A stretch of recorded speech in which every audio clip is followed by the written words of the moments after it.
Prologue. Hokage's office, Konoha. 7 years before the current time. Sarutobi Hiruzen, the Sandaime Hokage of Konoha, had faced many challenges throughout his long life. He was no stranger to uncomfortable situations, not by a long shot, and the one he was currently in, while it didn't even come close to topping his list, could easily lead to a situation that would if he didn't handle it just right. What was this new challenge, you might ask? He was having a meeting with foreign delegates regarding terms of alliance between the two villages, with the bonds already existing between them having become incredibly strained. The future of both would be made or broken today, and he knew it very well. Do not mock our intelligence by playing dumb here, Sarutobi. We know there is at least one Uzumaki in this village. We may not be Konoha Nin, but we have every right in the world to see this person, or these people if it's more than one Uzumaki, for ourselves. Do not make this more difficult than it needs to be. The leader of the group of foreign shinobi warned him. This person was a foreign liaison, a representative from one village to another on behalf of the village's leader, regardless of whether or not that leader was also a Kage. While they were in the other village, they were to be treated as if they were equals to the Kage themselves, even though they had no actual authority. I'm afraid you just proved yourself wrong. As you are not Konoha Nin, and in fact are not even citizens of Konoha, you do not have no right force me to do anything that involves a citizen of my village. Sarutobi told this person and their advisors. No, but as Uzumaki we do have a right to freely interact with our kin. Or are you going to pretend that there are none in Konoha? What makes you so sure there are Uzumaki still alive in Konoha? Sarutobi asked. I won't confirm or deny it, but I do need to know what gives you reason to believe this. Simple. The person to the right of the main liaison answered. The Kyuubi attacked Konoha a few years ago. The fact that we're not standing in the ashes of its burnt ruins can only mean that it was successfully resealed and, considering the last two Jinchuriki were members of our clan, that means there has to be an Uzumaki around holding it. And there's no way you wouldn't know where such an Uzumaki is. Sarutobi closed his eyes for a moment. All right, there's no way for me to argue that. Yes, there is an Uzumaki in Konoha. But they are a citizen of Konoha and are a part of Konoha. Therefore, you have no jurisdiction over him. The person standing in the middle of the three ninja arched an eyebrow. You speak as if we came here solely for the purpose of taking this person away, whom I'm concluding is a boy by your use of the word him. That threw off the seasoned ninja, but he was good at not showing it. Then why are you here? We came to check on the well-being of the Uzumaki remaining in Konoha, particularly the Jinchuriki, and we intend to offer our services to ensure his, or them if there are others, continued and if need be improved well-being. If we are satisfied in how things are here, we will gladly allow your village to continue supporting our kin, but if we feel this village is endangering them, we will respond accordingly. Sarutobi raised an eyebrow. And that would entail? You don't want to know, old man, the person to the left of the head liaison answered. Looking at the three of them, Sarutobi knew that threat was far from hollow. The person standing in the middle of the three ambassadors was Uzumaki Kikyo, one of the strongest kunoichi to ever live, rivaled only by Hiruzen's own student, Tsunade. From what he had heard, she was an expert in many shinobi skills but was most proficient in long-range attacks, and was the epitome of the term marksman. She was capable of killing off her opponents before they even knew she was nearby, most often with a Yumi bow she sported. Sarutobi had only seen her do it once, and even now he still couldn't figure how she was able to do it. But her accuracy and range could not be matched by anyone. Known as one-shot Kikyo because one shot was all she needed to take your life, her marksmanship was so great she could effortlessly kill a person from 5 miles away with one shot of her bow. Simply put it, if Kikyo wanted you dead, it was only a matter of time until you died. Appearance-wise, Kikyo was a 24-year-old red-haired woman who always looked and carried herself like a professional. She was wearing the standard Uzumaki armor of her village, which looked mostly like a plated apron for both front and back, with a red long-sleeve shirt underneath and dark blue pants, and a Yumi bow and quiver on her back. Her eyes were azure and her hair was almost as red as lava, cut in a Heim style with a low ponytail behind her. At her hip was a sheathed dagger, though Sarutobi had no idea why she carried such a weapon given her talents. Standing to Kikyo's right was another girl, Uzumaki Miya. She was 19 years old with amber eyes and dull red hair tied at the end behind her shoulders with a gray Hittite 8 across her forehead. She was an expert swordswoman, and those that have seen her fight said she was so good they couldn't see her or her blade when she attacked, even as she was cutting her opponents down. She had an inherent talent for spotting openings and finding the weak points of both weapons and people. People claimed it was downright impossible to fight her and not lose some blood from it. You'd have a better chance of successfully walking across burning coals than escaping a battle with Mia unscathed. To Kikyo's left was the one male of the group, Uzumaki Jun. He had blue eyes and vermilion shade of red hair, and he was the only person there Sarutobi was unfamiliar with. He wore an armored suit like the other two and carried a shakujo, as if trying to look like a monk. If that was his intention, however, it clearly wasn't working. Sarutobi has seen too many Uzumaki in his lifetime to believe one of them was incapable of kicking someone else's ass. I suppose I should tell you everything, seeing as how you're already on the verge of figuring it out yourselves. Sarutobi started. You are right about there being an Uzumaki in the village and about there being an Uzumaki Jinchuriki in the village. What you don't know is there's only one Uzumaki in the village and one alone. Are you telling us that Kushina-sama is dead? Jun asked. Sarutobi sadly nodded. Yeah, that was a grave lose for us all. Oh man. Rei is not going to like this bit of news at all, Mia said to her colleagues, who nodded in agreement. Mia, go find Rei. Knowing him, he's probably doing something incredibly stupid right now, Kikyo ordered. Mia nodded, then seemed to just disappear into thin air without using a shunshin. Kushina may be gone, but she died so her son would live.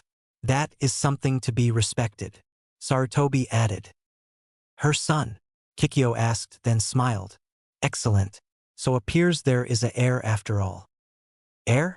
You mean a clan heir? Sarutobi asked, wondering if they intended to pull leverage over him somehow. More than that, heir to all of Uzushio, Jun answered. Heir to an entire village? Sarutobi asked. How can that be? Hidden villages aren't run by monarchies. Yours isn't, ours is, Jun claimed. The way ours works is a bit different from normal monarchs. We have a leader who chooses an appropriate successor from direct family, and if no suitable candidates are available, more distant relatives are taken into consideration. So in that sense, we are a monarchy. But the ruling class must maintain their own training and missions as ninja just like everyone. They rule over warriors, and ninja trust their kage more than their daimyo, so our rulers must be kage more than anything else. But due to the troubles our village has faced in past decade or so, the ruling branch of the Uzumaki family has almost died off entirely. Kikyo interjected. If Kushina-sama has a living son, he is a legitimate heir to the Kage throne. He must be taken to Uzushio. I'm afraid I cannot allow that, Sarutobi said, and saw both of them reach for their weapons. Would you care to hear why? Or would you rather just kill me? They stayed their hands. This better be good, old man, Jun said, just barely to avoid sounding threatening. Sarutobi folded his hands together. First, Kushina and her husband died to protect Konoha from the Kyuubi. To take away their son, the Jinchuriki, who to this day still continues to protect the village in their stead, you make their sacrifice meaningless. If that is not enough for you, consider this. The balance of power between the 5 major countries is always delicate. Taking away Konoha's Jinchuriki removes a vital asset from that balance and leaves the lives of everyone in jeopardy. Not only that, but, considering that you're trying to keep your reconstruction efforts secret to the rest of the villages, having a Jinchuriki appear right in the middle of your village would be like telling the world, including your enemies, that your village survived. Not to mention we that have a history of being able to provide for 2 Jinchuriki in the past, whereas your village, to the best of my knowledge, is currently having a hard enough time with the people you have at the moment. Giving you a Jinchuriki child would only complicate things for you. Besides, would your ninja accept a Jinchuriki as leader? Would yours? Kikyo asked. Sarutobi did not know what to say. In argumentative terms, that was definitely a perfect counter. I'd like to believe someday it will be possible, but I cannot say for certain it will come anytime soon. I'm no prophet, you know. Sometimes you don't need to be, Kikyo stated. Meanwhile, coming out of the Konoha cemetery was a man wearing a hooded black coat with a large spiral on the back and the hood up, as well as black gloves and shinobi sandals. He was the kind of guy that looked immediately suspicious to you, but all he had done was pay his respects to one of the deceased. I wish I had been there, Nasan. Maybe I couldn't have changed anything, but at least I could have made an attempt. But at least I can do something for your son, once I find him. He looked left and right, wondering where to go. I already checked out the Uzumaki buildings, but they were all abandoned. Where would her son live if not there? The black coating-wearing individual put more thought into it. I should try searching the village while putting my admittedly limited sensory skills to good use. Who knows? I've gotten good at controlling myself while using that power, so maybe I could try using it to augment my sensory abilities. If I'm lucky, it might help me find him. With that decided, he jumped to get atop a nearby telephone pole, giving him a decent view of the village. This should do. He, though, before closing his eyes and opening up his chakra senses. In sensing, high altitudes helped expand the search area, but the downside was it was harder to sense and focus. Same principle as normal eyes trying to see from a distance. Fortunately, the target he was looking for didn't need to be in focus. I'm not sure if that's him, but it's definitely the most obvious chakra signature in town. That's a start, he said before jumping from pole to get closer to the chakra source. As he got closer, he could tell more and more about the chakra signature. He could sense that it was similar to what his sister's chakra signature had felt like. But at the same time, it was different, like a mix of her chakra signature and someone else's, like you'd find in someone who was a child of theirs. As he got closer and closer and could better sense it, he became more and more sure that it was the person he was looking for. That wasn't the only thing he could sense. Once he got close enough, he could tell that the chakra signature was in an erratic flux. Not like when someone was using their chakra. No, this was far different. Felt panicked. Like the person was scared. No, not scared. Terrified would be a better way to put it. He could only run faster at sensing that. After a bit, he had to leave the poles and take to the rooftops instead to get closer. Once he did, he saw someone else take to the rooftops too. Someone dressed like a ninja and carrying what looked and sounded like a protesting child in their arms. And if that wasn't bad enough on its own, the chakra signature he had been pursuing seemed to be coming off the child. The black-coated man narrowed his eyes at the ninja's retreating form as he pursued him. "Oh no, you don't." He held out his right hand, and from his palm emerged a small flame that spiraled out and grew before pulling back and forming a spinning loop rotating around his wrist. He pulled back his arm and then thrusted it forward as if throwing something. With that, the fire ring left his arm and sailed through the area like a frisbee at the ninja taking a child.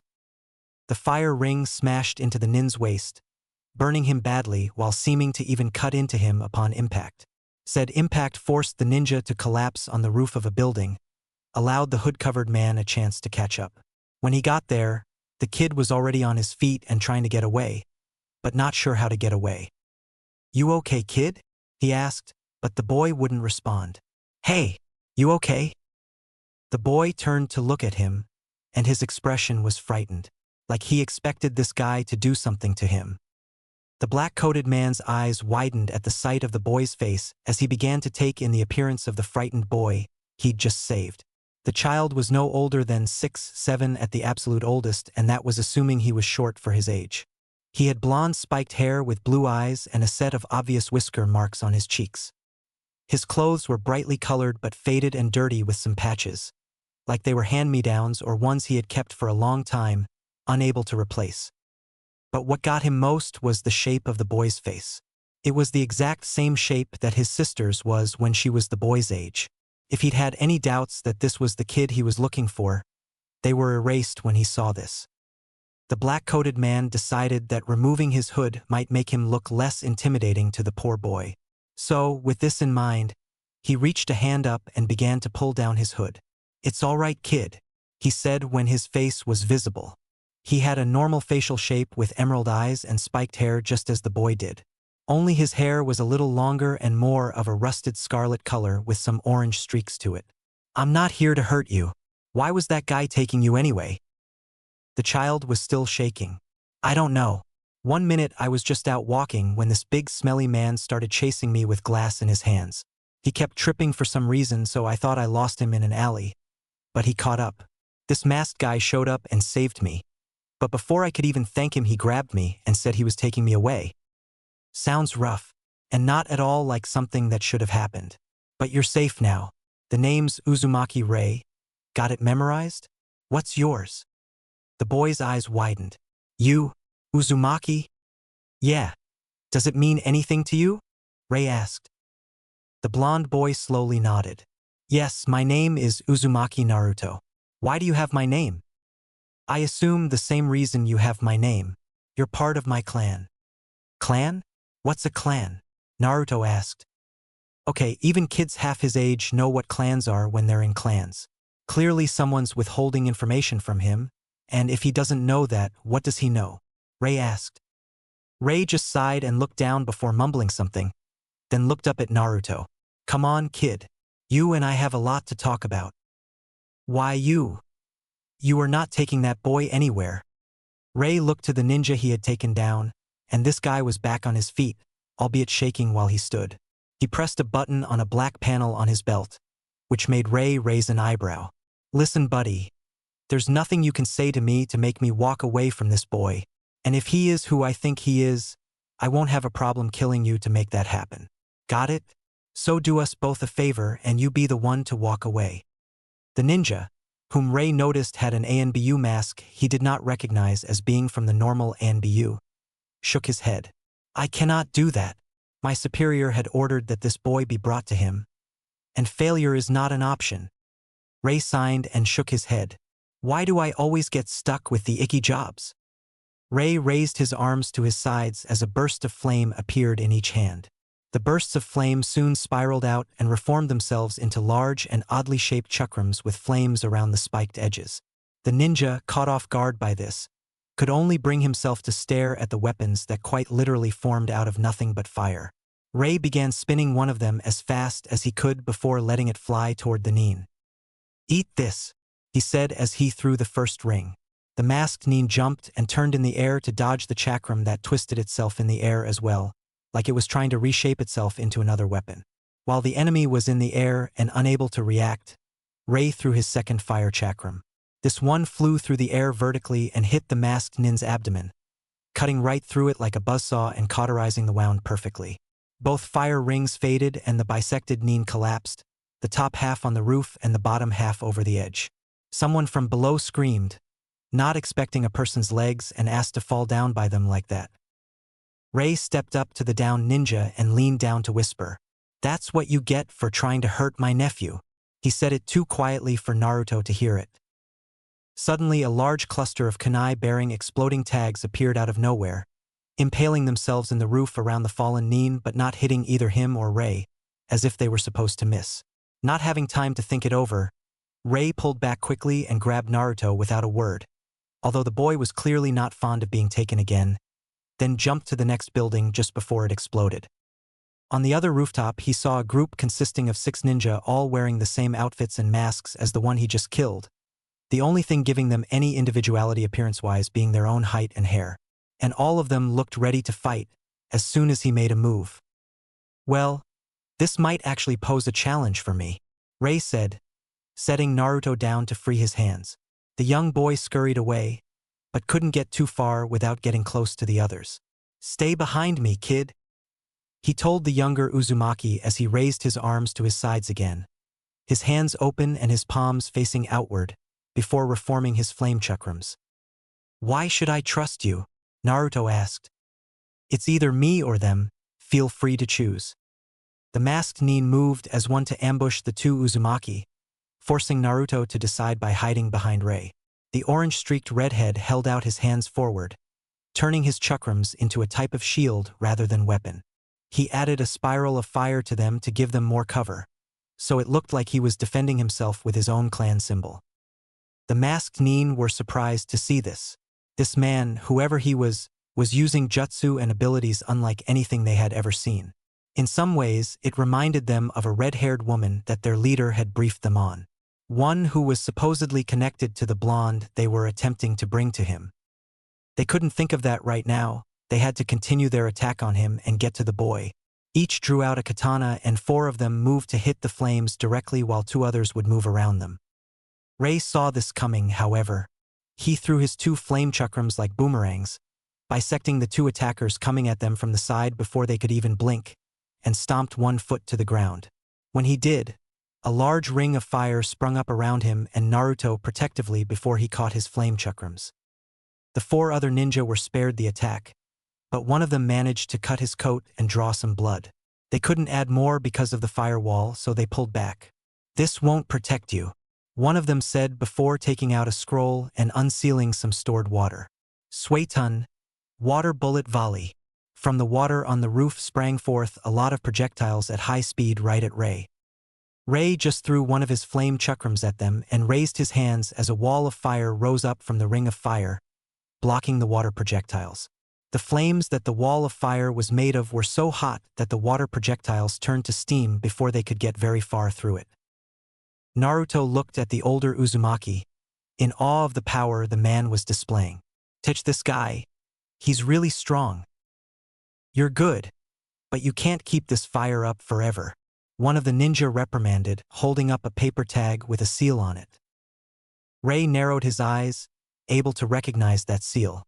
"It's a fire suppressor, a low-quality one by Yuzushio terms, but enough to buy them some time to get past my defense." The nin got ready to throw it, but before he did, he just dropped it, and the hand that was holding it. The other ninja were stunned by this surprise, then felt something cut them all and blood gush out. But for the life of them, none of them could see what was cutting them now. Ray smirked at seeing this. "About time she showed up. If she'd taken any longer, there's a chance I would have had to start resorting to that." "Tell me you didn't spur this on Ray." Again, the voice of Mia said to him, phasing out of invisibility among the downed masked men, holding her sword which was covered in dripping blood.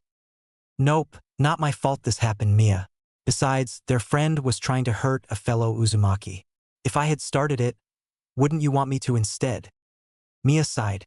"You have a point there." She then looked at the blonde boy hiding behind Ray as Ray dispersed his ring of fire and made his flame chakrams disappear. "Is this him?" "Yes. And apparently something's going on here. Something that is completely uncalled for," Ray said. "What do you mean?" Naruto asked. Ray and Mia shared a look. Both knew that telling the boy would only confuse him, and at worst could plant seeds of outrage and disaster in his mind and future. They couldn't say anything in front of him, not yet anyway, but how to tell him this without losing any chance at getting his trust. Ray contemplated telling him that they knew his mother and were only able to come see him now. It wasn't a lie. It just wasn't the full truth. He opened his mouth to speak, but just as quickly as he did that, Mia came right up to the young boy and put her finger on his forehead. In no time, Naruto collapsed and started snoring. "Mia," Ray said, bothered. "Not now. I know you want to tell him, but doing it without Kikyo-sama is a bad idea," Mia told him. "Before you object, are you sure you want to risk offending one-shot Kikyo?" All right, I'll keep my mouth shut, but she will want to hear what I heard," Ray told her. "Welcome back, Ray-san," Kikyo greeted formally when the 2 Uzumaki returned to the Hokage office. "I trust you've gotten your little need for sightseeing out of your system." She arched an eyebrow at the sight of the child in Mia's arms. "And what's this?" Ray held a slightly dark look as he turned his gaze towards Kikyo. "This is the Uzumaki we're looking for, and I have reason to believe that he's my nephew, since the last people in this village besides Kushin and Asan that were known to have Uzumaki blood were Tsunade and Nawaki. And, as you know, Nawaki died at about the age of 12 and Tsunade never had any children." Kikyo didn't react, but she looked over the boy. Nothing about him looked like a trait from the Uzumaki clan, but his chakra, that was definitely of her clan. There could be no mistaking it. "What have you done to the boy?" Sarutobi asked. Ray gave the old man a dirty look. "I could ask you and this whole village the same thing. Did you know he was being abducted when I first saw him? And before that, a man I'm guessing was drunk, at noon mind you, was trying to hurt him with broken glass." The Uzumaki in the room widened their eyes at these words, then turned to Sarutobi with their eyes narrowed. The old man felt like the air was getting thick with heavy ill intent. "Sarutobi, care to explain why such an event would be occurring in your village?" It didn't take a genius to figure out that Sarutobi was in hot water with the visiting Uzumaki.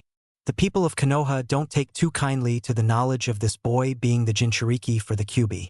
Right now, you have an idea of how kindly they don't take it. Don't take it kindly? Ray repeated, offended by the phrasing meant to soften the news. This was attempted murder and attempted kidnapping. This is beyond not liking what he is. This is treating the child like he is the demon. That, regrettably, is how some see the boy. Fortunately, I've at least forbidden anyone from speaking of it, so no one his age knows the truth. Sarutobi replied. Jun folded his arms. With all due respect, Hokage-dano, forbidding anyone from talking doesn't stop them from acting on those thoughts they can't speak of. Clearly this village is not a safe place for the child, Kikyo stated. Sarutobi sighed. As much as I hate to admit it, you're right.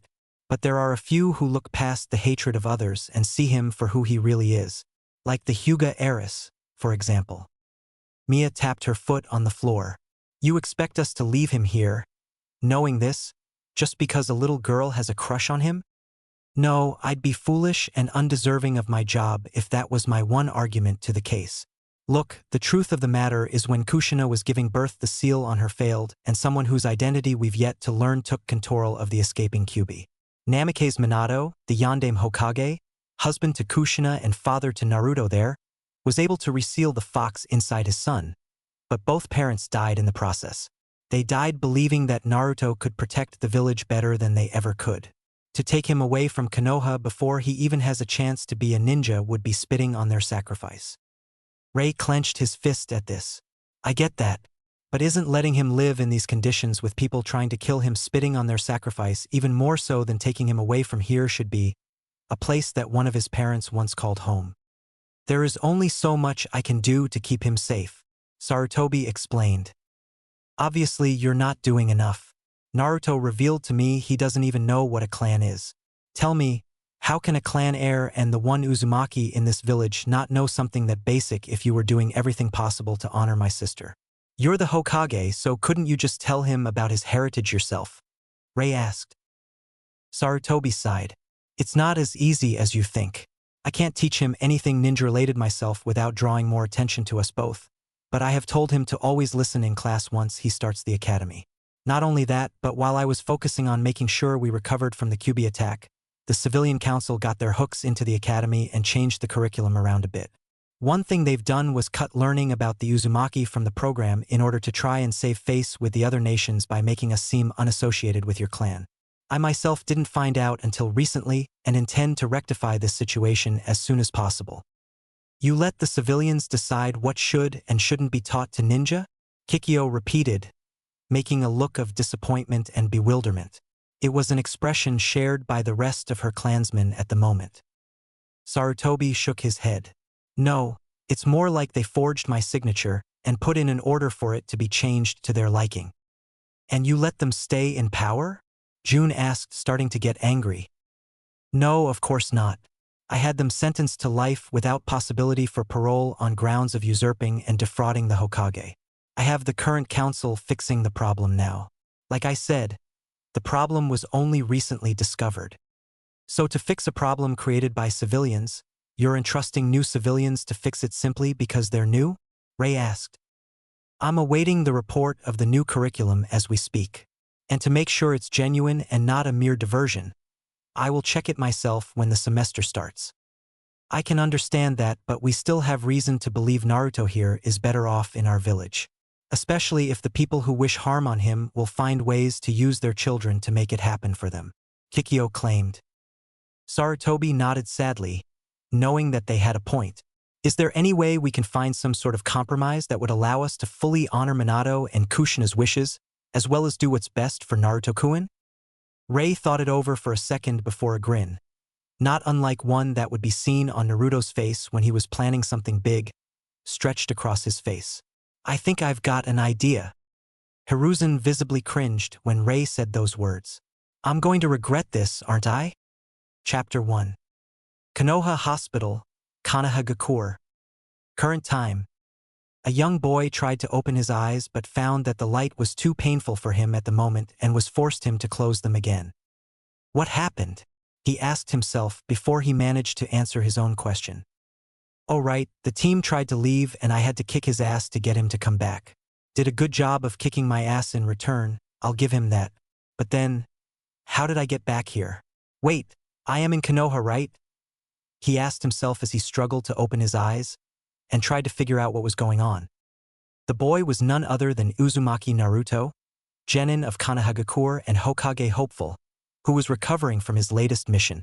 As the young Konohanin couldn't even open his eyes immediately and was now covered in bandages that wrapped everywhere other than his hair, mouth, nose, and eyes like a mummy, it was clear that this mission had nearly killed the normally loud blonde. Naruto opened his eyes, fighting the pain he felt in doing so, and lifted his hand above said eyes. See, he could dim the light. He could make out a room with white walls and an open window, as well as a regular beeping noise. Yep, I'm in a hospital, so that's a somewhat good sign. A knock was heard at the door. Naruto by reflex tried to say, "Come in," but his mouth was sore at the moment. The best he could verbalize was a win. Taking that as a sing, the door opened and Naruto saw a familiar face, putting his mind at rest regarding where he was. Yo, Naruto. I'm glad to see you didn't die on my watch. You look like hell though. Did Sasuke really do all that to you? Shikamaru asked. Zoshk. He started, then sighed and coughed. Otter. He mimed drinking from a glass to get his point across. Shikamaru sighed. Hold on, I'll go get some. Before Naruto could point out there was a sink nearby, Shikamaru had already left the room. Damn. Guy's too lazy to listen to a guy who can barely speak. Naruto groaned before laying back down. But he did a good job leading this mission. He added, then grimaced. This mission? Why did it have to happen in the first place? What the hell was Sasuke thinking leaving Konoha? The guy's never wanted anything except killing his brother or having his family back, so I know he wants to get stronger. But why couldn't he just train to do that here? What could Orochimaru give him that Konoha couldn't? And what would have made it worth so much to Sasuke that he'd risk letting Orochimaru take over his body just to get whatever that snake was offering him? Naruto thought to himself as the blonde, going against his usual rash self, tried thinking to himself about what could have happened. For the life of him, Naruto couldn't understand what Sasuke had been thinking, so he tried going over what he did know. Sasuke had lost his entire family in one night to his brother and swore vengeance on said brother, which is why Sasuke trained himself to be better than 100% to get his revenge. He had been approached by Orochimaru in the Forest of Death during the Chunin exams, and was obviously approached by Orochimaru at least a couple of times after that encounter, both directly and indirectly, with the snake giving him an offer to come to him in exchange for more power. He had failed to kill Itachi the first time he actually saw his older brother. And then he had decided to take up Orochimaru's offer and abandon Konoha and his team, and suffer the legal ramifications of said decision. Naruto had encountered Itachi only once, and truth be told, he could understand why Sasuke was so afraid of the guy that he'd make it a point to see him dead. Even if you ignored the fact that Uchiha Itachi was strong enough to kill his entire clan in one night, the guy had a way of making his opponent feel powerless. In fact, that might have been a big part of how he was able to kill so many in one night to begin with. But of course Naruto was still young and inexperienced by comparison, so that had to be considered. Anyway, Itachi was able to attack the mind, the body, the heart, even the spirit of his prey. He didn't just kill his opponents, he destroyed everything that defined them, though whether this was Itachi's intention was something that, for some reason, Naruto was unsure of. Naruto had no idea what the full extent of Itachi's powers were. In fact, he doubted even Sasuke knew. Quite possibly the only person who had an accurate idea was Jeriah of the Sannin, the one person that Itachi appeared to either acknowledge as being far more powerful than Itachi himself or was outright afraid of. Why didn't Sasuke just ask Erosenin to train him? His brother said Erosenin was stronger than him. Couldn't Sasuke at least have tried to ask the pervert for some help before going to Orochimaru? What made him think that freak knows anything about Itachi? Naruto asked himself.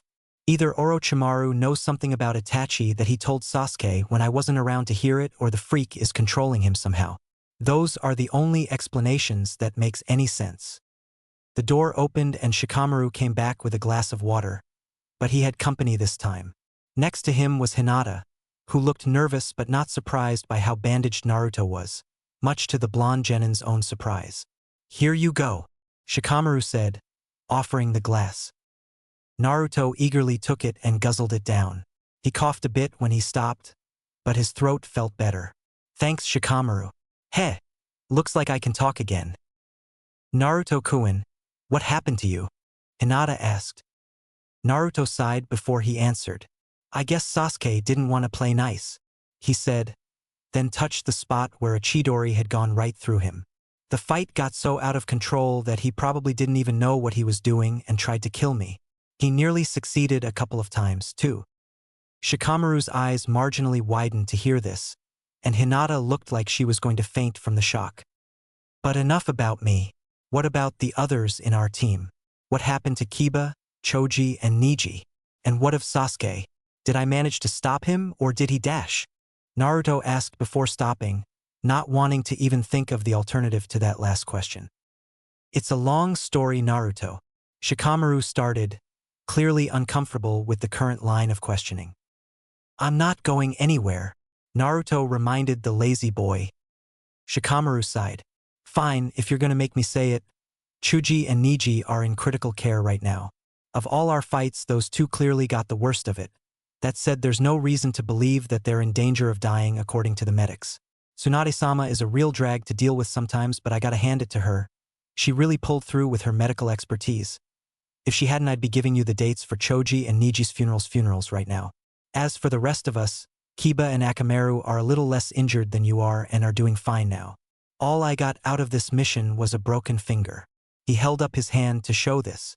Also, Lee and some allies from Suna, Gaara and his two siblings, came along to help, and all of them seemed to be in good shape. As for Sasuke, he was brought back by your sensei who brought you back at the same time. He's being treated but not allowed visitors for the time. Bet Ino's finding that out right now. I bet Sakura-chan's finding it out too, Naruto noted, a bit bothered but not the least bit surprised that his pink-haired teammate would check up on Sasuke before him even if it wasn't allowed. But he tried to ignore that. He was simply relieved that Sasuke was in Konoha right now. Anyways, the important thing is we all got out of it alive and we were successful in our mission. That's something to be thankful for, Shikamaru added. By the way, you should know that you've been unconscious for 3 days. If Naruto was still drinking water, he would have done a spit take at that news. 3 days. Yep. I've been coming by each day to check on you and the others. Same with Hinata, though unlike me she always went to see you first. Shikamaru pointed out, gesturing to the white-eyed girl with a quick tilt of his head for a moment. Hinata's face darkened. I wanted. She poked her fingers together, unsure what to say and unable to look anyone in the eyes. Thanks, you guys. Has anyone else been by? Naruto asked. No idea. If they have, then it wasn't when I was around. Shikamaru answered, then saw Hinata was still fumbling with herself. Well, I've got nothing left to say, so I'll get going and check on Kiba, though I imagine Hinata might want to stick around a little longer. Again, without bothering to give anyone a chance to say otherwise, he left the room. Naruto looked to Hinata, who wasn't speaking anymore or looking at him. To him, she looked like she wanted desperately to be somewhere else, but couldn't leave without being rude. Hinata, if you want to go you can. I won't stop you, he gently told her, giving her the out he thought she wanted. Hinata looked at him now. I want to stay, she blurted out, then caught herself. I mean, if you'll allow it. Sure, why wouldn't I? He replied. Get comfortable though, you look like you're anything but that. Hinata sat down in a chair by his bed put there for visitors. Was there anything you wanted to say to me, Hinata? The white-eyed girl tensed for a moment. There were many things she wanted to say, but she didn't know where to start, let alone if she even could make herself say any to begin with. Naruto-kun, what happened to you out there? I heard you were nearly killed. Huh? Who told you that? Naruto asked. Your sensei. He said Sasuke-san tried to kill you with an assassination jutsu. And you yourself just said that he probably tried to kill you and that he nearly succeeded. She said, small tears forming in the corners of her eyes at these words. Oh, well, Sasuke did come at me with the Chidori, but surely he wasn't really trying to kill me, or at least he wasn't doing it willingly. It had to be the seal that Orochimaru messing with his mind or something. Naruto countered. Hinata shook his head. Naruto-kun, your own teammate nearly destroyed your heart and probably demolished your lung and half your ribs.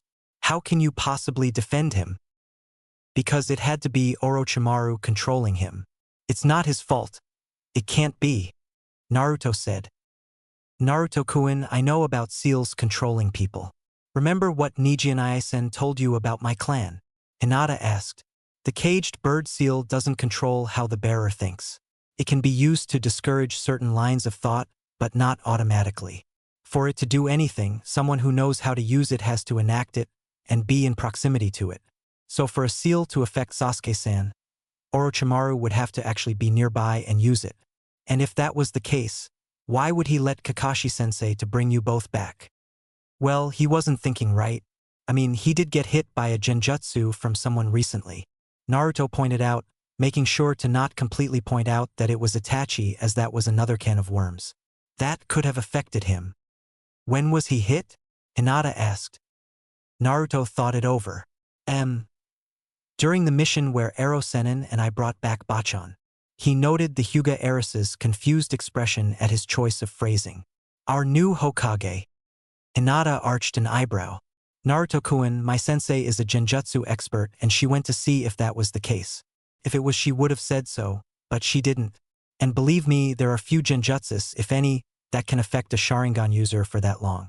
If he had been hit with one then, a few weeks ago, any effect of it would have worn off by now. Long-term genjutsus are almost impossible to cast on the Uchiha. What are you saying, Hinata? That Sasuke actually wanted me dead? He may be a jerk, but that's too much even for him to pull. Then why did he use an assassination jutsu on you? She asked. I don't know, but it couldn't have been to kill me, he insisted.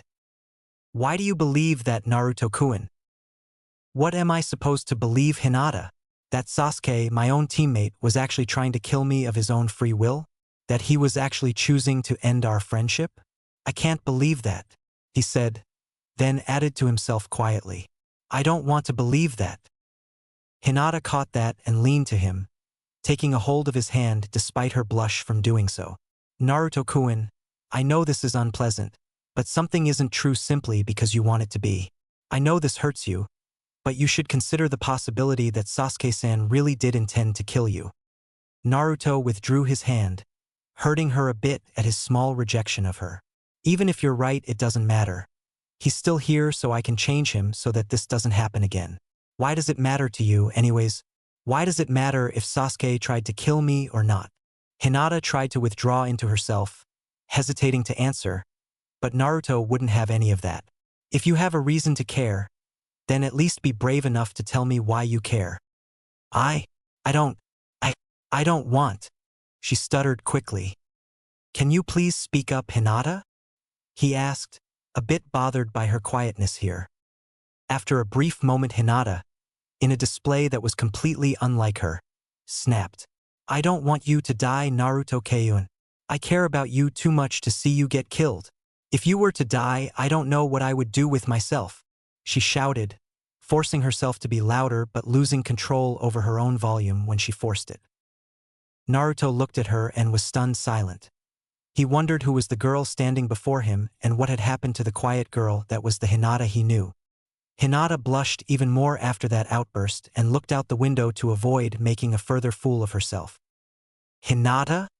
He gently called to her, but she didn't respond. Hinata, what did you mean by that? She was lightly shaking a bit.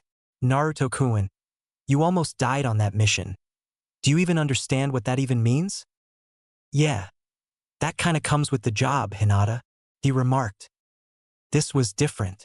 You almost died, all because you tried to bring back someone who you thought wasn't gonna try to kill you. Did you think Nijian-san wasn't trying to kill you in the Chunin exams? Did you think he wasn't trying to kill me? No, I did see that, he told her. Now Hinata looked at him, tears starting to fall from her eyes slowly. You tell me you don't believe Sasuke-san was trying to kill you, and you say the main reason you believe this is mostly because you don't want to believe the alternative. What if he was trying? What if he tries again? Are you going to leave yourself open because you want to believe he's just playing around? But dash. No, Naruto-kun, no buts. Remember how mad you got when Nijian-san almost killed me? She asked, and he nodded. The thought that Sasuke-san tried that to you is making me just as mad. And hearing you defend him hurts me as much as you would be hurt if I had defended Nijinai-san to you right after it happened. Naruto was taken aback by this as Hinata did have a point. Niji's attempt to murder Hinata during the Chunin exams was one of the few times in his life where Naruto admitted he was genuinely pissed at someone. Everything Niji had done or said was so wrong and offensive that it was impossible not to get mad at if you were a decent person. But he never thought someone would feel the same way towards someone if he had been in Hinata's place in that situation. Most of the time, he believed that most people wouldn't really care enough to do anything about his death. Some would cry, but none would swear to get back at his killer like he swore to get back at Niji. But was he wrong? Would people actually be so pissed at someone for killing him that they would get back at him? And, in this case, would Hinata really be one of them? Naruto-kun, the fact is Sasuke-san tried to kill you. Whether he was influenced or not doesn't matter to me, no more than whether or not Nijinai-san was influenced mattered to you. He tried to kill you. Kill you. It makes me so mad right now I just want to go to him and hit him with everything I've got. Like you did with Nijinai-san. When you defend him, it's like you're saying you were supposed to die. Hinata! He quietly said, stunned that this shy, quiet girl could not only desire the pain of another, but would do so if it meant avenging him of all people. Naruto-kun, if he tried it once, he could try it again. Please, I know you don't want to, but don't let your guard down. Don't pretend Sasuke-san was just playing around. If he tries it again, if he succeeds in killing you. She stopped and found it hard to talk, as if choking on her brewing sobs. What will you do? He asked. On a roll, Hinata got closer to him and looked him right in the eye. I'd kill him, then kill myself. I can't live in a world without you, Naruto-kun. If I outlive you, Naruto-kun, I have nothing to live for. You have no idea how much you mean to me, Naruto-kun. Then why don't you tell me? He asked to test her. Blushing, but not as much as she usually does, Hinata felt that she had crossed a point of no return and that she had to tell him. And to be perfectly honest, she didn't think she wanted to return. What if Naruto didn't survive his next mission? What if she didn't? She didn't want to outlive him, but she didn't want to regret not taking this opportunity either. Hinata took a deep breath and mustered what little courage she had at that moment before she finally said one four-word sentence that, to everyone who had noted the Hyuga-era's feelings, was a long time coming. Naruto-kun, I love you, Hinata confessed, then actually felt herself get lighter for saying it. It was as if, with that one sentence, the chains around Hinata's confidence had just shattered and the weight of her self-doubt had suddenly lifted off her shoulders. I love you. You don't have to say you love me now. I won't be upset if you don't love me yet or even if you never do. But I want you to know how I feel and I want to be by your side, whatever that may turn out to be. Can you at least give me a chance before you decide what you want to do? Naruto didn't know what to say and, to be honest, no one would have been able to blame him. A girl he had always thought of as a wallflower, a girl he thought of as just a little weird, had just confessed that she loved him, turning into almost a different person just to say those words. None of the things he knew, and none of the things he had been through in his life, could have prepared him for this. And if that wasn't strange enough, she was okay with him not returning the sentiment for the rest of their lives as long as he at least made an effort to learn about her before deciding what he wanted and thought about her. As of that moment, Naruto had a better chance of finishing the test of the first round of the Chunin exams and getting all of the questions right than knowing what to say to Hinata after this bombshell. All of a sudden, there was another knock at the door, forcing the two to break eye contact, and allowing Naruto to actually begin to attempt to comprehend what Hinata had just told him, and look at who was now here. The door opened and in walked Kurenai. Hi you two. How are things? We're good, Kurenai-sensei. Hinata greeted. Yeah, we are. Naruto made himself say. What brings you here? Oh, nothing. I was just checking up on Kiba and Shikamaru told me Hinata was here, so I thought I'd see what was going on with you two. Nothing's going on, Naruto said, a bit too defensively. Kurenai arched an eyebrow at his way of saying it, and noted Hinata looked like she was hiding something. I guess she must have finally told him. Well, even if she did, it's between the two of them and not something I should get involved in, since it looks like the boy wouldn't know what to do with her even if given an instruction manual. That said, that was something that Hinata needed to say and something Naruto had to learn, so it's definitely for the best for both of them. especially if those rumors I've heard recently are true. The Genjutsu master thought to herself before turning her attention to her student. Then come with me, Hinata. It's time for our team's lesson, or yours and Shino's, seeing as how Kiba won't be going anywhere for now. Unless you'd rather spend more time with Naruto here. This was one of the hardest decisions in Hinata's life. She didn't want to disobey her sensei, but leaving Naruto so soon after pouring out her heart would devalue her effort. Yet if she stayed, how would she explain it to Kurenai without making her suspicious or maybe even upset? And if she stayed, that would amount to putting Naruto on the spot and making him feel like he had to give her an answer to something he didn't even know how to think about right now, much less what he would think of this revelation.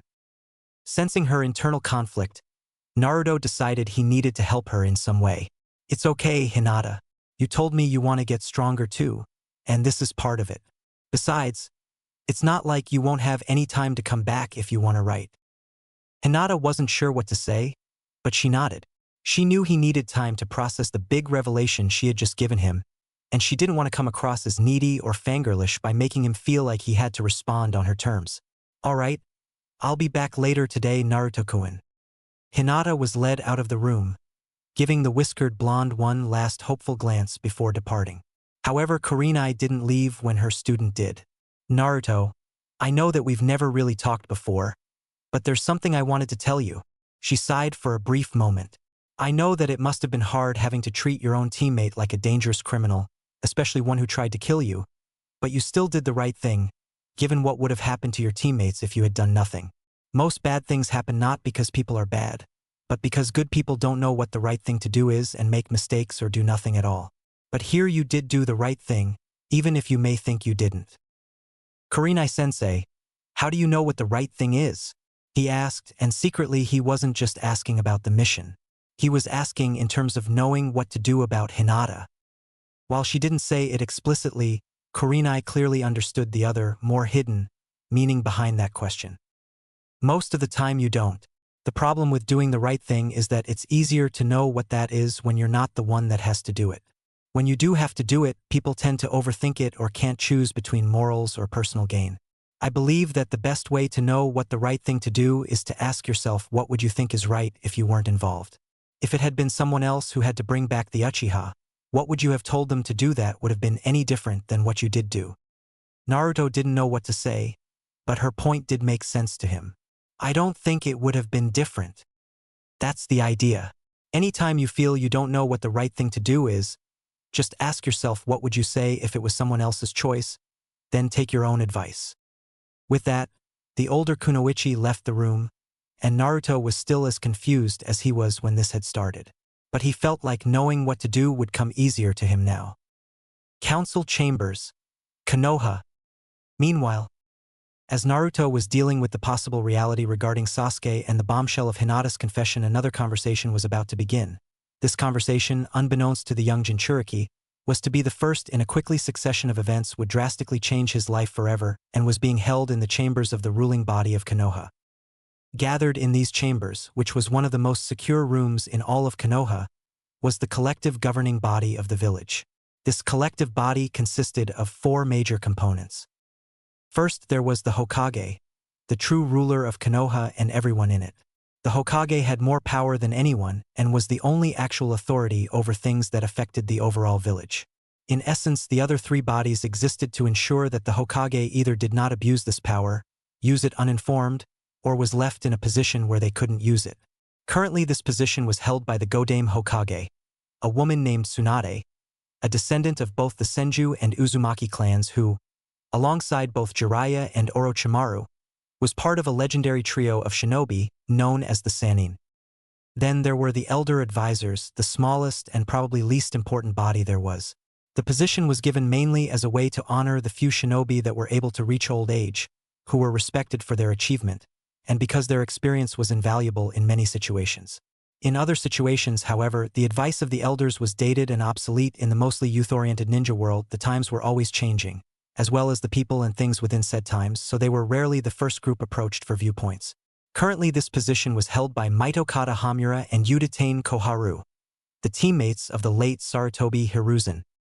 Next up, there was the Shinobi Council, which consisted of the heads of the clans of Konoha, the director of the Umbu Division, and a couple of other high-ranking members within the ranks Konoha shinobi. Their job was to both oversee the clans, the ANBU Black Ops Division, and the rest of the Konohanins to ensure there were no issues within their ranks that could pose a possible threat to the village, and ensure that the laws of Konoha were upheld. Some notable members were Hyuga Hayashi, Nara Shikaku, and Shimura Danzu, who was currently filling in for the Uchiha despite not being a member of the clan himself. Never mind the fact that there wasn't an Uchiha clan to begin, as there was only one very problematic Uchiha left in Konoha. And finally there was the Civilian Council, the one group that had the least power in the village among the three representative bodies of the council, barely a step above the elder advisors in terms of actual power. Konoha was a village that both housed and was the center of the host country's military like the other hidden villages, with the host country being the land of fire in this case, and was sort of like a gigantic barracks, and that's the central role. Despite this, however, Konoha was still a village and had all the responsibilities and concerns of one insofar as the civilians, who provided many important or desirable services for the shinobi and others, were concerned. As the shinobi were often too busy dealing with missions and legal issues to oversee the overall maintenance of the village itself, it was the job of the Civilian Council to keep an eye on the well-being of Konoha's utilities and the non-ninja economics.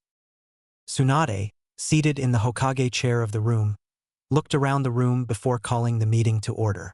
Everyone, now that the members of the Sasuke retrieval team are now in stable condition, meaning that I have some time to be away from the hospital, I feel it is time to inform you on what has recently happened. As you all know, Uchiha Sasuke defected the village to join Orochimaru and his village, Otogekure. The team sent out to bring him back before he could reach Otogekure was successful, with Sasuke being detained for the time being. 4 of the 5 members of the team we sent were seriously injured, with 2 of those members being in critical condition, but they're all out of harm's way and they will all make a full recovery, though it may take some time for a couple of them. That's good to hear, Akimichi Chusa said.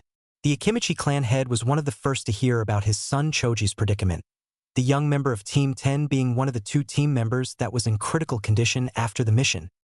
Right now Sasuke is also undergoing treatment in the prison wing of the hospital, having been injured after he forced one of the members of the team to use force to stop his attempt to defect.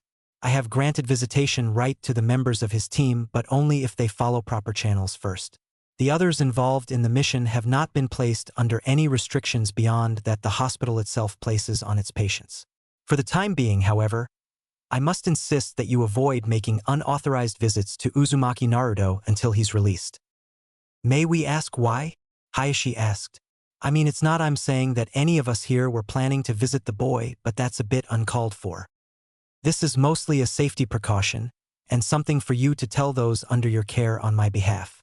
The reason for this is that Naruto took on a lot of injuries in his effort to subdue Sasuke. Precautions must be made to ensure that the seal has not been damaged from Sasuke's actions. Are we in danger of the fox being released? A concerned civilian asked. When Sarutobi was put back into power, a couple of civilian council members took the opportunity to try and seize more power in the village, and to unleash more torment upon a young Naruto whose life they had already made a lonely hell. They had attempted to destroy certain information from the village archives, attempted to change the academy curriculum to be more civilian-friendly, and of course some of the civilians attempted to spur on propaganda against Naruto when he was helpless despite the 4th Hokage's wishes. Thankfully Sarutobi and the ninja, with the higher-ups not having the blind hatred towards Naruto that the civilians and some of those within their ranks had, though some clan heads were annoyed by Naruto's pranks whenever he happened to be directed those pranks towards their clan, had been able to catch these civilians before they could achieve their goals and make an example of them. The civilians now knew better than to push their luck in the presence of people trained to fight others and who pushed their luck all the time and were able to do it better than the civilians ever could. But this didn't necessarily mean they liked Naruto. No, they were just better at holding their tongues regarding the subject of him. Tsunade sighed before answering the civilian's question. If that were the issue, I think the Kyuubi would have broken out by now. Tsunade told them. This is more a precaution so an actual seal expert can make that call for us and determine any effects it could have on Naruto himself. Also, this brings me to something that I'm hesitant to present, but must do. This got everyone's attention. Tsunade wasn't the kind of person to hesitate in speaking her mind. Whenever the slug Sannin was uneasy about something she was about to discuss, as she apparently was in this case, that was an ominous sign of whatever was to come next. Rest assured that we're not in any danger, but this something that does concern everyone both in this room and in the village. Several years ago, my predecessor and sensei, the Sandaime Hokage, made a deal with an old ally of our village. Now that ally has come to collect what we owe them, so to speak. Tsunade started. It's a bit difficult for me to explain this on my own, so I'll let the people in question explain why they're here on their own behalf. The door opened and in walked 4 people. They were none other than the same 4 Uzumaki who met with Sarutobi 7 years ago, looking completely unchanged by the time that had passed since that first meeting, led by the feared one-shot Kikyo just like they were back then. The 4 were acting professionally, but it was clear to the member of the council that we're not here for friendly chit-chat. Everyone, I present to your representatives of our allied village, Uzushiogakure, and, to be more specific, the representatives of the Uzumaki clan as well. Tsunade told everyone. Wait, Uzumaki clan? Inuzuka Tsume asked. I thought they were all wiped out. Indeed, and I thought the same for the entirety of Uzushio. Aburame Shibi added. If this was not the case, then why were we misinformed? Because we wanted everyone to believe we were destroyed beyond those who needed to know otherwise. And since we're ninja, we acted accordingly. Tell me, Aburame, what is a ninja's greatest tool? Kikyo asked, clearly recognizing the attire of the clan of insect handlers. Deception. But to be fair, if you are our allies, why would you deceive the rest us and not the Hokage? Shibi replied. Gotta admit he's right. Yamanaka Inoichi added. While being deceptive is a good thing for a ninja, no decent person is intentionally deceptive to an ally. If you are our allies, you wouldn't have deceived us either. Yet you have, Kikyo stated coldly. That's quite an accusation, Tsume stated with apprehension. Can you back it up? Yes, we can. That is the whole point of this visit, Mia stated. How are you even able to visit? Not to be rude, but how have you been able to survive all this time without us knowing? Hayashi asked as the Hyuga clan head, while not wanting to offend the envoy, was clearly bewildered by such an affront by the Uzumaki. Hayashi suddenly realized something as he turned to look at Tsunade. For that matter, how long have you known about them, Hokage-sama? I only learned a couple days ago, right after I had sent out the team to retrieve Sasuke. They wished to not speak until they knew Naruto was back and out of harm's way. As he has now regained consciousness and is recovering in the hospital without anything significant developments for now, that will have to suffice since this could not be delayed much longer. Tsunade answered before turning to Kikyo. Now let them tell their part. Kikyo nodded in a show of appreciation before she continued speaking. Thank you, Hokage-sama. Council of Konoha, I believe introductions are in order. I am Uzumaki Kikyo, head of the envoy from Uzushio and acting head of the Uzumaki clan. The people standing beside me are Uzumaki Mia, Uzumaki Jun, and Uzumaki Rei. 7 years ago we had a meeting with your previous Hokage, Sarutobi Hiruzen, regarding the well-being of the sole member of our clan in this village, Uzumaki Naruto, and we told him that we'd return when a new Hokage was put into power to reevaluate his situation. So here we are. Upon the mention of Naruto, several of the civilian council members been talking amongst themselves, shocked by this revelation. Wait, you mean to say that Naruto actually is a member of a clan? One of the civilians asked. I was told he was given that name in honor of your clan, but there was no blood connection. Indeed, and no offense to you or your companions, Kikyodano, but from what I can see none of you even look like the boy, another civilian pointed out. That's because he took after his father Minato in terms of appearance, though the shape of his face is definitely that of his mother's. Honestly, I'm surprised more people don't notice the resemblance given that a giant bust of his father's face is carved into that mountain standing above your village. Rei commented. Most of the civilians didn't hear Rei's comment beyond the mention of that name, fully aware that Rei was referring to Namake's Minato, the Yondaime Hokage.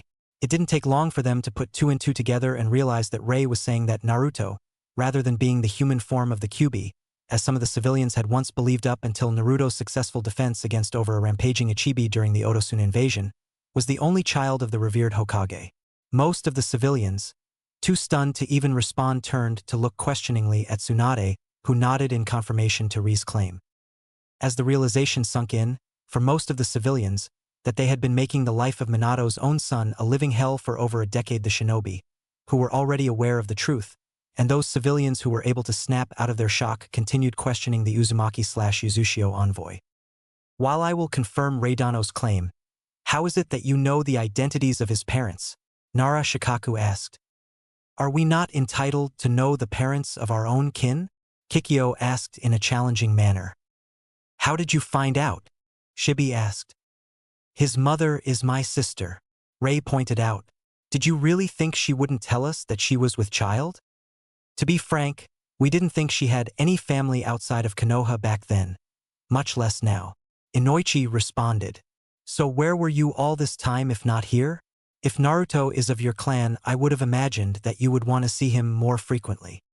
When Uzushio was attacked and overpowered, we left our enemies unaware of the fact that we were warned of the impending attack beforehand and that most of the people of Uzushio, our clan included, had already evacuated to secret panic centers that we built throughout the Land of Fire and the many small islands surrounding the Land of Whirlpools.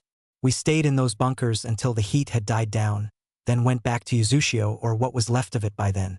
Coming to Konoha would have been too obvious and would have destroyed any chance we had to rebuild our village, Kikyo explained. So you were playing dead, so to speak? A civilian asked. Yes, we were, and we've been rebuilding our village since that time.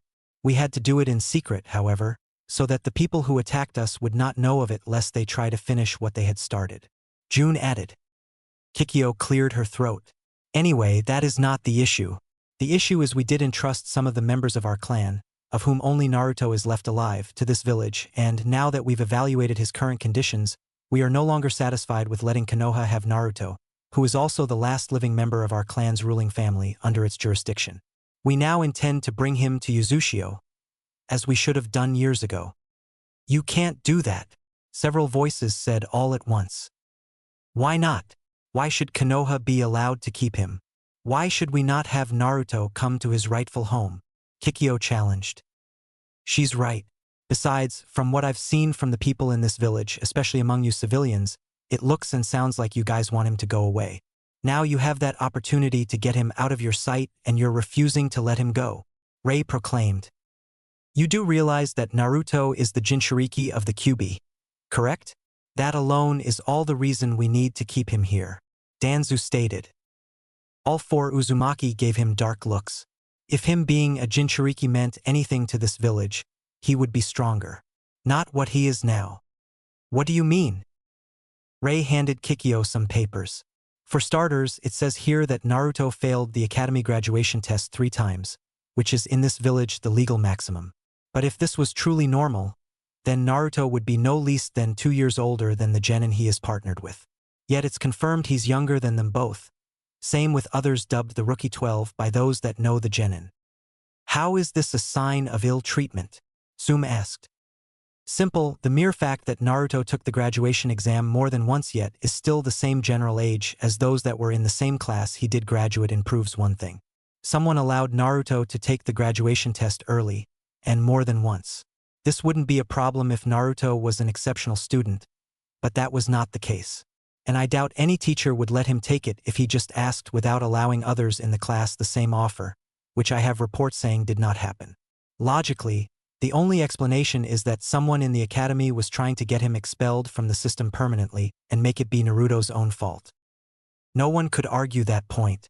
With Mizuki's actions known to them all, it wasn't hard to imagine others in the academy, minus Iruka given his bond with Naruto, had tried their own methods to sabotage Naruto. Besides, once it was actually said, it was hard to imagine Naruto being allowed to take the test more than once when he was the same age as the other rookies. If it had been truly fair, he'd have to be older than Neji. While a good point, this is hardly proof of mistreatment, Koharu stated. Kikyo leafed through the papers. Kept away from Uzumaki property and forced to live in a substandard apartment, put on a team based purely on grades rather than talents or potential, with a sensei known to be late to everything and 2 teammates who have little to no concern about his well-being, kept ignorant of clan heritage and identity of parents, not allowed in several public establishments under pretense of manager's rights to refuse service up until the time of the last Chunin exams which he was allowed to participate in after only one true mission which he was ill-prepared for and without training that went beyond tree walking, and his legal godfather hasn't even bothered to see him until a month ago, and who is currently keeping the fact he is Naruto's godfather a secret from him. I could go on until the next 3 counting the list of examples if you insist. We admit that he has not gotten the most preferential treatment, but you cannot ignore the fact he is a Jinchuriki. Hamura claimed. If we were to treat him better than anyone else, it might go to his head. Why didn't you consider that when you treated Sasuke better than anyone else? Ray asked. Pardon? Hamura asked. When you think about it, Sasuke's treatment is the exact opposite of what Kikyo said about Naruto. Allowed to live on his clan's property, placed on a team specifically suited to his needs above others, allowed into any establishment with owners giving him discounts not given to others, and not only that, allowed to be late to the final rounds of the Chunin exams, something that would not have been considered had it been someone else late. Again, if treating someone better than others goes to their head, what's your excuse for that? For starters, Sasuke lost his entire clan in front of him at a young age. He needed something to help keep his spirits up, Koharu claimed. Correct me if I'm wrong, but Naruto lost his family at an even younger age, the day he was born. By your logic, he would also need to keep his spirits up, June pointed out. Indeed, he needed a reason to be loyal to this village, and right now, I wouldn't be surprised if the only reason he felt loyalty was out of not love but obligation, Kikyo declared. Why would that matter? Danzu asked. Kikyo gave the bandaged warhawk a flat look. Love has an effect on an Uzumaki, and even our few remaining relatives in the Senju clan here in Konoha to a lesser extent, that you couldn't possibly understand. An Uzumaki motivated by love is on par with an Uchiha motivated by grief, while the effect that grief would has on us would be no different from a normal person. If Sasuke was anything to go by, that was quite a comparison. That does not matter, for he loves the village, Danzu reminded them. Does he? Does he really? Mia asked. Of course, he goes on and on about how he wants to become Hokage someday, Koharu said, and everyone in the room nodded. That must mean he loves the village. That only means he wants to be in charge. It does not mean he loves Konoha, Mia clarified. Who would want to be in charge of a village they didn't love? Shikaku asked. Someone who doesn't know what he's fighting for. Tell me, if Naruto knew what you were keeping from him, would he still have faith in this village? Kikyo asked.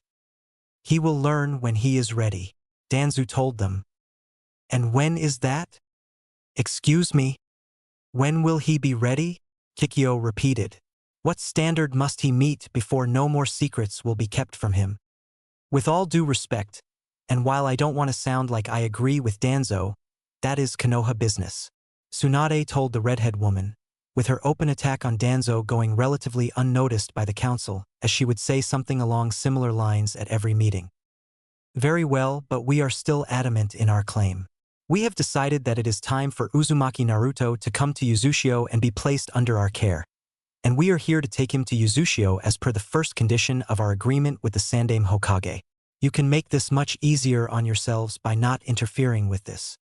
Well, you came here for nothing, for you can't have him, Danzu interjected. Kikyo gave him another flat look. Perhaps your ears are as damaged as the right side of your entire body. I did not say we are here to negotiate terms like we did, against our better judgment, the last time we came here. We will not compromise this time around. We are taking him with us like we should have done that day, whether or not you give us your approval. What kind of nonsense is this? One of the civilians said loudly. You say that we've not taken proper care of Uzumaki Naruto, but, despite knowing of the boy for about 7 years up to this point, you have done absolutely nothing for him in that time. And you think you can just up and take him from this village just because you share the same name? You want the boy to trust you, but yet you keep holding things over his head like it's leverage? That is bound to backfire someday. Not like it matters, as this is Naruto's last day as a shinobi of Konoha. That is our final word on this matter as Uzumaki Naruto's fellow clansmen. No ifs, ands, or buts, Kikyo remarked. And what makes you think you can do more for him than Konoha can and has? Hayashi questioned, the Hyuga clan head being among those trying to defuse the heated standoff but not wanting to give in to the envoy's demands, as he and the other shinobi saw them. There is a reason our clan is feared by our enemies. With us, he will be in no different of a situation than the one he's in now in that regard, and at least we can raise him the way Kushina and her husband would have wanted. Mia answered. Being feared is not necessarily a good thing, Tsunade pointed out. Only if that fear comes back to haunt you, something that will not happen to him in Yuzushio. Do you have reason to believe that he won't be better off with us? Kikyo countered. That is a moot point. Naruto belongs here in Konoha. This is his home. Everyone he knows and cares about is here. And it was his father's wish that he protect Konoha. Tsunade told them, trying to think of Naruto's best interests instead of just playing a game of tug-of-war with another village and him as the rope. Before this conversation escalates into anything worse than that, I think I know how this can be settled in a very easy way. Mia spoke up, causing everyone in the room listen in. Let's have Naruto himself decide what he wants, after he's heard what both villages can offer.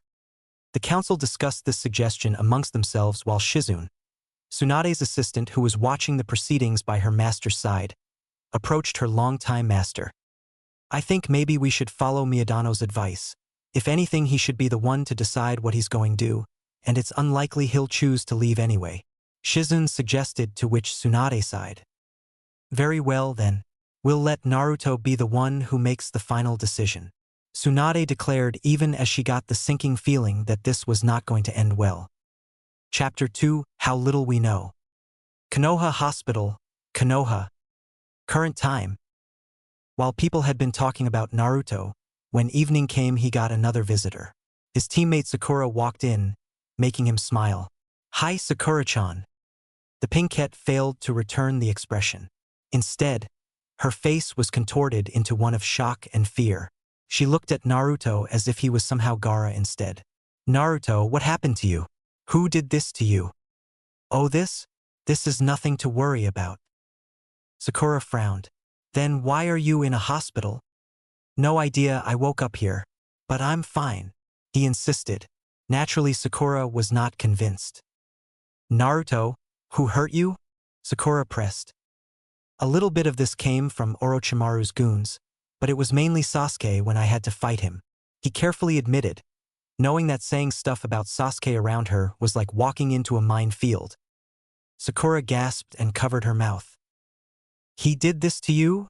She asked in disbelief.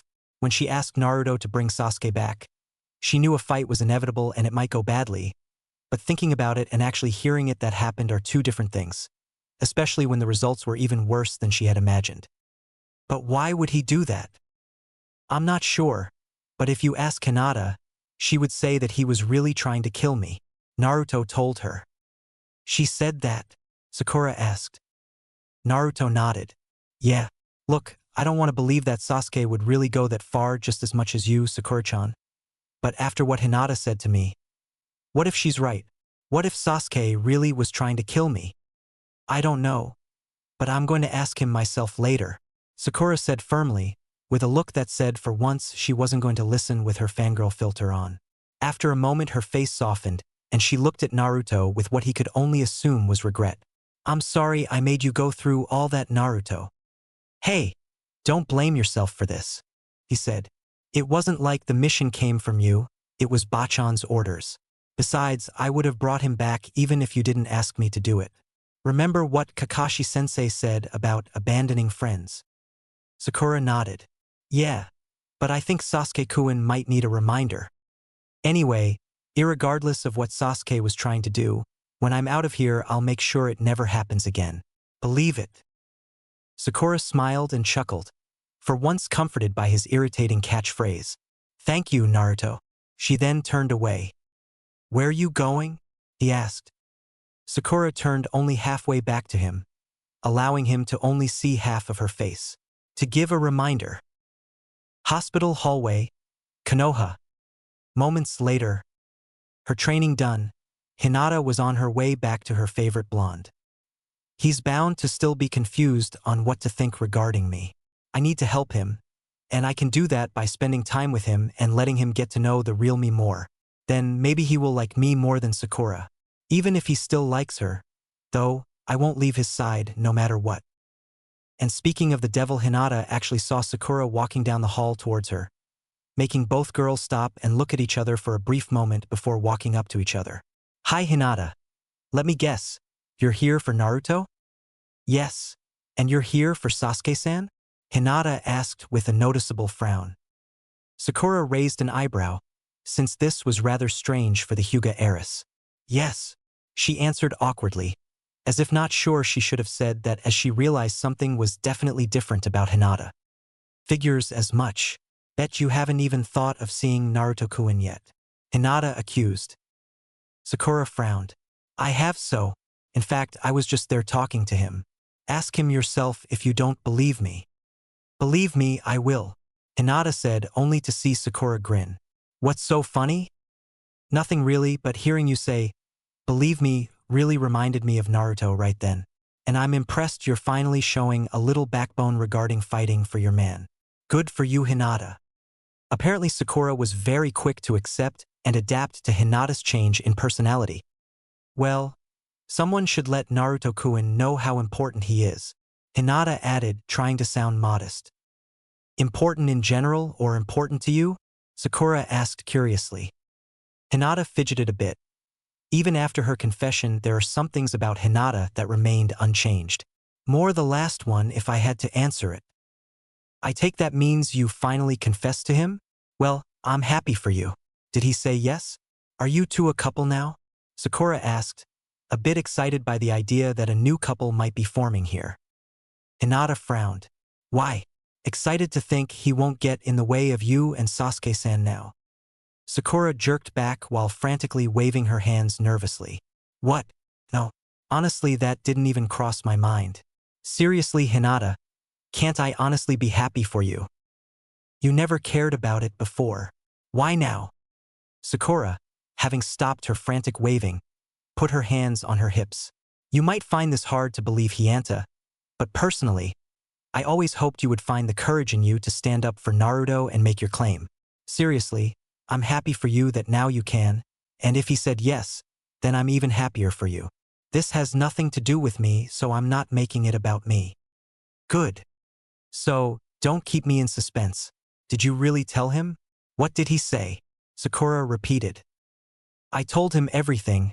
I held nothing back, and it actually felt good now that I finally did it.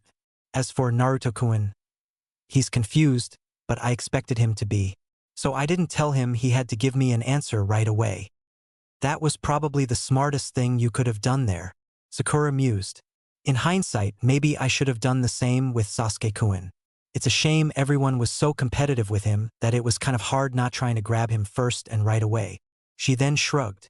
Oh well, I need to go see him about something, so I won't keep you from your man Hinata. You're going to see Sasuke-san?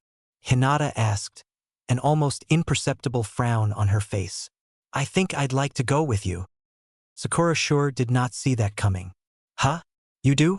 But why? I have a few things I want to say to him, things Naruto-kun won't say. Considering how banged up Naruto looked, and how Sasuke-kun is the one responsible for it, I can't honestly fault her for sticking up for her crush, the pinkette told herself. Though this is a side to Hinata that I've never seen before. How do I know she's not going to try and actually hurt Sasuke-kun? I'll see if I can let you come with me. But if you can, understand that I won't hesitate to stop you if you try to hurt Sasuke-kun, Sakura said, thinking this was the best way to get her answer. Hinata nodded in understanding, and the two girls proceeded to a different section of the hospital. By the way, Hinata, if you don't mind my asking, what made you decide now was the time to make your stand for Naruto? He almost died this time, Hinata said, sounding like she was about to cry a bit. Sakura put a hand on her shoulder in an attempt to console her. It's okay, Hinata. Regardless of what happened, he's still alive, and now you have your chance to be with him. Trust me, you don't want to miss the opportunity when it comes. She recalled her offer to Sasuke when he was leaving Konoha, and even though she knew when she made the offer to go with him that it was wrong, it was a chance she couldn't pass up. To her, Sasuke was worth fighting for, like how Naruto was to Hinata. It wasn't her smartest idea, but even now she didn't regret having it. I won't. I've known for years I needed to do something, and since graduation I've known that more. I guess I just thought I had more time, and here I was proven wrong. Naruto-kun's strong, but he's not invincible. No more than I am. I can't wait to become brave enough to be with him, seeing that he needs someone now. Good for you, Sakura said. Nothing more was said until they got to the room, guarded by an umbu. Sakura took out a written pass and photo ID to let them know she could enter. I'm afraid she can't go in, the umbu said, referring to Hinata. I'll take responsibility for anything she does, Sakura said. The umbu didn't look like he knew what to decide. Be quick, he said after a moment, unlocking the door. Elsewhere, as Sakura and Hinata prepared to confront Sasuke, a group of mysterious figures were meeting in an undisclosed room somewhere in Konoha to meet with another mysterious figure who stood before them speaking. After giving the people a series of orders, the mystery person finished their apparent briefing. You know your objective, you know your target, you know what to do if any obstacles show up. Get to work, and do not disappoint me, the figure said to the group of shadowy figures who nodded in understanding before vanishing. These people, even as they headed towards their objective, were unaware of the chain events they would help spark. Prison Wing, Konoha Hospital. In a secluded and heavily guarded room, complete with metal bars on the window, another patient was waking up. As he did, he noticed one thing above all else: being awake was painful. Damn.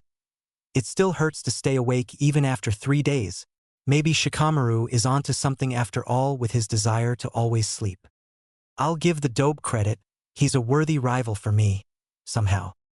He told himself, opening his eyes and seeing gray-painted walls everywhere and a small barred window on one of them providing some light but not real view outside. Taking my 2 best attacks would have killed even a normal Uchiha. But he still stood and defeated me. I actually kind of hope he's still alive. It'd be a shame to lose such a worthy challenge now. The patient was none other than Uchiha Sasuke, who was currently recovering from his injuries after Naruto defeated the last Uchiha and stopped him from defecting to Orochimaru. As Sasuke tried to avoid losing consciousness, he heard the door to his room open and heard an all-too-familiar voice. Good, you're awake. Sasuke looked to his left despite the ache in his neck.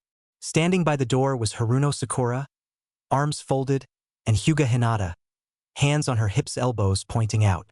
Sakura looked like she was genuinely disappointed in Sasuke, a rather strange look for her, and Hinata looked offended and not even trying to hide it. What do you want? Sasuke asked, his tone naturally apathetic. For starters, you locked away for a long time after I destroy your chakra system, so you can never be a ninja again, Hinata hissed. Sasuke blinked in surprise at this, since even the relative socially challenged Uchiha knew enough about the Hyuga heiress to know that she was as meek as a mouse by reputation. While Sasuke wasn't as concerned with Hinata attacking him, Sakura thought very differently. Hinata, don't do something that will get you in trouble, Sakura warned. The white-eyed girl nodded, and the pinkette looked to the last Uchiha. Sasuke-kun, we have to make this visit short, so I'm just going to ask a single question. Is that okay? He nodded. Did you really try to kill Naruto when you saw him? Sasuke did not answer right away, but when he did, there was no hesitation. Yes, I did. How could you? What were you thinking? Sakura asked. Sakura, you said you would only ask a single question. That means no follow-ups. Sasuke reminded her. Then I'll ask a couple for her. Hinata cut in. What were you thinking, Uchiha? You've never been deprived anything in this village. What made you decide all of a sudden this place wasn't good enough for you anymore? How could you be so selfish as to leave? For that matter, why did you want to kill Naruto-kun? What did he ever do to you? Her questions caught Sasuke off guard, and if he was being honest, they made him feel like a dick. Are you sure you want the answer to that? You're not going to like it. I probably won't, but I'm asking for the truth, not happiness, Hinata stated. Sasuke looked at the ceiling. You can't understand, no one can. My brother killed my entire clan. I need to kill him no matter what. I need to do whatever it takes to get strong enough to do that. At least that's what I was thinking at that moment. And how does that justify killing Naruto-kun? Hinata added. For one, he was trying to stop me from going to Orochimaru. At that time I thought going to Orochimaru would be the best way to get the power I needed as quickly as possible, and since Naruto was getting in my way, killing him would at least let me go on unhindered. And there's another why I tried to kill him, the reason why I asked you if you were sure you wanted to know. Itachi has a more powerful Sharingan than my own, the Mangekyo Sharingan. Any Uchiha strong enough can acquire that power, but to do requires doing something very dark. I tried to get it by killing Naruto. He replied, taking that moment to look back to them. In order to get the Mangekyo, an Uchiha has to kill the one they call their best friend. I'm sure you can connect the dots there. Hinata and Sakura both gasped. For Hinata, the fact he would be willing to kill Naruto just to one-up his own brother was horrendous. No different than if Neji had killed Hanabi just to mess with her back during his fate mindset. For Sakura, the idea of betraying your best friend for personal gain hit a sore spot with her. The scale between what she did with Ino and what Sasuke did to Naruto were different, but in principle the same thing, but even then neither Sakura or Ino would have gone as far as what Sasuke tried to do. Hinata clenched her fist. How? Get stronger eyes. By killing your best friend? What kind of sick person are you to even consider this course of action? If you were me, wouldn't you at least consider it? Sasuke tested. No. If the thought of killing your best friend for power doesn't break your heart, if to you that's a price worth paying, then you have no right to call that person a friend of any kind. You want to kill your brother? That's your business, not Naruto-kun's. You have no right to make him spill blood for you in your quest for someone else's blood. Sasuke closed his eyes, an earlier discussion coming back to him thanks to her. You might be right. Someone told me that a couple of days ago. After hearing what they had to say, let's just say that they did a good job making me question my choices in life. Oh yeah? What did they say? Hinata asked, to which Sasuke sighed before answering. Right, you better sit down for this. You're gonna need it with what I'm going to tell you, he warned. Flashback. 2 days earlier. The first day after being brought back, Sasuke, who had woken up not too long after his forced return to Konoha, was stewing in his hospital bed. Damn it. Why am I so weak? I should be better than this, better than the dobe. How is it I've made no progress since the academy?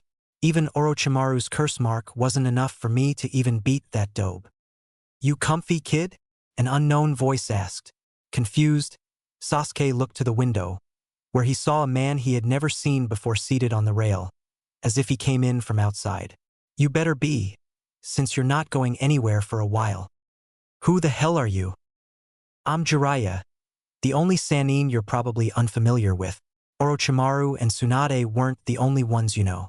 You and I met before, back when you tried to kill your brother. Smooth move, by the way, fighting an S-rank missing nin who was made an umbu when he was only 13. That was a big mistake, kid. Excuse me? Sasuke replied. This bastard thinks I'm not good enough to kill Itachi? You heard me, big mistake.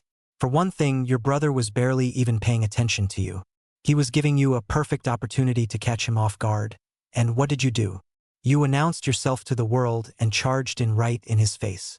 You didn't even try being stealthy, to say nothing of the fact that that opening would have done you no good in the end. Shut up. I need to kill him, the young Uchiha claimed. And you had the perfect chance, which you ruined. Not me, not Naruto, You could have gotten him in his blind spot with a silent strike and been done with it. But no, you stood right where he could see you, waited until he acknowledged your presence, and attacked with a loud and bright move that was clearly easy for a Sharingan to predict and counter. Why? It's like you wanted him to kill you instead. Just be glad I was there to get you and Naruto away from harm before Itachi did more damage. What right did you have to stop me from getting my revenge? Sasuke asked, feeling cheated now because of this old man. You were outmatched and going to get yourself killed. Did you want me to let you get killed? Jeriah asked back. What makes you think I would have died?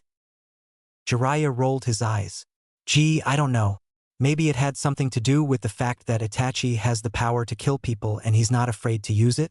I think you of all people know how strong he is. Sasuke grimaced, unable to refute that. He showed mercy to you once, but that doesn't mean he'd do it again. I don't know what you've been building up Itachi to be in your head, boy, but he's certainly not going to hand you the opportunity to kill him. You had the perfect chance, and you nearly died because your vanity overpowered your objectivity. Whatever. Unless you're here just to be a critic, why are here? Sasuke asked, not impressed with his visitor, just confused. Just paying a visit, and to say some things you need to hear before you make another big mistake again. Like this failed escapade of yours to join Orochimaru. Are you out of your mind? Seriously, kid. What made you say going to a missing Nin for guidance is a great idea? Shut up. I told you, I need to kill Itachi. Why? You're not in any immediate danger from him. He's not waiting to come back and finish you off. What's the hurry? He needs to die. He killed my entire family. And they'll still be dead when you kill him. It doesn't matter if you kill him today, tomorrow, or 10 years from now, or even never. They'll be just as dead as they were yesterday, you know. Killing him won't bring them back, Jeriah stated. Sasuke looked away. You couldn't possibly understand. How could you know what I've been through? I don't. But that's besides the point. If you listen to others, someone might be able to understand. The only reason no one understands you is because you won't let anyone else try, kid. You might be surprised, but you're not the only orphan in the world. For crying out loud, Naruto alone should have clued you into that. Sasuke huffed, but it sounded hollow. So what? The dobe couldn't possibly relate to me. He never had a family to begin with. Sasuke barely finished that sentence when he sensed a rise in Jiraiya's chakra as the Sannin clenched his fist. This took Sasuke by surprise. Why did this guy take so much apparent offense to what he just said? Deciding to not push things any further, Sasuke decided to listen to what the Sannin was going to say before saying something that might end up killing him. After he calmed down, Jeriah looked at Sasuke with a stern look in his eyes. For an Uchiha with a Sharingan, you act like you might as well be blind. Can you even see how much of a hypocrite you're being right now? Jeriah asked. Sasuke then turned to the Toad Sage. What? You're being a hypocrite. You're going on and on about how much you've suffered and how bad you have it, yet as soon as someone else has a sob story, you berate the whole thing. You act as if you're the only person in the history of the world who ever actually had a legitimate reason to be unhappy, and everyone else is just overreacting. Sasuke had a brief memory of Inari back in Wave, and for a moment thought that Jeriah was comparing him to the whiny boy before he recalled a certain conversation said boy had with Kakashi regarding Naruto. Well, if Naruto really does have it bad, prove it. What's he got to be miserable about? Jeriah repositioned himself to get more comfortable. Where should I start? Well, since you brought up your family, I'll talk about his. Naruto's never had any. Not a name or a face to call a relative. All he has is a complete blank. While you may dismiss that as something he should be grateful for, consider how you'd feel if the family you wanted to avenge was a complete mystery to you. If you didn't know a single thing about your mother or father or anyone else. Imagine if you didn't even know if they wanted you, let alone loved you. You have memories, but Naruto can barely even have dreams. It's like the old saying goes, it's better to have loved and lost than never to have never loved at all. Guess which one applies to Naruto? For the first time, Sasuke actually thought carefully about that. He had never really thought about Naruto's status as an orphan that way before. To him, never having a family to begin with was essentially saying you never had anything to lose. He had never considered that maybe having nothing but questions was worse than having nothing but memories, and, after hearing what Jeriah had to say, he realized that maybe not having anything to lose might not be the blessing in disguise he thought it was. He could never have imagined what else Jeriah was going to reveal about Naruto's life. However, as the Sannin continued talking to him, Naruto had no family to call his own. And that's just the tip of the iceberg of what he had to go through. You may know the loneliness of not having a family to go home to, Sasuke, and I can understand how painful that alone might be. Jeriah continued. But let's forget about the origin of that loneliness for a bit, and think more about the life it results in. Imagine for a moment if you had been alone not from when you were 7 but from the day you were born. Then imagine that you're not only lonely at home but that you were forced to be lonely in town as well. Imagine if people didn't care about your clan, your family, or you. Imagine if those people even went as far as to think that you should have died like the rest of them, and they won't even tell you why. Imagine if in school the teachers refused to have anything to do with you, and instead of wanting you to do your best, tried to make you do your worst. Imagine all the kids you know being told to avoid you, to treat you like some kind of plague, and even when they had to interact with you they did so in a way that only served to not just make you feel just lonely but unwelcome as well. Imagine if some people even wanted you gone so badly that you have to live your life with the constant threat of an angry villager or shinobi trying to kill you, and that this threat was present every day of your life. Imagine this, all of this was the only life you ever knew. Sasuke was silent, stunned by the scenario. Even the last Uchiha had some morality left in him, and to hear that such a thing was possible almost made him sick. To force such a hellish life like that on a child, regardless of who they might be, was beyond criminal. It was inhuman, something that would probably piss even Sasuke off. Now imagine that this happened to Naruto, Jeriah said, throwing him off. Would you still say he has nothing to be miserable about? Sasuke wasn't considered a genius for nothing. He was to figure out what Jeriah was trying to tell him. Are you say all that did happen to him? Yep, all of that and much, much worse. And he had to live this life from day one. But if that's true, then how can he act so happy and carefree like it's nothing? Sasuke asked, not seeing how somebody living in misery could resist sulking in it. While Sasuke wasn't an expert on emotions, he believed that if you were in a bad mood you were supposed to show it, not pretend otherwise. Because sulking won't change anything. In fact, sulking would only let the Itachi of his life win and destroy him. Jeriah answered. Sasuke raised an eyebrow. There is someone in his life like Itachi? You didn't think Naruto's family never existed, right? The Sannin asked back. Someone had to get rid of all of Naruto's family, leaving him without anyone to care for him. At that, Jeriah paused, and Sasuke noticed what he could only guess was remorse. You know who it is, don't you? And you haven't told the dobe yet. Why is that? As it stands, there's no point in me telling him.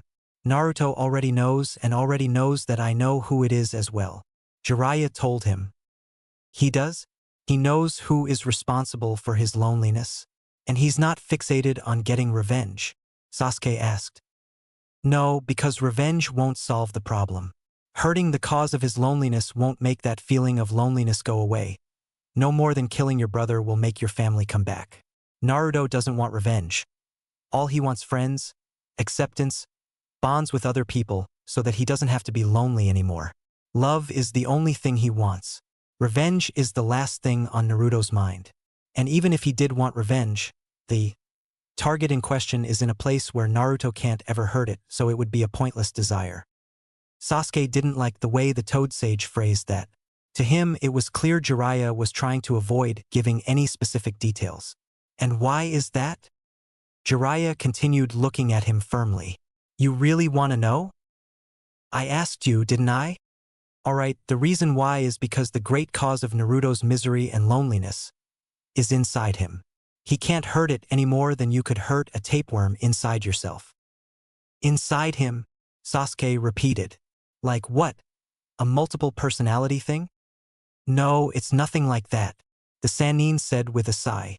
Understand that what I am about to tell you is classified and cannot be repeated to others. When the Kyuubi attacked Konoha 13 years ago, the Yondaime wasn't able to truly get rid of it. So he has no choice but to seal it away inside of Naruto on the day he was born. Naruto is basically a living, breathing cage for the fox. Before it was locked up, however, the Kyuubi managed to kill his entire family when they sacrificed themselves to protect him.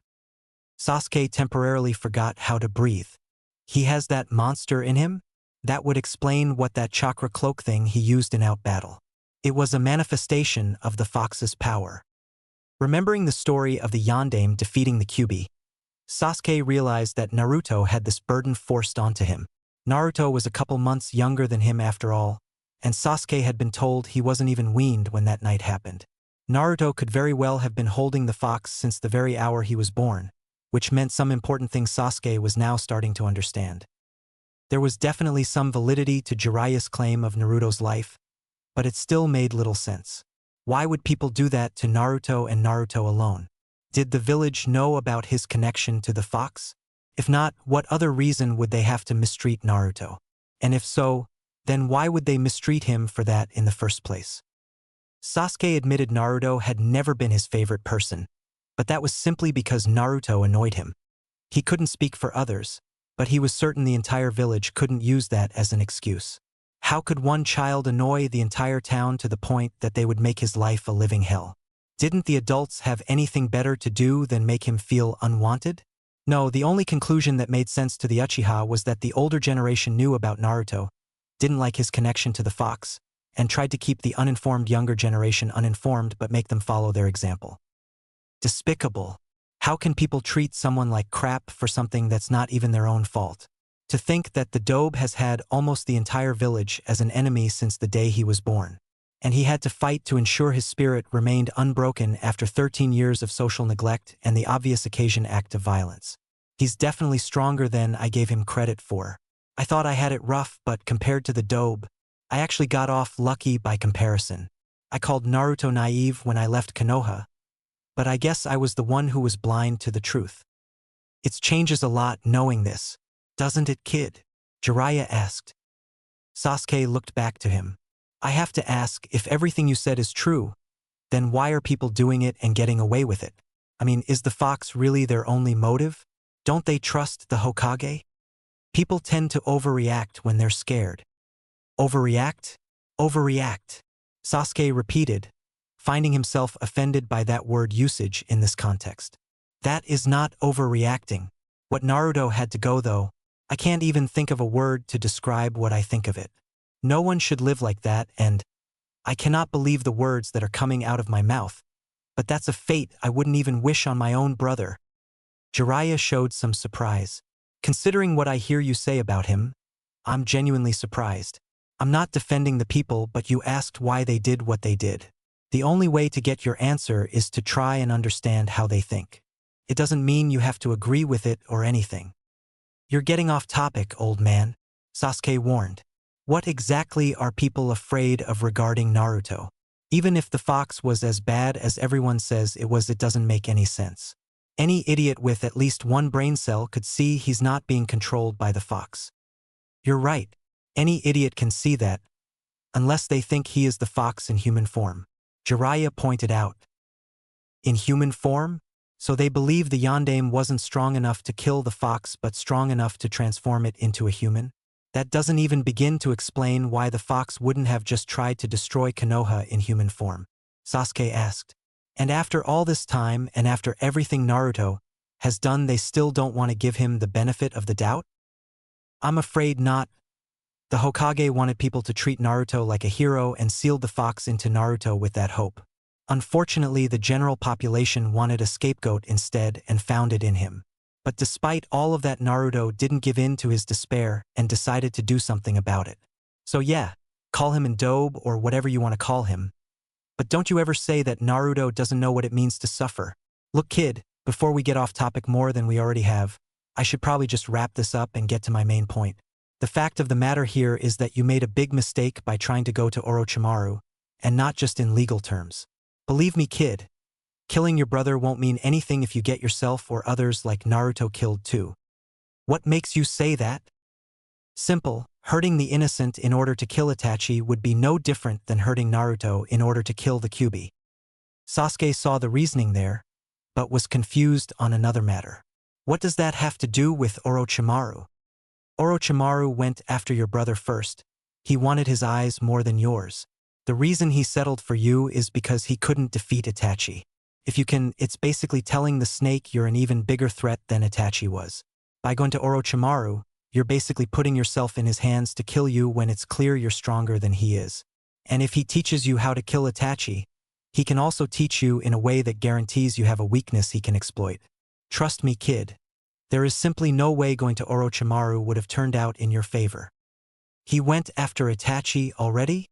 Sasuke asked, not aware of this. If he couldn't beat him, how could he possibly help me? Damn it to hell, Naruto was right.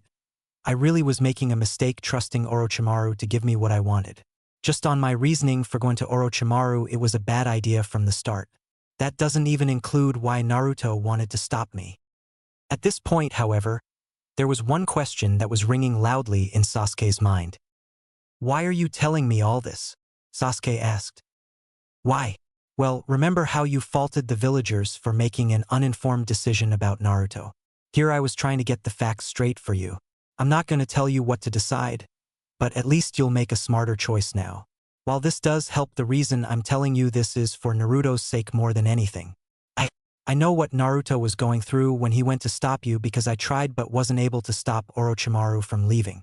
I know what Naruto would have to go through if you did. And I don't want to see Naruto having to go through that pain of losing you the way I lost my own best friend. He's already suffered enough in his life. That's the main reason that I'm talking to you. And I'd like to think this way you're less likely to end up like Orochimaru yourself. Or for that matter, Itachi. I will never be like Itachi, Sasuke insisted. Jeriah did not look like he was convinced. Your brother severed all bonds to this village and the people in it, you included, to pursue a selfish goal, breaking the hearts of those he left behind. And here you tried to sever you bonds to the villages, the people in the villages, which nearly hurt a lot of people who care about you, Sasuke. So tell me, how is Yugen Orochimaru any different from what Itachi did to you? Keep that in mind before you try to pull a stunt like that again, Jeriah said before disappearing. That still doesn't tell me why he spoke to me, he thought to himself. Despite being in a bed already, Sasuke felt like he had just collapsed from taking all this information in, and yet he was still being left with a lot of questions. What did he mean by I could become like Itachi? He murdered my entire family for fun. How can I do the same when my family's already dead? Unless he meant similar in principle than in action. Maybe he was talking about Naruto, Sakura, and the others. He closed his eyes and a memory came back to him. Back in Wave, where Kakashi was talking to Inari after Naruto chewed him out. Sasuke had been going out for a walk, one of his few hobbies, when he passed by and heard something that caught his attention. Naruto's had a terrible life for as long as he could remember, but he decided to stop crying about it and make it better himself. One of the few things he hates is seeing people give up before they even try the same. I didn't think about it at the time. I assumed Kakashi-sensei was just saying that to appeal to the boy, but now it makes sense. Sasuke thought. A lifetime of being treated like a monster, and obviously he didn't know the reason why that entire time. Who would look at a little kid and say, "You're the container for the monster that killed a lot of people?" How the heck did he survive like that? And for that matter, why would he want to become Hokage of a village that made his life miserable? I mean, if for example Konoha made Itachi kill my clan, I know I sure as hell wouldn't feel any loyalty to this place. Or maybe he wanted to do it to gain those bonds that he wanted so badly, like the one I tried to cut by trying to kill him. Maybe that's what that old man was trying to say. Sasuke closed his eyes and began to sleep. Inside Sasuke's mind, Sasuke opened his eyes after a while, only to see a gray mist-like haze completely blocking his vision. Where am I? I can't see anything, he thought, with nothing but the gray mist-like haze before him. He started walking, but it didn't feel like something he was doing consciously. His footsteps sounded muffled, yet it felt like he was walking atop something squishy and wet atop something hard. All of a sudden his right arm moved against his wishes and acted like it was batting something away. But the sounds of screams were heard.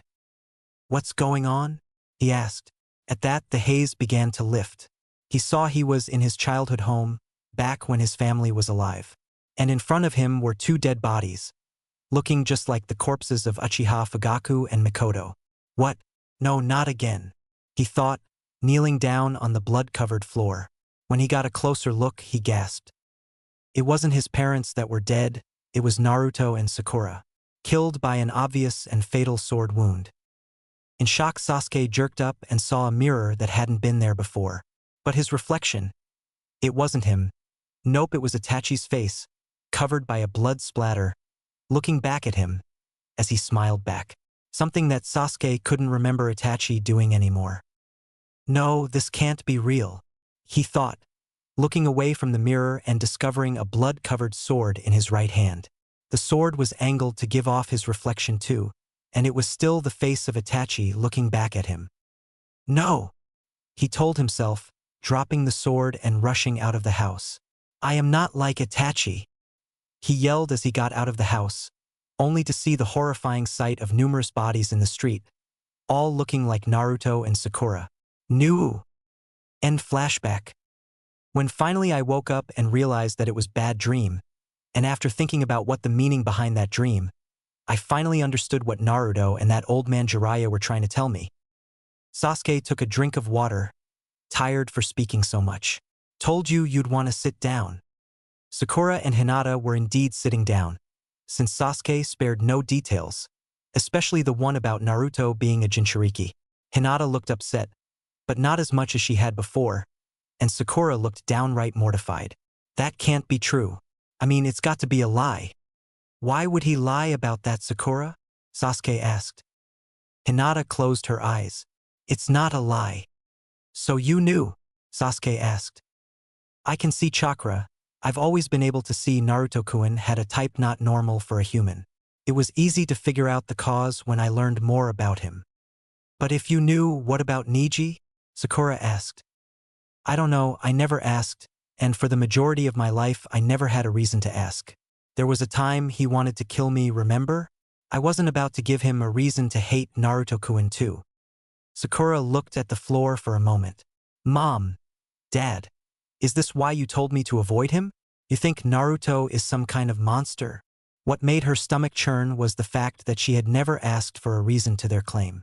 As a child, she had just assumed if her parents said it, then it had to be true. They told her it was better for her to avoid him and not make friends, and she did it without question, even going as far as becoming close to an enemy even when her parents didn't tell her to. Naruto, I'm so sorry. So now what, Uchiha-san? Hinata asked. Does this change anything for you? Does Naruto-kun's life actually have value to you now? You say that like it never did, Sasuke accused. Did it? Hinata pressed. You admitted you were willing to kill him to get some kind of upgrade for you eyes. Just be glad you didn't, or else I'd personally make you blind. There's no need, Sasuke said before showing his newly gained Mangekyo Sharingan, which looked an awful lot like a diagram of a red atom surrounded by the black of his pupil. Somehow, I got it without killing him. How? Hinata asked. Did you kill someone else here? No. To be honest, I don't know how I got it. I didn't even know I got it at all until a guard came in and pointed it out. Maybe that dream had something to do about it. Maybe killing your best friend doesn't require such a literal act, but the strong enough belief that you succeeded in doing it. Or maybe the guilt or grief you felt caused you to awaken it, Sakura suggested. Sasuke shrugged and sighed for a moment. Maybe you're right, though now I'm not too proud of what I tried to do to get it. I screwed up. Big time. There's no denying that. Well, at least you're admitting it, Hinata said. But this doesn't mean you're back on my good side. Naruto-kun nearly died because of you. An apology won't be enough for me. Why should I apologize to you? This doesn't apply to you in any way. Sasuke-san, Naruto-kun is more than just your teammate. He is my heart. I can't live without him any more than you can live with only half your body. Killing him is personal to him. Even if Naruto-kun can forgive you with just an "I'm sorry," I won't. How can you hold a grudge when he doesn't? Sasuke asked. You must not understand women that well, Sasuke-kun, Sakura said, agreeing with Hinata in principle. And I probably never will. Deal with it. Well, understand this, Sasuke-san. Threaten Naruto-kun again and I'll make you regret it, Hinata warned. After all, you just admitted that you felt weak. I admit nothing. Besides, with my current condition, what do you have to be afraid of? The last time you were in a hospital, the very first thing you did once you got out was fight Naruto-kun. Sakura nodded. She's right, Sasuke-kun, you did do that. Yes, and I lost that time. Then I fought him a second time. And ended up here because, thankfully, I lost. I doubt the third time is going to be the charm even with my Mangekyo Sharingan, especially knowing what I know, he commented. Speaking of which, what is your stance on that, Sakura? Huh? Hinata looked to the pinkette. Yes, what do you think of Naruto-kun now? Honestly, he's clearly stronger than I ever gave him credit for. And I don't mean physically, but emotionally, she said. Well, I've said all I want to say, Hinata said, standing up. I'm going back to him now. What are you going to tell him? Sasuke asked. Hinata looked at him briefly, then back to the door. Only what he needs to hear. She then opened the door, but before she could even step out, the body of a person went flying past the door like a projectile, moving too fast to see properly, especially since it was something she hadn't expected to see. What the hell was that? Sasuke asked, as he was able to see what happened from his bed. What was what? Sakura added, getting up since she hadn't seen it, but she did hear a resulting crash. Hinata looked into the hall and saw at the end to her left was a fuming Tsunade. Hokage-sama. If you're looking for Naruto, you better get to him quickly before someone else does, she warned. Without anything else needed, Hinata bolted down the hall to her loved one's room. Sakura stayed by the door. What could this mean? It sounds like someone's doing something to Naruto they shouldn't be, and the Hokage didn't approve of it. If that person she sent flying is part of it, she's gonna grind them into fish cakes. Sasuke guessed before making suggestion to Sakura. I think you should go check on Naruto as well. You sure? I'm not in danger, but Naruto might. Go, he told her. She nodded. I'll be back, Sasuke-kun. She then ran to Naruto's room while asking herself what was happening to her blonde teammate. Naruto's room, Konoha Hospital. Sometime earlier, while Sasuke was dealing with visitors, Naruto had some of his own. Hey Ero-sennin, who'd you bring with you? Jeriah frowned while his company either chuckled or smiled at the title. Tsunade, who was also there, didn't react since it was nothing new to her ears. Show some respect, kid. When you stop peeping, I might consider it. The young blonde looked to the four redheads. This guy's is a peeping addict or something.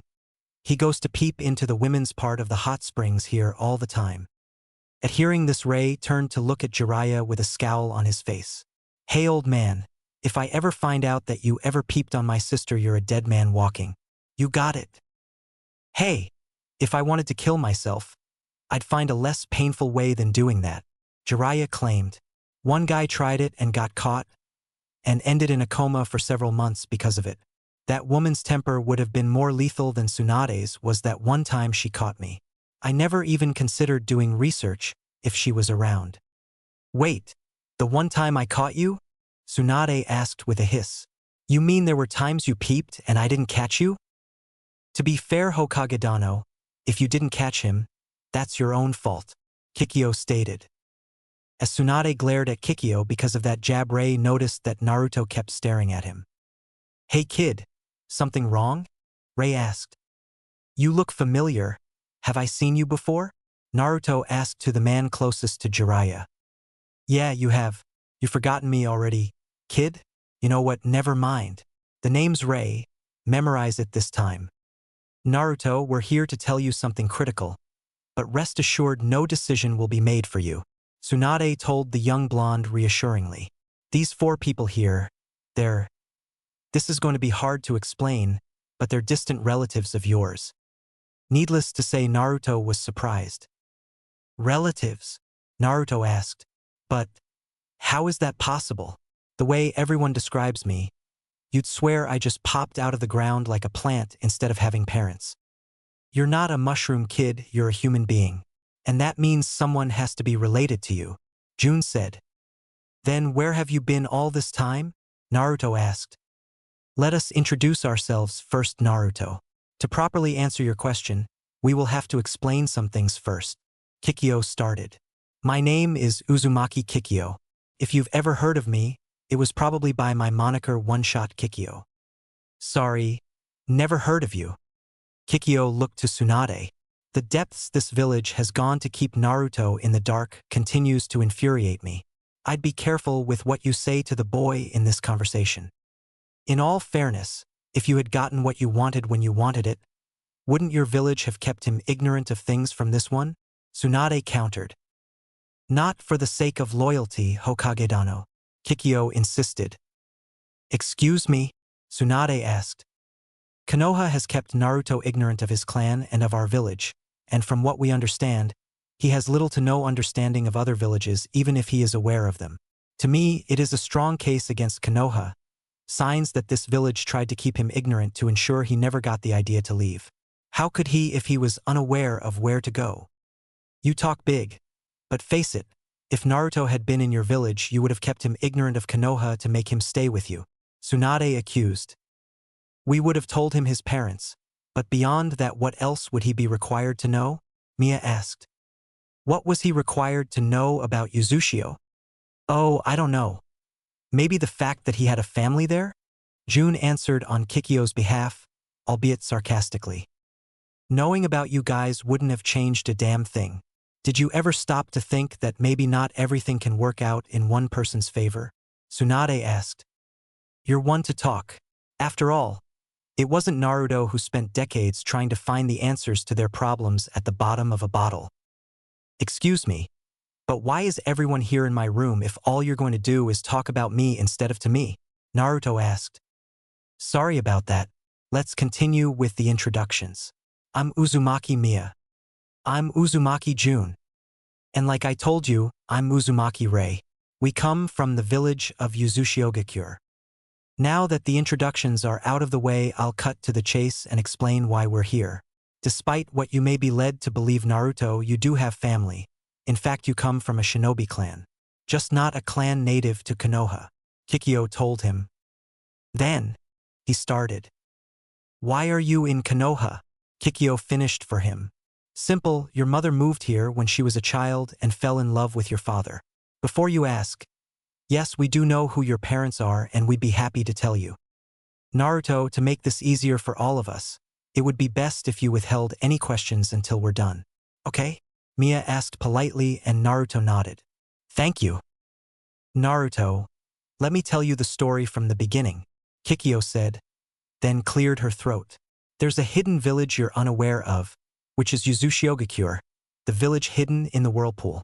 It was founded right after Konoha was by our clan, the Uzumaki. Our village was powerful, but at some point our enemies banded together to destroy us. They almost succeeded. Keyword being almost. We went into hiding to let the danger pass. When it did, we focused on rebuilding our village in secret while also trying to locate any of our clansmen who had remained scattered throughout the world after they failed to return. Eventually we learned about you and wanted to take you with us, but the Sandaime Hokage insisted letting you stay here was the best way to honor your parents' wishes. We decided to let you stay, but we warned him we'd come back in time and see how you were doing. The way we see it, Konoha has been holding you back and is not the best environment for you, so we'd like you to come with us. Naruto's eyes widened. You intend to take me away from my home and friends? Tsunade smiled. Looks like we have our answer. Don't get your hopes up. He's jumping to conclusions, Kikyo told her, then addressed the whiskered blonde once more. Naruto, refrain from deciding anything until we have nothing more to tell you. You want to take me from my friends. That's all I need to hear to say no, and that's that, he declared firmly. Even if we can tell you who your parents are? Naruto looked at her. You mean you won't tell me unless I agree to go with you?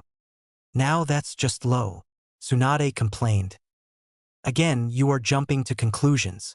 Naruto, I'd be happy to tell you who they are whether or not you decide to come with us. All I ask is you at least hear why coming with us to Uzushio would be a good idea. No more, my mind is already made up. Naruto leaned back and crossed his arms. Just say what you want to say, but my mind is already made up. He's like his mother, too stubborn for his own good, Rei thought. Naruto, while I would be happy to take you back to Uzushio with us, it would be counterproductive to force you. So allow me to tell you why coming with us would be beneficial to you. Kikyo started. Uzushio is a village that was made for the Uzumaki. We have means to specifically bring out your potential. Konoha is better at helping clan ninja or those born to advantages, yet they've denied that to you even though you deserve it more. Uzushio will deny you nothing, within reason of course. This isn't to say we're bribing you, Mia added in. But think about it, Konoha hasn't exactly tried to let you become all you can be. How many fighting styles do you know? How many jutsu do you know that you didn't have to pry out of someone's hands just to learn about, let alone do? You may want what's best for this village, but is the feeling mutual? There are some people who care for me, he stated. And how many of them have taught you to become a better ninja? How many of them didn't have to be asked to teach you something? Mia added. Kakashi-sensei, Naruto answered. Kid, Kakashi knew who your father was. He was actually really close to him, Rei pointed out, getting a shocked look from the whiskered blonde. You'd think he'd make it a point to watch over you since he liked your father so much. But tell me, did you even know who Kakashi was until he was assigned to be your sensei? Oh, by the way, he wasn't put in charge of your team to help you, but to help your Uchiha teammate. And what exactly has he taught you since becoming your sensei? Does that sound like someone who cares about you? Well, if you knew about my parents, what about you? He was at least there for me, Naruto claimed. Yeah, after you became good enough to be a genin. Where was he when you were younger and alone? June asked. Where were you when I was younger and alone? Naruto asked, making Tsunade smile and how he was turning their argument against them. He's right. You can't throw the first stone here. Tsunade couldn't resist getting in. Neither can Konoha, Kikyo stated. Naruto, as we told you, we had to hide to protect ourselves. We did come for you, but we were asked to honor the Yandame's sacrifice for Konoha by letting you stay and get stronger. Now, if Konoha was honoring his sacrifice, wouldn't they be helping you get stronger? I have gotten stronger, he insisted. And how much of that can you credit to Konoha rather than yourself? Kikyo asked. You learned the shadow clones despite one teacher giving you the opportunity, not because of it. Your senseis all seem to prioritize chakra control lessons but never anything to do with it. After all, tree walking, water walking, and summoning were of little direct use to you in the Chunin exams. Yet that's all you were taught, were you not? It helped me during the invasion, he pointed out. That is true, but the invasion was not something Konoha was preparing you for. They should have prepared you for the Chunin exams, and yet you knew nothing but tree walking and shadow clones. Naruto, do you intend to go the rest of your career doing nothing but outnumbering the enemy and beating them senseless? Being a ninja is not about doing the same jutsu over and over again. Do it too much, and someone will figure out a way around it. I have the Rasengan for that, the whiskered blonde countered smugly. Ah yes, an incomplete close-range jutsu that requires a lot of time for you to build and the luxury of a clone to create in your particular case. Kikyo said, unimpressed. How would you use that against a long-range fighter like me? I'd run up to you and dash, he started. But then Kikyo took out her bow and pointed it at him. Hey, put that away. You're in a hospital, Tsunade yelled. Kikyo put her bow back behind her. Relax, Hakagodano, it was just to get a point across. Did you really believe that I would attempt to shoot him? She looked to Naruto. Before you could have even finished that sentence, I would have shot you at least 20 times with my arrows and killed you. With a clone right next to you, you would have a difficult time dodging. And with your hands full making a Rasengan, you would be unable to create a defense. With your limited arsenal, you'd stand no chance against me. And don't kid yourself into thinking just because your young adults will show you mercy. They will not. They will kill you, and they will not be afraid or ashamed to be unfair about it. This is what being a ninja is all about, kid. Your mother and father knew that all too well. Ray mentioned. While we're at it, can I tell him now, Kikyo? She nodded. Yes, he deserves to know. Now hold on. Jeriah stepped in. Are you saying he doesn't deserve to know? June asked. Not at all, but maybe the timing isn't right. Jeriah told them. How is him knowing now a bad thing? His life is already in danger even if their enemies don't know who he is, so your claim of safety is moot. Kikyo proclaimed, then looked to Naruto. Naruto, your father is Namikaze Minato and your mother was Uzumaki Kushina. You are the son of the Yandame Hokage and princess of Uzushio. Naruto was wide-eyed and silent, with everyone waiting to see his reaction. Tsunade and Jeriah were now very concerned, since it was entirely possible that he would lose all trust in them and via association Konoha for keeping this from him. Hey, I was going to tell him, Ray complained, only to get no response or apology. That's impossible. Surely someone would have told me that if it was true, Naruto said, his expression still shocked. It's true, kid, Ray said, then looked at Jeriah. Go on, tell him. Be honest for once, Godfather. Jeriah almost stumbled over with that last word. How did you know? You're not the only one good at gathering information, old man. Wait, you two knew? Naruto asked Jeriah and Tsunade. I didn't until Jeriah told me, Tsunade said, hoping to retain some credibility to the whiskered blonde. If he lost all trust in her, he might seriously consider leaving Konoha. But you did know, Naruto said. Both of you knew, and you never told me. He was frowning and starting to cry. And what was that godfather remark about?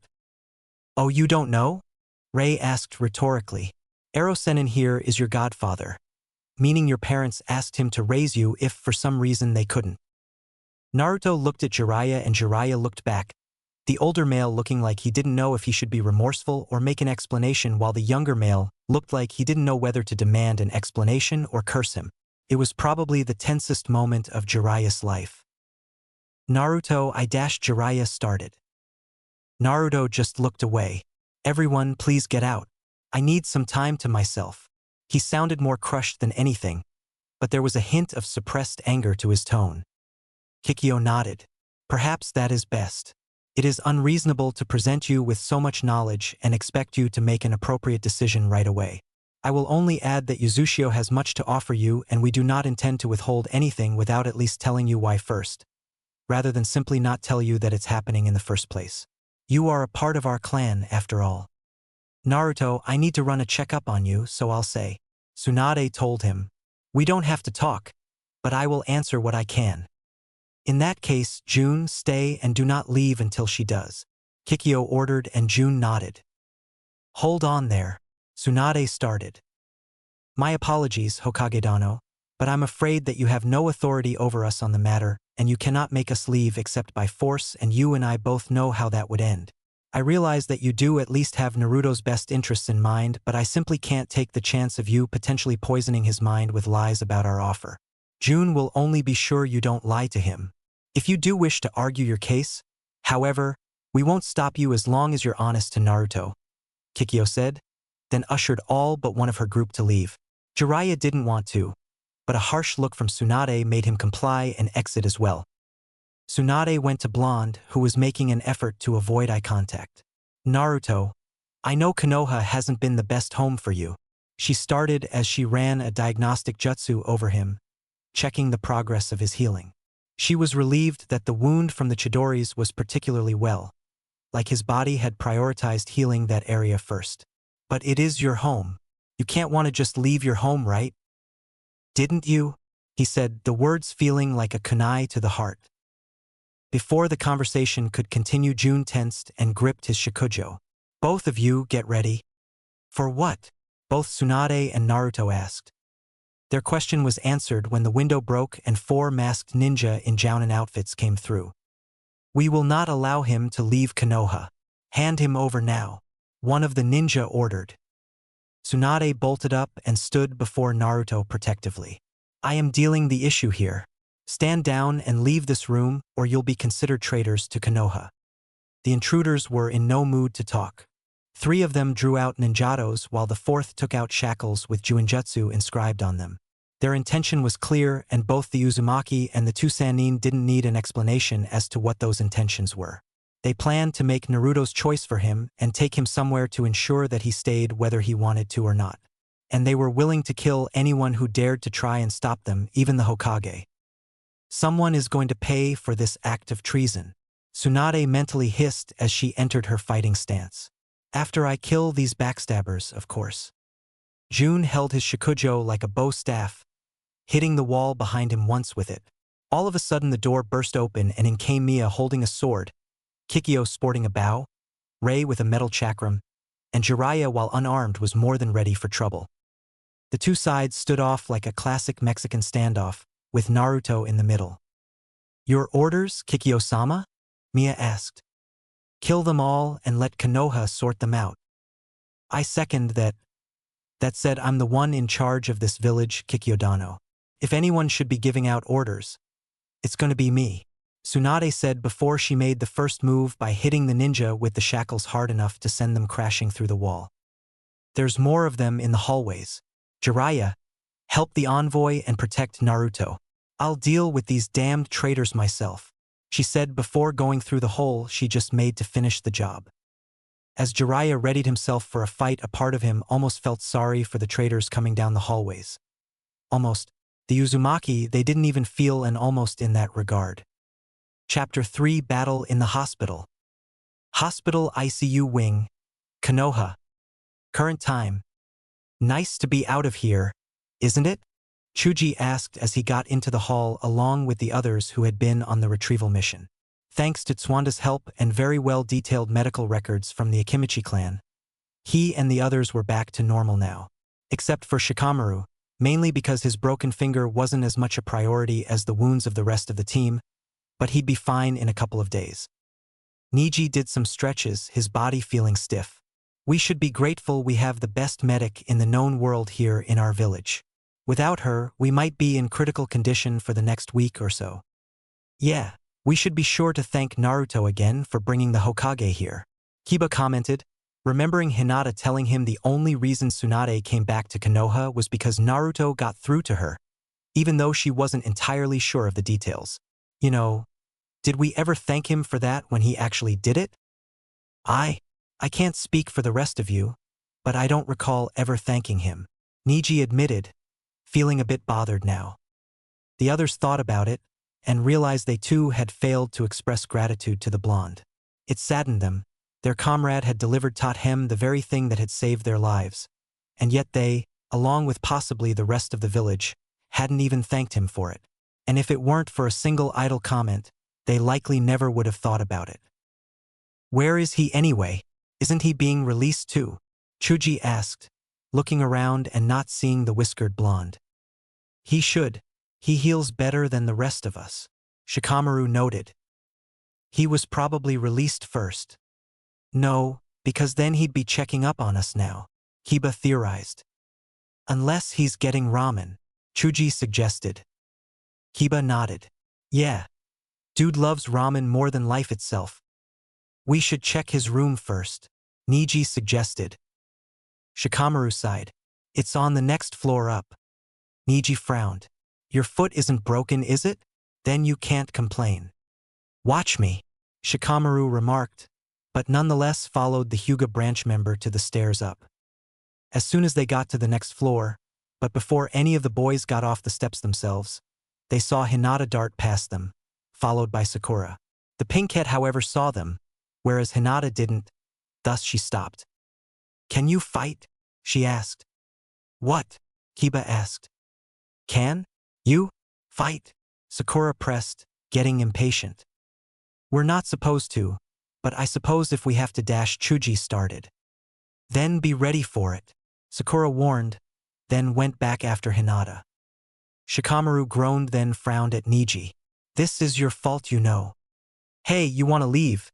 No one's stopping you, Niji hissed before following Sakura, which Chuji and Kiba were already doing. Shikamaru sighed, knowing he could just leave, yet his body and morals and the voice in his head that sounded like his mother just would not let him. Damn it. Why can't the world just go on pause? Despite his reluctance, he followed.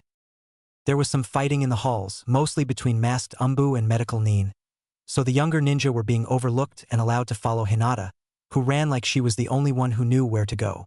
Unfortunately, before she could get there, she was swarmed by some masked ninja who decided they had gone far enough.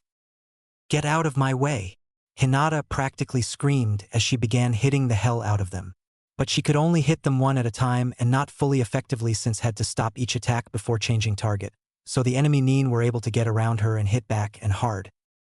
Getsuga!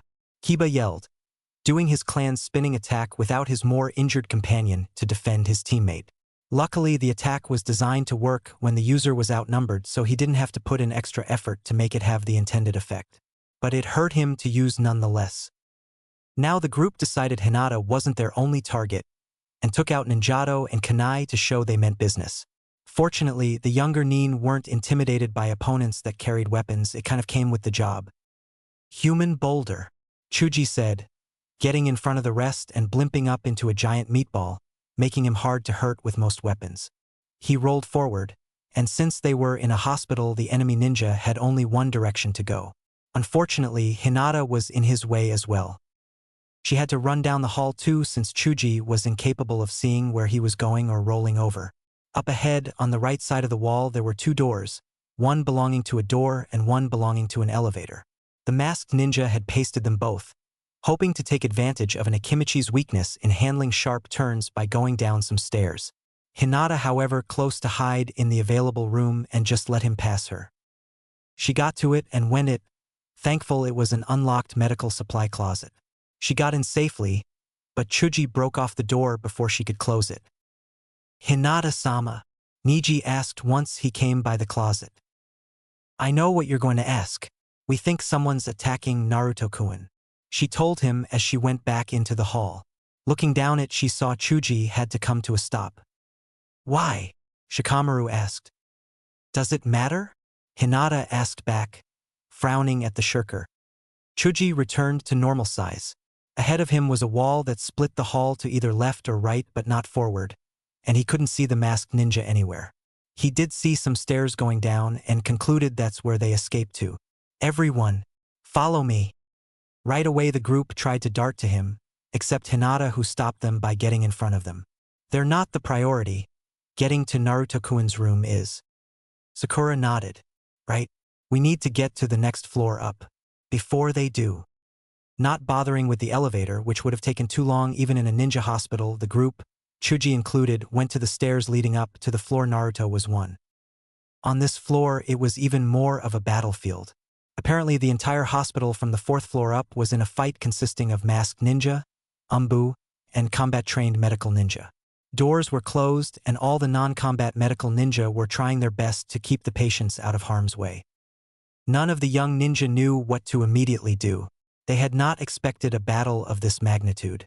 This was almost like a portion of the Otosuna invasion all over again. No time to speculate. Hinata went for Naruto's room down the hall, not caring in the least about joining the fight until she knew what his current state of being was. Once she moved, the others followed. "Stop right there," one of the masked nin ordered, but was completely ignored. Occupied with a fight against an umbu, all they could do was throw some kunai, which all missed and hit the wall instead. This didn't even faze the rookies, who continued following Hinata.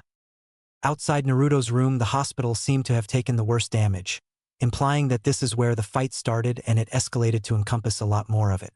There were burn marks and holes in the wall and even some slashes on the plaster as well. On the floor, there were 2 down bodies, clearly dead since they were unmoving and on fire, with one man by the door with red-orange hair none of them recognized. "Who are you?"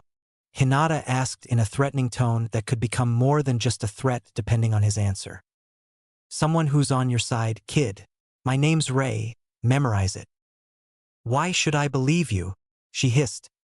"If you're a good ninja, you shouldn't," Ray replied. "Where's Naruto then, if you're on our side?" Sakura asked.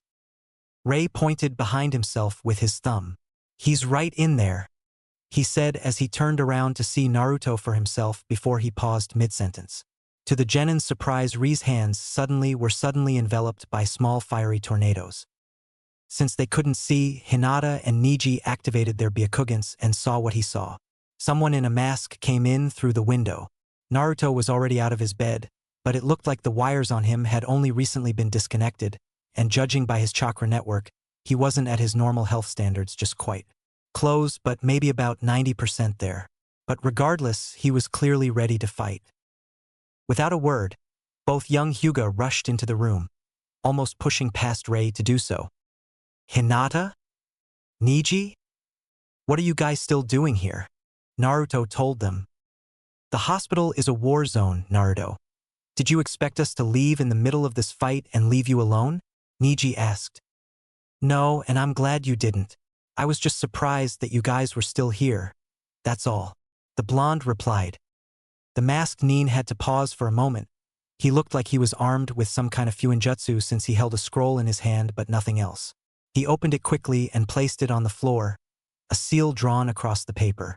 Despite how fast he might have been, Ray was faster and already armed with an attack, and blasted the masked nin with 2 flaming flurries. The attack must have been designed to burn rather than overpower, for it didn't push the masked nin back or show any signs that it had force behind it. Rather, it set the uniform and scroll ablaze, and unless they acted quickly, the person inside would burn with them. The threat no longer imposing, Hinata immediately went to Naruto and couldn't resist hugging him to confirm he was safe. "Naruto-kun, are you okay?" "I'm fine. Still in a lot of pain though," he said. "It feels like something is preventing my injuries from completely healing, but I don't know what it might be." Her Byakugan still active, Hinata looked but couldn't see the problem. Naruto-kun, I wish I knew what was wrong, but I can't see anything I recognize as a problem.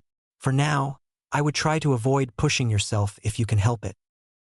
But there's a fight going on. He objected. She nodded. That's why we're here. Since you can't fight right now, we'll fight for you. You help us all the time, so please let us return the favor. At this point, Ray entered the conversation. For now, stay here and fend off any newcomers. Ray ordered. I'm going to go check on where that guy came from. Before any of the young Konohanins could say anything, Ray went out the window and was headed up to the roof of the hospital. On the wall, he could see a body scent flying off the roof and fall down to the street below, with a brief glow to one part of it and blood around the same area. Kikyo's already up there. I better not show up unannounced or else I'll be the one with an arrow in my gut. Getting close to the top, but still over the edge, Ray saw some other masked nin trying to surround someone and got an idea. I gotta time this right. Once he felt a familiar chakra surge, he jumped and immediately moved to behind one of the enemies.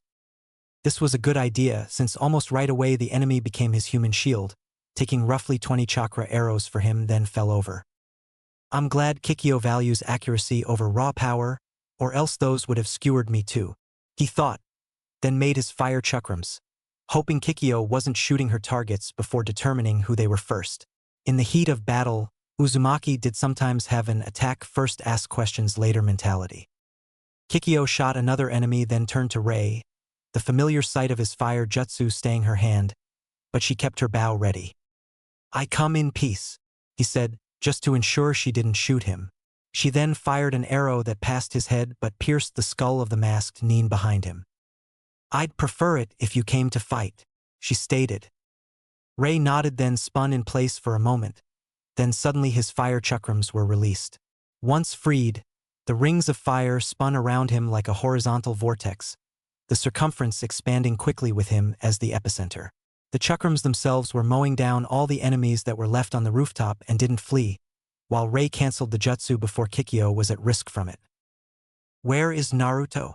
Kikyo asked now that she had a chance. Right where we left him, but we should get him somewhere secure. You know the layout of Konoha the best of us all? Where do you recommend? Kikyo asked. I had hoped we could go to the old Uzumaki embassy, but it's been torn down and repurposed as a shopping center expansion in our public absence. Plus, whoever's behind this attack would expect us to go there anyway. We can't go to the Suna embassy without causing a lot of legal backlash, but I do know a place virtually barren that no one can complain about us being therein. Then just say it, Kikyo insisted, not wanting a discussion. Better yet, I'll take Naruto and his friends there, then come get you and the others, Ray said before jumping back over the ledge of the building. Good, Kikyo said, then readied her bow again for any new threats. As she shot a couple of masked men, part of Ri's sentence suddenly registered in her mind. Wait, his friends too? Hospital, Naruto's room. Meanwhile, while Ray had been out, another masked ninja took the opportunity to sneak in. When they did, all of Naruto's friends were there in the room, keeping him from going right to his target. The ones closest to Naruto were Hinata and Shikamaru. What do you want with Naruto? Sakura asked, holding a taijutsu stance as best she could. Knowing if push came to shove she'd be outmatched, but she was never one to go down without a fight. What I want is none of your concern, little girl. Now there are two ways this can end, the masked ninja said, his voice monotone but stern, like he was either giving an order or paraphrasing an objective. You either hand me the Jinchuriki or die before he does. I have no problem killing all of you, so if you want to live, give up the boy now. What did you just call Naruto-kun? Hinata asked, familiar with the terminology this man had used, even though the others weren't. If he goes into detail here, there's no telling how they will react. Oh great, I shouldn't have called attention to it and given him a reason to go into detail. Smart thinking, Hinata. She berated herself. Thankfully, the masked nin seemed to have no interest in answering her, much to her relief. At that moment, however, Naruto suddenly grimaced and hissed in pain, clutching his side like something inside him was being hurt. A little bit of blood starting dripping out of the corners of his mouth, and some sweat formed on his forehead. Sensing an opportunity, the masked nin rushed to Naruto, moving too quickly to be blocked by the other genin. In fact, those in front of him were hit hard and thrown to the side, but on pure reflex Hinata, the one closest to Naruto, threw out her hand with a Juken strike and the masked Nin ran right into it. The Juken strike hit his torso and stunned him, and if it weren't for the chakra reinforcing the hand, Hinata might have broken a few bones from the impact. Unfortunately, her attack didn't really stop him. Instead, the enemy lashed out and backhand slapped her in the face, trying to knock her down. She fell, but she countered with an uppercut kick to his jaw as she fell. The enemy was momentarily dazed, but otherwise in no way unable to continue his objective. "You'll never get what you want from me," Naruto said angrily yet quiet, struggling to ignore his internal agony, which was beginning to pass. "I don't want anything. I have no wants or needs. I am merely the one ensuring the wants and needs of my superior are fulfilled," the masked Nin said, taking out chakra suppressors. There was a glow behind him, and before Naruto knew it, this masked man jerked as if hit. Then his body just split in half, cut diagonally from the right shoulder to the left hip, with the wounds looking burned. "What the heck? Man. Leave for 1 minute and look what happens," Ray says, standing by the window. His right index finger was pointed up but twirling with a small disc of fire only a tiny bit bigger than a shuriken rotating above it. "I think it's time we get you somewhere less violent, kid." Rather than respond to Ray, Naruto knelt down to check on Hinata, who was already sitting up, as were the others knocked down. "Hinata-chan, are you all right?" "I'll be fine. I've been hit with worse," she said, rubbing her sore hand, then saw the dead body. "Who did that?" "That would be yours truly, girl," Ray said with a smile. "With something I'm sure you'd appreciate, the Hinata Jutsu." "Hinata Jutsu?" the entire room repeated. "Yeah, but it's written as fire knife, instead of place in the sun. Here, watch it." He twirled his finger faster and the fire disc got brighter, then pointed forward and stopped moving his finger. The fire disc immediately morphed into a gigantic whip of flames that sliced through the wall of the hospital like a large sword. It even left the same kind of damage, like a sword made of fire had cut through the wall. "Neat," Naruto said. At the same time, the fire weapon retracted back into a disc and Ray twirled his finger, as if the motion helped suppress it. At that moment, the hospital was filled with the sound of a loud scream. "Did anyone else hear a scream?" Sakura asked. Ray shrugged. "Maybe there was someone else trying to sneak in from outside. It's not our problem. Naruto, since these guys are after you, we need to take you somewhere they can't find you. That way your wounds can finish healing and we can draw out the ringleader. Let's get going." Naruto frowned. "I'm not going anywhere with a complete stranger." "Then take your friends along. I don't mind." Naruto's eyes narrowed. Something about this man was telling him to trust him, but after everything that had happened, he wasn't sure if he should. "How do I even know I can trust you?" Ray sighed. "You don't. But like it or not, it's either that or wait for one of those guys to come in and try to kill you here. At least with this, we can get you somewhere safer and draw out the guy responsible for all of this." All of the rookies looked at each other, silently asking themselves if this was a good idea. None of them had a clear answer, not even Shikamaru. "Time's not something we have a luxury of wasting, kids," Ray pointed out. "I'm not going anywhere with you, end of story," Naruto said. "You and the others say I'm part of your clan, and yet you weren't there for me when I was growing up. And now you expect me to trust Dash." "His clan," Hinata repeated, not liking the sound of that one bit. The look she gave the fire-using Uzumaki was one no one had ever seen Hinata give. It was one that could be best described as, "You're dead to me." The other genin reacted a bit differently, however, as they were surprised by what they just heard as Ray tried to talk his way out of this. "Naruto, we told you why that was the case. I never agreed to it, and I'm really sorry that I didn't come to see you sooner. But what's done is done. We'll make it up to you somehow, but I can't do that if you die here," Ray said. At this point, Sakura placed her hand on Naruto's shoulder. "This man has a point, Naruto. It's too dangerous for you to be here in your condition. I think it would be best if we left. Besides, this guy doesn't seem like he's going to betray you. And even if he is, it's not like we can't put up a hell of a fight altogether," Kiba added. "So what's your decision?" Sakura turned to the redhead to speak to him. We'll believe that you're not a threat and anywhere you take Naruto is better than here, seeing as how you saved his and Hinata's life. She then showed her fist while giving him a determined look. But that doesn't mean that we trust you completely, so don't expect us to lower our guards until we know for sure that you're trying to help him. No problem. Now hurry and follow me. Ray replied. Hold on, Naruto proclaimed. I didn't say I'd go anywhere. I still don't trust you to not try something. He can't take all of us with him too, Naruto, Shikamaru said. If his goal was any more sinister, he wouldn't want us to follow. Hinata patted Naruto's arm a bit to get his attention. Naruto-kun, I think he really just wants to get you to safety right now. Let's at least follow him for now. If he tries anything, then we'll fight for you. But you guys could get hurt, he pointed out. Come on man, have some faith in us, Kiba said. You're not the only one who can take a hit. Before this conversation could continue, however, another masked ninja appeared and unsheathed their blade as they tried to attack the group as their backs were turned, but was stopped when a hand infused with lightning pierced their chest. That's far enough, a voice said from behind the masked nin before the traitor's lifeless body dropped to the ground, revealing the presence of one Hatake Kakashi as he deactivated the jutsu he just used. Kakashi-sensei, Sakura exclaimed, to which Kakashi responded by waving her off. The copy ninja then turned to face Naruto and Ray.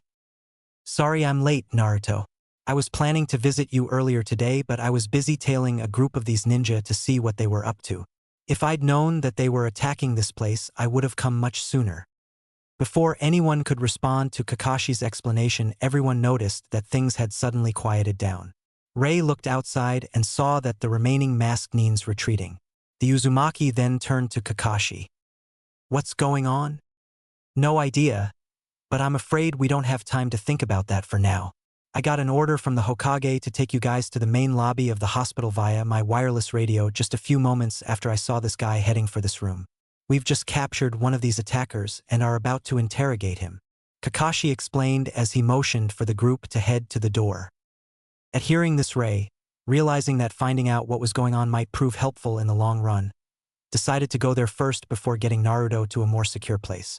Ray merely nodded in response before motioning Kakashi to lead the way. As Kakashi walked out of the door leading into the hallway, Ray made a few shadow clones to act as scouts. He didn't make many since he needed to save up his chakra, but he did make enough to give them a heads up if trouble was nearby. They went out and Ray followed. With Hinata and even Sakura's help, Naruto followed suit, having a hard time keeping up his speed. Everyone else followed as they wondered what had just happened. Hospital lobby, Konoha. A few minutes later, the fight had already ended, with medic nins moving the injured and the dead. None of the masked ninja were in sight at this point as they had either retreated or had all been slaughtered. The building itself was not unscathed. Signs of Tsunade's superstrength was seen here and there with rubble and broken walls. The lobby itself was the least damaged area of the hospital, but, at that moment, was the most crowded. Standing attentively, as if waiting for them, were the other three Uzumaki, Jeriah, Tsunade, Shizune, Shino, Ino, Tenten, Kurenai, Asuma, Guy, Lee, Ibiki, some Umbu, and even the Sand siblings, much to the surprise of Naruto and his friends. Gaara, Naruto said when he saw his fellow Jinchuriki. I didn't expect to see you here. It's good to see you, man. Good to see you as well, Naruto, though it would seem that the situation looks pretty here. I guess so. Anyways, what brings you here? I thought you headed back home by now, Naruto asked. But we were asked to come back. Ray nodded. We felt it might be good to have someone outside the village who knew you testify if they thought this village was a good place for you. Plus, they were tasked to bring a message to Konoha anyways, so they had to come here anyways. And we're glad we came when we did. When we heard that there was an attempt on your life fight, we were very concerned. Temari added. Gaara got really pissed when he heard that these guys were after you. While Naruto, the other Leaf Genin, and the Sand siblings were talking amongst themselves, Tsunade, Ibiki, and Kikyo went to their captive and took off their mask. They didn't recognize the ninja, a young male in his late teens, as he showed no signs or traits of belonging to a clan or organization. Though just to be safe, Tsunade made sure he was missing both of his arms now and had his legs broken. Start talking, you damned traitor. Tsunade started angrily. Who are you working for? Who sent you to attack Naruto? I will tell you nothing. It was my master's will that, for the good of the village, the boy be either captured or killed. That is all I will say. The shinobi droned, no emotion in his tone. Kikyo readied her bow and pointed it down at his waist. Is that so? Okay then. Which one do you prefer? Left or right? Left or right what? The captive asked. Kikyo answered his question when she released the arrow and it impaled one of his two fun parts, making him yell in pain rather loudly.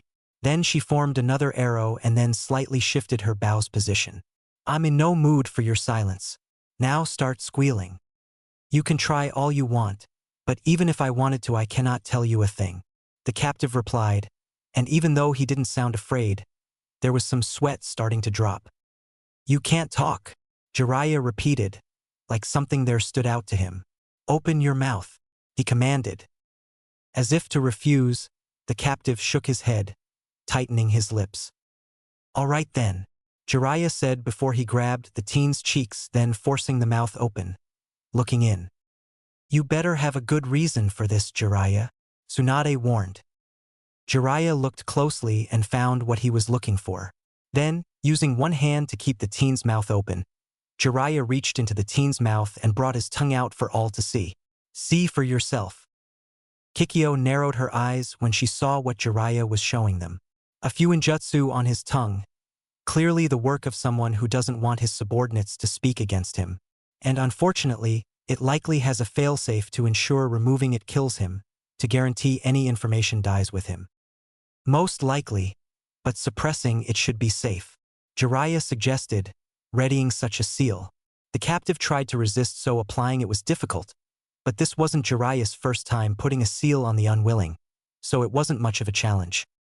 Once the seal was applied, Jeriah pulled away and glared down at the teen. Now start talking. The teen showed no expression. I refuse. I will not betray my master. Boy, the other one is next. So unless you wish to lose more of your pride, you had better cooperate, Kikyo asked, readying another arrow. The teen seemed to pale ever so slightly at that, but retained his stoic look. If I may, I think I know how to get this handled in a less violent way, Kakashi offered, kneeling down to the captive's eye level. And that would be? Ibiki asked, doubting even an Exumbu member could handle this better than him. The only reason he hadn't done much himself yet was because Tsunade wanted to be sure they couldn't get the boy to talk first. Then he could try his luck. But he would give the Jounin a chance to prove himself. Kakashi pulled back his Hitai 8, revealing his Sharingan. The tomos began spinning rapidly, drawing the captive into a trance. You will tell us who ordered this. You will tell us what they want. Under the effects of the Jujutsu, combined with Jeriah's suppression seal, there was nothing to prevent the captive from confessing. I obey the Hokage in theory only. I only follow Shimura Danzusama with complete obedience. His will is more than the law, it is far above the law. Kikyo's eyes narrowed. Shimura, I remember that name. Had to kill a few members of that clan in the past. Danzo hasn't been a ninja for a long time, Tsunade claimed. Nowadays he's mostly a political shark, likes to believe he's a big fish in a small pond. He once formed a separate department of Umbu called Root that were disbanded when Sarutobi-sensei had reason to believe Danzu was training them to be his personal lapdogs, but I guess the old Warhawk decided to go underground with his plans. Though the captive heard them, he couldn't reply, as Kakashi's Jinjutsu immediately forced him to answer the copy ninja's other question. Danzusama will not take the chance that the Jinchuriki might escape his grasp. He will not allow the Jinchuriki to even have the option of leaving Konoha. To ensure such an outcome, Uzumaki Naruto must remain here by force, and if the Hokage is willing to even consider letting the Jinchuriki leave, she must be removed from office by force. Ino came to Shikamaru. What does he keep calling Naruto? She whispered. I don't know, the lazy Chunin replied. Why would you obey a man? What makes you think he is above the Hokage? Kakashi added. He is the only one who has the right to be Hokage. Anyone else is just stealing what is rightfully his. I would never truly obey a pretender to the title of Hokage. The captive, clearly a member of the should-be-gone root organization, declared. He's been made completely obedient to Danzu Hokage-sama. Ibiki said. I can tell from his tone and posture, he isn't just repeating what he's told even when he's under the control of the Sharingan. He honestly believes Danzu has to be Hokage, for the same reason fire has to be hot. That made Kakashi a bit uneasy, since it hinted at more sinister plans at play here. What will Danzu do if he can't get Naruto today? In the event of the failure of our mission, however it happens, Danzu-sama will have all ninja he's gathered rise up and revolt against the imposter Hokage before killing Uzumaki Naruto, but not before the Jinchuriki witnesses the deaths of those who support him, including, but not limited to, Hatake Kakashi, Haruno Sakura, Hyuga Hinata, Inazuka Kiba, Rock Lee, and even Uchiha Sasuke if it comes to it. And of course the Uzumaki envoy will be slain before Danzu-sama takes his rightful place as Konoha's only true Hokage. Everyone who heard this was either shocked or angry, and for some a mixture of both. Kakashi covered his Sharingan, both to avoid using the Mangekyo Sharingan, which he had yet to reveal to anyone, in anger and to conserve his chakra. Free from hypnosis, the root agent realized what had just happened. Naturally, he was less than pleased at this. You will regret what you made me say. Despite his training to have no emotions at all, he found himself feeling anger, and lacked the means to control it. With that, he then turned to Tsunade. And you will regret falling for the tricks of the worthless demon brat and the puppets of his accursed demon mother Dash. All of a sudden, Ray darted to the root and slugged him hard in the jaw. Hard enough to hear something crack. Ray! The other three Uzumaki said in surprise. Ray seemed to ignore them all. His fists were covered in fiery tornadoes, but the flames barely looked controlled. He grabbed the root nin and the flames spread all over his body, burning intensely and almost turned white in seconds. And then suddenly it stopped. The flames evaporated, leaving only steam and burns on the root nin. A close look showed that Ri's hands and sleeves were burned too, though not as much. Ray, stop, Kikyo ordered. The red-haired ninja ignored her still and clenched his burned fists, then proceeded to beat the living hell out of the armless captive. There was no taijutsu or form used. This was just a savage beating, plain and simple. The people in the room could only watch as if they can't believe it's happening. If the savage beating wasn't brutal enough, Ray then added in more flames. Arie! Mia and June yelled, pulling him away from his victim by hooking his arms with their own. He resisted, of course, and managed to use his legs to add in a stomp for good measure, but Jeriah came in with a quickly made low-quality seal to stop his movements. It wouldn't last long, but enough to stop him for now. Gaara leaned closer to Naruto. This guy is rather vicious. Even I have to admit that was going a bit too far. Coming from Gaara, that's really saying something. Naruto thought but knew not to say. Some Umbu checked on the root nin. He's dead, one of them told Tsunade. There goes any chance to get more information, the blonde Senju said to herself. But what we got puts things in perspective, she added, glancing at Naruto and the other Uzumaki. That what happens when you scumbags insult Kushina or her son in front of me. Remember that. Ray said when the blind rage left him, but not before spitting on the dead ninja's corpse. Kikyo was less than happy. Ray, what did I tell you about overdoing it? Sorry, Kikyo-sama, but can you blame me here? Note to self, don't provoke that guy, Kakashi told himself. Kikyo looked to Tsunade. The soldiers of this man have pulled back, but it's clear they'll be back again. Naruto must be taken somewhere safe. Tsunade nodded. Yes, and I think I know a place where Danzu wouldn't think to look, while I have my soldiers search for him. Tsunade then ordered everyone out of the hospital as they proceeded to follow her.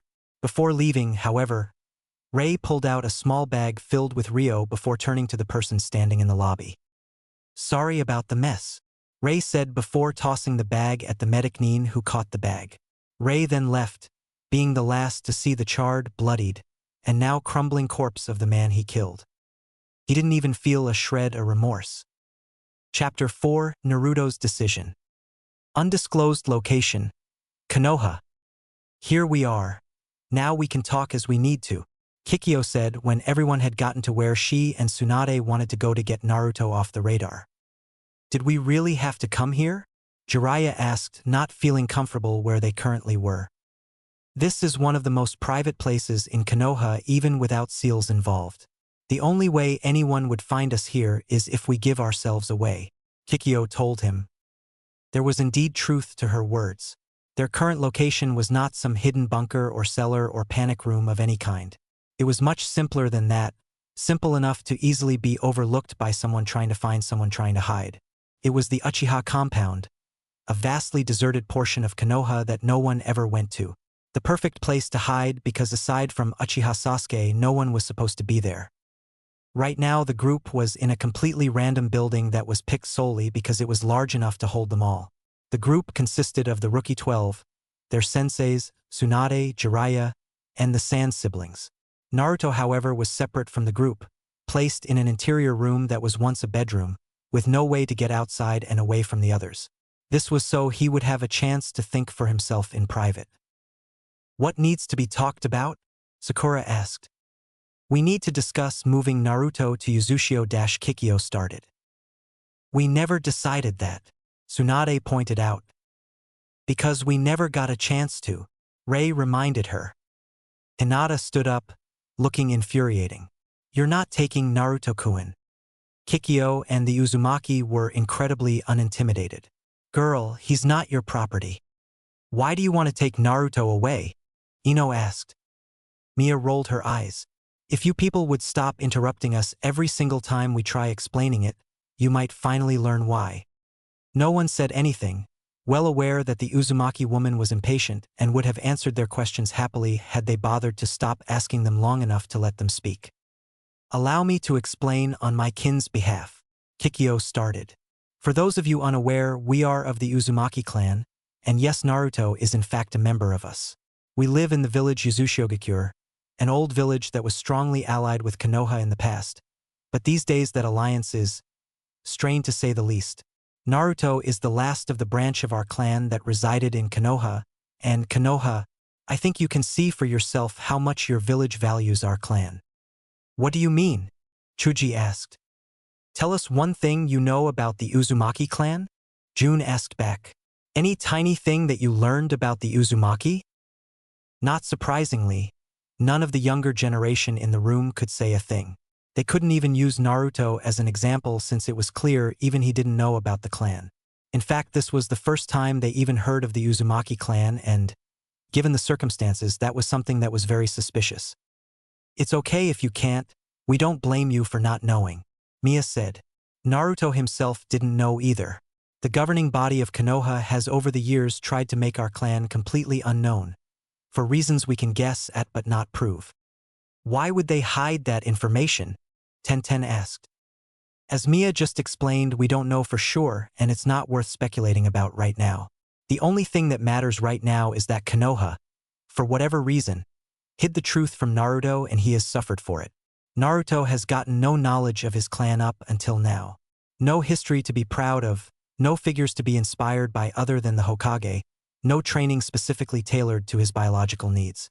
Konoha has held him back, Kikyo said, then gave some harsh looks to Kakashi and Jeriah. And his senseis have not done much to change that. What are you SA-? Kakashi started. You know full well what I am saying, Kikyo cut off. If you wish to explain your actions, then save it for when we're done talking. Until then, keep your mouth shut. Kakashi stilled his tongue, taking the hint, and Jeriah knew to do otherwise on his part wouldn't be any smarter.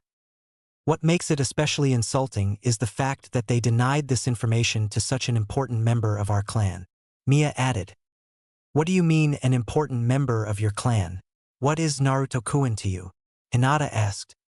In a strictly biological sense, Naruto is the rightful heir to all of Uzushio. He is in the line of succession for the leadership of the whole village, Kikyo answered. Everyone in the room was shocked to hear this. Naruto, the boy who had always been considered the pariah of Konoha, was downright royalty in another village? No way, Naruto. I mean, him, Kiba said, having a hard time comprehending this. Yes, him. And before any of you say he can't possibly be an heir, let me point out that had a single one of you been taken away from your clans like he was, you wouldn't have been a model heir yourself either. Proper behavior is taught, not instinctive, and like we already mentioned, no one really bothered to teach Naruto anything. Ray shrugged. To be honest, though, proper behavior is an alien concept for our clan. We Uzumaki have a reputation for throwing formality and all that bull into the wind like used-up tissue, so Naruto probably wouldn't have learned any of that back in Uzumaki anyways. That said, the neglect Naruto went through here goes beyond that and is completely unacceptable. Anyways, I imagine you're wondering how exactly Naruto is essentially royalty. Kikyo continued, ignoring Ri's comment. It basically comes down to it being in his blood. Naruto's mother was Uzumaki Kushina, daughter of Uzumaki Ashina, the last ruler of Uzumaki who sadly is no longer with us. I am the current head of the clan, but my position is only filler. Naruto at the moment is the last of the ruling branch of the Uzumaki clan. Ruling branch? You mean the Uzumaki are divided like the Hyuga? Neji asked, finding it troubling to believe Naruto was in a genetic sense in a clan that had something similar to the main house of the Hyuga. No, nothing like that. When we say branches, we mean that the clan is rather large and some of our clansmen are part of branches that specialize in some fields and professions. Beyond that, however, our clan isn't really divided, certainly not in the same way that clans like the Hyuga are, and we have close ties to the other branches. Naruto is a special case, however, as he is part of the branch that has always maintained order in the clan, essentially the leadership of the clan, which, by extension, also makes him the leader of our village. The four of us are of the Guardian branch. Our job is to protect the clan from threats both internal and external. Think of us like a military police force and a royal guard all in one. June answered. While all the branches are close to each other, however, we've always been especially close to the leadership branch. In fact, Naruto's mother has always been like a sister to me before she moved to Konoha, and we stayed close even after that point. Ray added. In fact, had I not been forced to focus on rebuilding Uzumaki all this time, I would have been his godfather. Jeriah mentally winced, certain beyond all doubt that was a jibe at him, as Shikamaru began to speak. If what you say about Naruto is true, then why would someone from such an important part of the clan be living away from it? Shikamaru asked. Years ago, his mother was brought to Konoha to fulfill a necessary role for the village, and remained here with his father. But both are dead now, Mia answered. What role was that? And why was she the one who had to fulfill that? Ino asked. At this point June spoke. We'll get to what her role was soon enough. As for why she was chosen, Uzumaki Kushina possessed a special type of chakra our clan possesses. While we all have this chakra, she was a very special case. Roughly 1 out of 100 ever have the fortune to be born with what she had, but at the time only she had it. A special type of chakra? You mean she had a Kekkei Genkai? Asuma asked. His memories of Kushina when she was an active ninja always implicated she had something like a Kekkei Genkai, but she had never really told anyone about it, claiming she didn't know much on it either. Not exactly, Kikyo answered. Let me elaborate a bit more. We of the Uzumaki clan have a special trait, for lack of a better term, called longevity, and while it's not our only special trait or ability, it is one of the two we are most known for. The members of our clan have a very strong life force and vitality due to the large amount of physical energy we possess compared to other ninja, which grants us accelerated healing abilities, great stamina, and even extended lifespans for those who don't get killed in battle. These things don't become apparent until after an Uzumaki finishes puberty, when our body's aging process slows to the point where we age at a fraction of the speed yours do, which combined with our extended lifespans is where the trait gets its name. Naturally, this also means we have very large amounts of chakra compared to those outside of our clan. At this point, Ray took over the explanation. But even when compared to the rest of our clan, Kushina's power was off the charts. Her own longevity and chakra was much greater and stronger than other Uzumaki. She was certainly one of the strongest members of our clan at the time, if not the strongest. You can see that with Naruto, as he managed to inherit Kushina's longevity and, in fact, his is even stronger than Kushina's on its own. No wonder Naruto always acts like he doesn't have an off switch, Temari thought to herself, recalling her brief encounters with Naruto during the Chunin exams and his fight with Gaara just as Ray interjected. The chakra that Kushina possessed was required for a vital job in Konoha, so she moved here. At the time this was acceptable, as Kushina wasn't the only heir to the clan at the time. Yet due to accumulated tragedy over the passing years, they died out from enemies trying to wipe them out. No offense, but if that's the case it sounds like you guys suck at your own jobs then. Kiba mused. Kiba would come to regret saying that when all four Uzumaki glared at the Inuzuka which, for some reason, scared the shit out of the young Inuzuka. Realizing that he was better off not throwing any more fuel into that fire, Kiba decided to keep his mouth shut. After calming down a bit, Kikyo decided to respond to Kiba's jab. I'm sure you've protected things in the past. Were you always successful? That not only struck a chord with Kiba, but with everyone in the room with the exception of Gaara. Try as they might, each one of them at some point had failed to accomplish something that had mattered to them at the time. For some like Kakashi it was a grave matter, and for some like Shikamaru it was more a matter of, I should have done more somehow. But it was undeniable, failure was something everyone had to experience. Only Gaara was immune to this as so far he had rarely ever tried to protect anyone, and the few times he had yet to fail. The closest he ever came to failure was when Naruto had defeated him, but he considered that a blessing more than a problem. We have all tried to keep the leadership of the clan alive, and sometimes we succeeded and sometimes we failed. Many times we died for them and many times we died with them. And don't forget the heirs themselves did not remain in utter safety while we fought for them. They're ninja too and fought with us. Sometimes, however, they forget who's supposed to be guarding who. It's so easy to see Naruto acting like that. Sakura thought. What exactly did his mother have to do here in Konoha? And while we're on the subject on his parents, who was his father? Gaara asked. Was he someone of the same branch? Not quite. Naruto's father wasn't even an Uzumaki. June answered. Then why is he called an Uzumaki? Temari asked. If you mean why he wasn't named after his father then I would ask your Hokage here. She knows very well why. Kikyo said, giving Tsunade a pointed glare. I don't think this an important matter right now nor is it the appropriate time to discuss this. Tsunade advised. And once again, you're trying to take the easy way out of this problem. Ray stated, shaking his head in frustration. Look, everything needs to be out in the open now, like it or not. So either you man up and say it or we will. If you want to stop us, keep in mind we won't just stand here. Put on the spot, and knowing that taking the easy way out would undermine her position as Hokage at the moment, Tsunade chose to finally reveal the truth. Fine then. The role of Naruto's mother and the identity of his father are closely connected, so I'll explain them both together. And to truly understand it, I have to start from back to when Konoha's beginnings so you can really know how Naruto ties into it. She cleared her throat, as if to momentarily delay the next part. Most people think that Konoha was initially founded by just the Senju and Uchiha clans, with most of the other clans arriving shortly thereafter, but that's not exactly the case. The Uzumaki, who are blood-related to the Senju and were close allies to them, were also heavily involved in the founding of Konoha. Most of the Uzumaki would go on to form their own village, Uzushio, mostly because of the tensions between the Senju and Uchiha and, more importantly, their own rivalry with the Uchiha, which was actually even more intense than the one the Uchihas had with the Senju. Due to their ties with the Senju, however, a compromise was made to allow some of the Uzumaki to remain here to ensure relations between the Senju and Uchiha in the village didn't fall apart.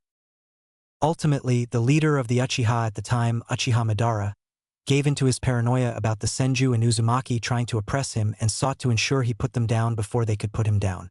This led to the famous fight between him and the Shodai Hokage Senju Hashirama at the infamous Valley of the End. What you don't know is that they both had a little help. Madara had the Kyuubi and Hashirama Ojizen had my grandmother, Uzumaki Mito. That sure surprised everyone. No one knew that Tsunade was part Uzumaki, except for the Uzumaki themselves. Madara was defeated, but he didn't just lose the battle, he lost the Kyuubi too. My grandfather had him restrained, but he couldn't do it for long. With my grandmother there was a solution. They sealed away the Kyuubi very much like how you would seal a kunai into a scroll. Only instead of a scroll, they sealed it into Mito Obasan herself. Wait, you can seal a living thing away? Or something inside a living thing? Tenten asked, confused since in all her time working with seals she never once had been told living things could be used on either side of the sealing process, let alone both sides. You'll be surprised by what you can seal away, girl. While there are limits depending on the seal being used, the person using the seal, and the person or thing being sealed away, in the end there is nothing that you can't seal away with proper Fuinjutsu. In fact, our skill with Fuinjutsu was the other ability the Uzumaki clan are well known for. June told her before Tsunade continued her story. Mito Basin kept Kyuubi contained for a very long time, but eventually even an Uzumaki gets old and she needed someone to take her place as container of the Kyuubi.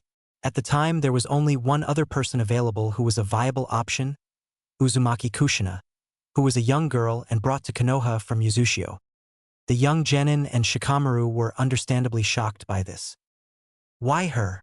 Gaara asked, the Sunanin being especially troubled by the revelation despite having already figured Naruto's connection to this, having learned about Naruto's own burden a while back. Because she had the same type of chakra as Mito Basin, and as such she was the only one who would contain it with minimal risk of failure.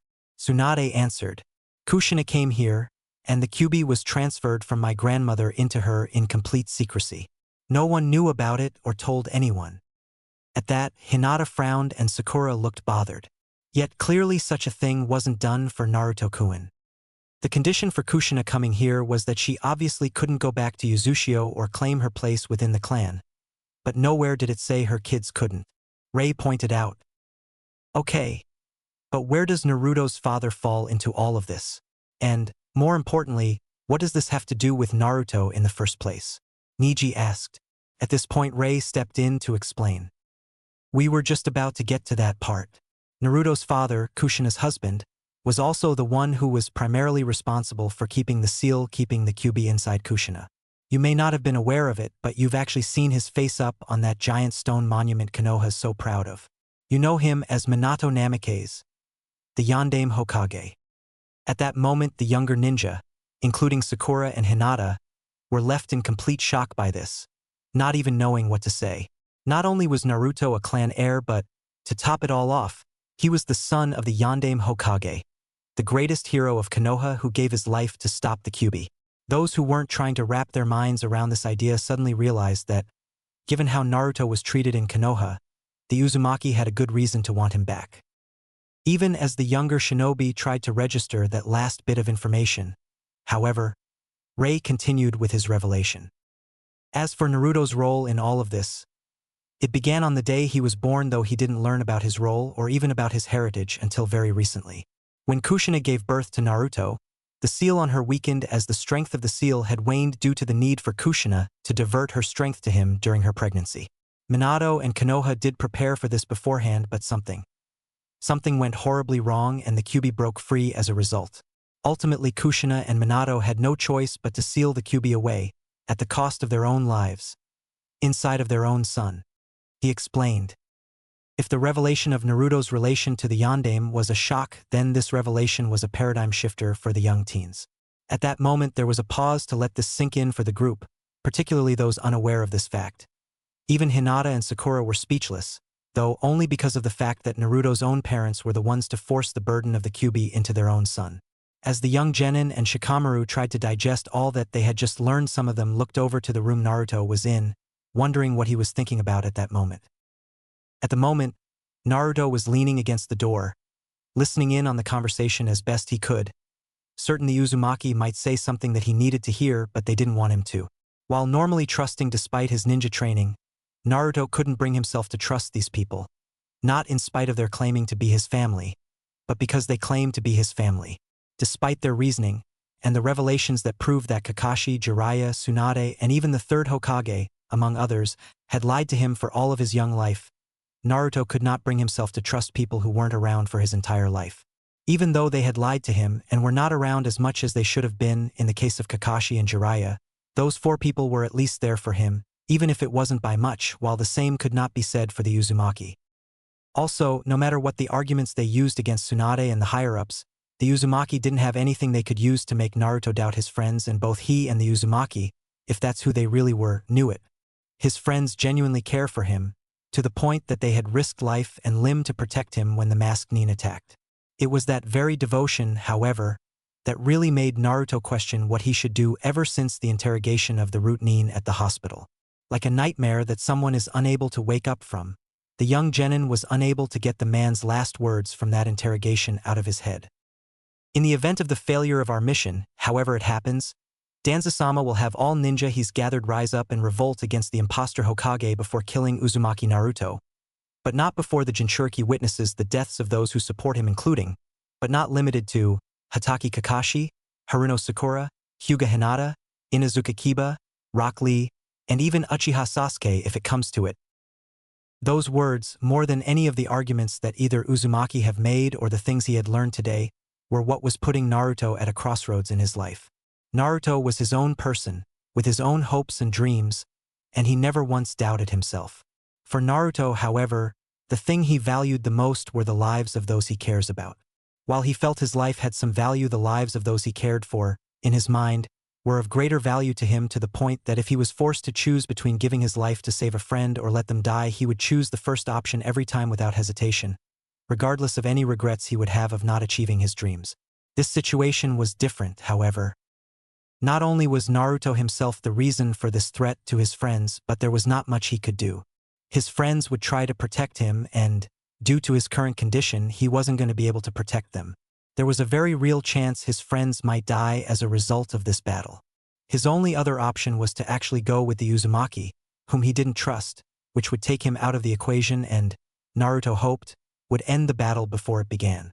If he were to leave, however, Naruto knew very well that he would never be able to return to Konoha. He could never see his friends ever again, and his dream of becoming Hokage would be lost. Needless to say, Naruto would rather be interrogated by Ibiki and Enko than leave his friends behind. To put it shortly, Naruto, for the first time in his life, was unsure of what he should do and, given the situation, he couldn't turn to the people he normally would for guidance. "I need someone to talk to," he quietly said to himself. In the back of his mind, he felt a tug, and before he knew what was going on, the world around him went dark, and he saw himself in front of a giant set of bars. "Here again? I really need to figure out how I get there," the whiskered blonde said to himself. As expected, a set of eyes appeared behind the bars, but this time Naruto could begin to see more than just the eyes and mouth. Maybe the lighting was just better now for some reason, or the QB wasn't trying to conceal itself this time. But this time Naruto could actually see the bijou trapped within him. "Did you bring me here?" Naruto asked. QB didn't show any emotion other than boredom. "Does it matter? Didn't you say you needed someone to talk to?" "Someone, not something. Why would I want to talk to you?" "Because I'm the only being on this planet that you know for a fact would think about what's best for you." The QB pointed. Naruto was about to refute that, but the fox did have a point. While any and all of QB's help had been in the fox's own interests if it could help it, it was an undeniable fact that QB did not benefit from things getting worse in Naruto's life. QB did not like Naruto, and the feeling was mutual, but QB had made it clear that what affected one of them would affect the other. So no matter what, QB could not give Naruto bad advice without suffering any consequences with him. "I hate to admit it, but you're right. So, did you have something you wanted to say to me?" Naruto asked. QB moved its paws under its mouth to get more comfortable. "When it comes to what village you live in, boy, personally I don't care. As long as you live where you live means nothing to me. But I suppose if I had to choose, I'd pick the other one over this one." Naruto arched an eyebrow. "Why?" "For starters, they have no intention of killing you, and they aren't going to look for a replacement to hold me right away. I get the feeling that as soon as Konoha has a means to replace you as my jailer, your life is all but forfeit. But with Uzushio, they have no hurry on that. But ultimately, I just don't like Konoha. I don't have a reason to hate the other village, but this one I do." Naruto now frowned. "So you want me to leave my friends?" "They're not my friends, so why would I care?" the fox asked back. "I won't ever leave them, but on the other hand, if I stay, I'll be putting them in danger," Naruto said, mostly to himself. "Boy, they're already in danger just by being ninja. They're just as likely to die on one of those missions you take as they are now. You can't protect them forever." Naruto frowned and clenched his fist. "I can try." "To what end? What do you get out of it?" QB challenged. "It's not about what I get out of it. It never was," Naruto roared. QB rolled his eyes. "That's a lie, and we both know it. You expect me to believe you honestly don't want anything from them in return? You're perfectly happy being ignored and taken for granted. Fine, if you want to know why it never mattered. It's because they already gave me what I wanted. Friends who see me as Uzumaki Naruto. Not you. That's all I ever wanted from them. That's why they're my friends, and that's why it never was about what I wanted from them, and that's why I want to protect them, just as they were willing to protect me. If you can't understand that much, then I have nothing more to say. You got it? And is that keeping you alive? You have needs besides attention, boy. QB objected. When has that ever stopped me, you damned flea-bitten furball? QB growled in annoyance. I know you're afraid of being alone, but this situation is bigger than that. You can't think about just one thing here. Have you even thought about how your friends feel about all of this? Confused, Naruto gave a snide smirk. Wow, QB, you're actually asking me that? And all this time I thought you had no heart. He taunted. It's not that I don't, it's that you have too much. You say that like it's a bad thing. Too much of anything is a bad thing. Even good things can be bad if they're excessive. QB told him. You have too much heart, you're completely dominated by your emotions, to the point you base all major decisions on feelings rather than facts or long-term consequences. Not just your feelings, but the feelings of others around you, which make you want to protect everyone and sacrifice your happiness even if that means taking unnecessary risks. Again, Fox. When has this ever stopped me? Naruto repeated. It doesn't because you don't let it. This is not a matter that should be handled by someone who only acts on his emotions at the present moment. You have to consider facts, consequences, instinct, benefits, and costs, not just whether or not someone will get hurt if you decide something. That's what a smart person does because, believe me when I say, this world doesn't tolerate fools. QB growled. To the Biju's confusion, Naruto merely smirked in response. Is that so? Alright, then. If that's what it means to be smart, then I guess I'll remain a fool my entire life. That's just the kind of guy I am, and that's all there is to it. Besides, it's my decision to make, Fleabag, and I'm making it my way, Naruto insisted. While taken aback by Naruto's declaration, QB seemed to shrug it off. Fine, but can I at least offer an insight into the situation before you do decide? Naruto thought it over and, while didn't see it as unreasonable and he decided to allow it, the Konohanin was less than amused, made evident by the heavy sigh he let out before speaking. Fine, but I'm still doing things my way. You know, sometimes I wish you were more like one of my friends, since that would make it easier to. At that moment, Naruto froze, like something had just hit him. Then he got a wide smile on his face and hit his hand with his fist. I got it. Huh. QB was understandably confused by this turn of behavior. What are you up to, boy? I have an idea. I guess this talk helped after. Thanks, you mutated Fleabag, Naruto said, then all of a sudden just disappeared from view. Huh? I didn't say anything, the large fox thought to himself. When he realized that he had been left alone, QB moaned in frustration. That brat left before I even got to say anything. And why do I have a feeling that he's going to almost screw things over for the both of us? Again. Back with the main group, the discussion continued unaware of what Naruto had been doing. In case anyone thinks we just want QB for ourselves, you're dead wrong, Kikyo told the others. All we want is Naruto, we couldn't care less about the Biju he holds. From a militaristic point of view, that's impossible, Tsunade pointed out. After the younger ninja managed to snap out of their shock that resulted from learning about Naruto's heritage and his little burden, the group turned to look at Tsunade for confirmation of the Uzumaki's claims, which Tsunade gave them. For some reason this then led to a few of the younger ninja becoming concerned that the Uzumaki merely wanted Naruto for the QB, as if they thought he were some weapon to be wielded, which led to the current point of the conversation. We aren't speaking in terms of military benefits. We are speaking in terms of what's best for Naruto. And how is him going with you what's best for him? Kiba asked. Uzushio is inhabited primarily by Uzumaki, and we have everything the clans here in Konoha have. In short, we have everything Konoha has denied Naruto, most important of these being a family that will take care of him. Of course there are other benefits as well, including specialized training regimens and other benefits that can help bring out more of a shinobi's true potential that are only given to clans. For most of us, however, we simply want Naruto to come back so he gets what he should have gotten here. That said, we can only give these things to Naruto if he comes with us to Uzushio, to his rightful home, which is a decision that he has to make on his own. But as you would expect from a member of our clan, Naruto is not so easily swayed. Ray added in.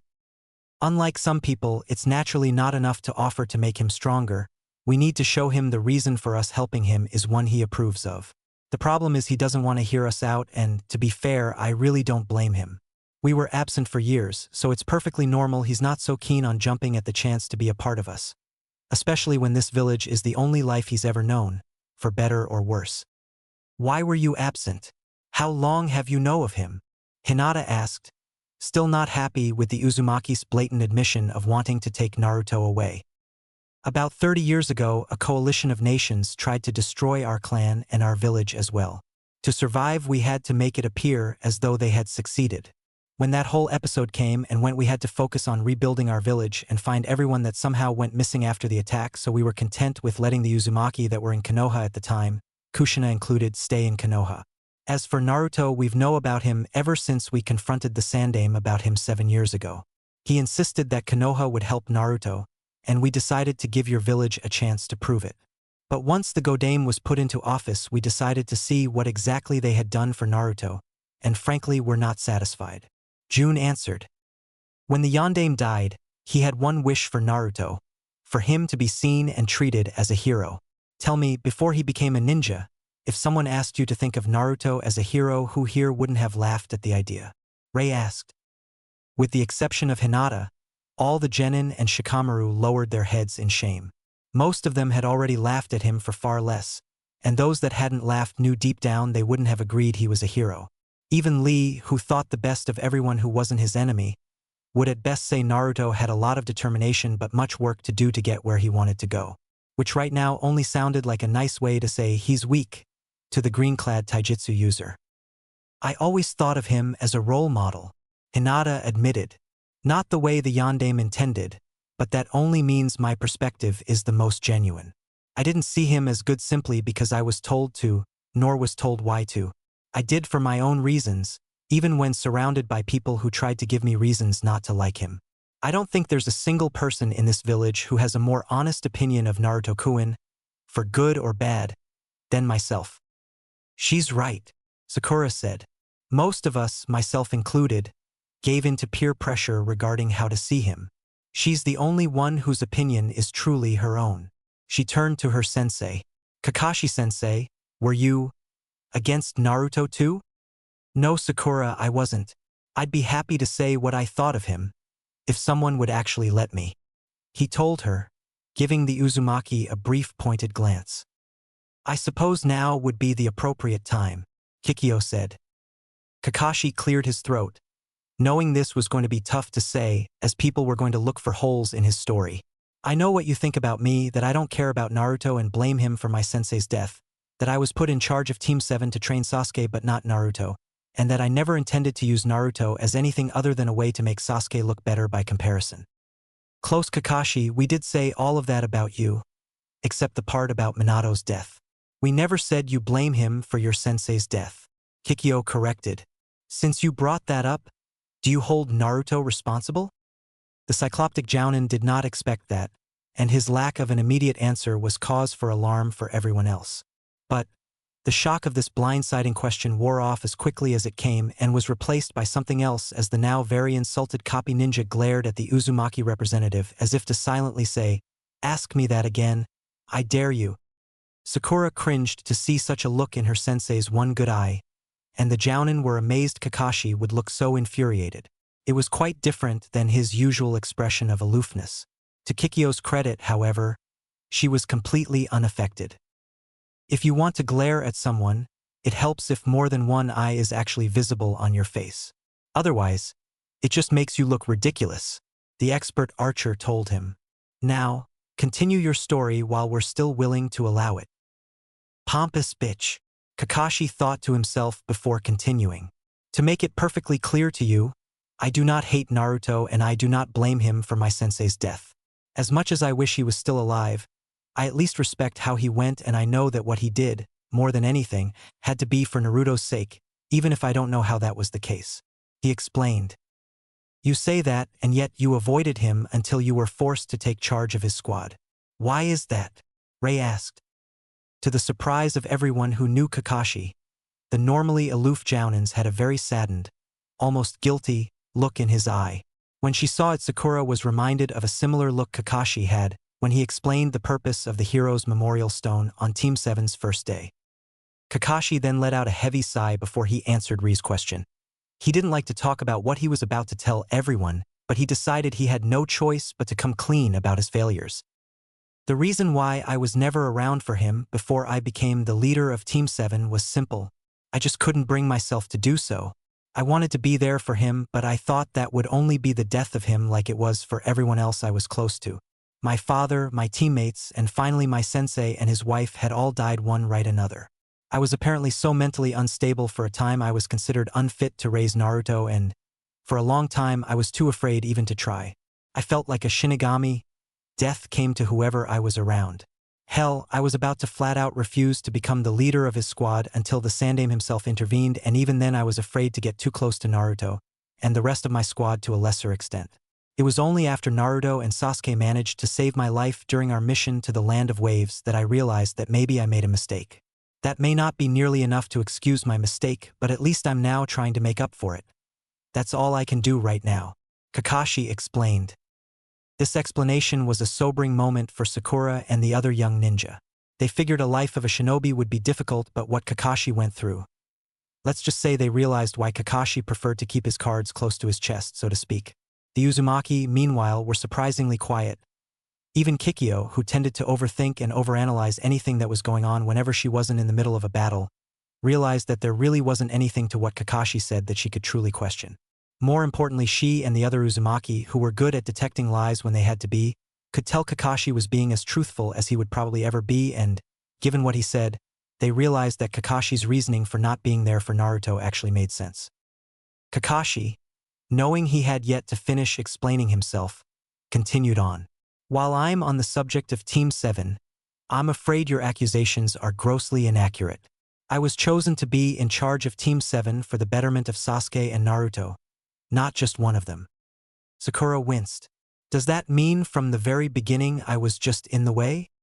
You may think I played favorites, but I did train my team equally, giving them the same exercises and the same rates. I was trying to bring them into balance before specializing for any of them. Kakashi continued. It was easier said than done since they weren't the most cooperative of genin. I could not teach them anything truly effective because until they learned to cooperate and coordinate themselves, anything they would have learned would have been used counterproductively. Yet you sent this uncooperative and ill-prepared team into the Chunin exams. Mia pointed out. If you were hoping to scare them straight, there were better options. I had spent lots of time correcting their stances, teaching them taijutsu and countermoves, basic healing and trapping, identifying things in the wild, and throwing weapon skills. And I taught to all of them, even if each learned at a different rate. Just because ninjutsu was the one thing I didn't teach them or each learned in different ways did not make them unfit to participate. In any case, they had already proven to me that they were more than ready after our mission in the Land of Waves. They went above and beyond the call of duty on a mission that, to be frank, was supposed to be far beyond their capabilities. They were even more uncooperative and ill-prepared for that mission than they were for the Chunin exams and had to deal with both Chunin and Jonin-level ninja, one of them being Momochi Zabuza himself no less, and yet we succeeded in our mission and lived to tell about it. If that doesn't convince you that they were more than capable of taking the exams, then I don't know what will. Kakashi justified, surprising everyone by how highly he actually thought of his students. Still, Kakashi, if you knew then what you know now, would you have nominated them? Kikyo asked.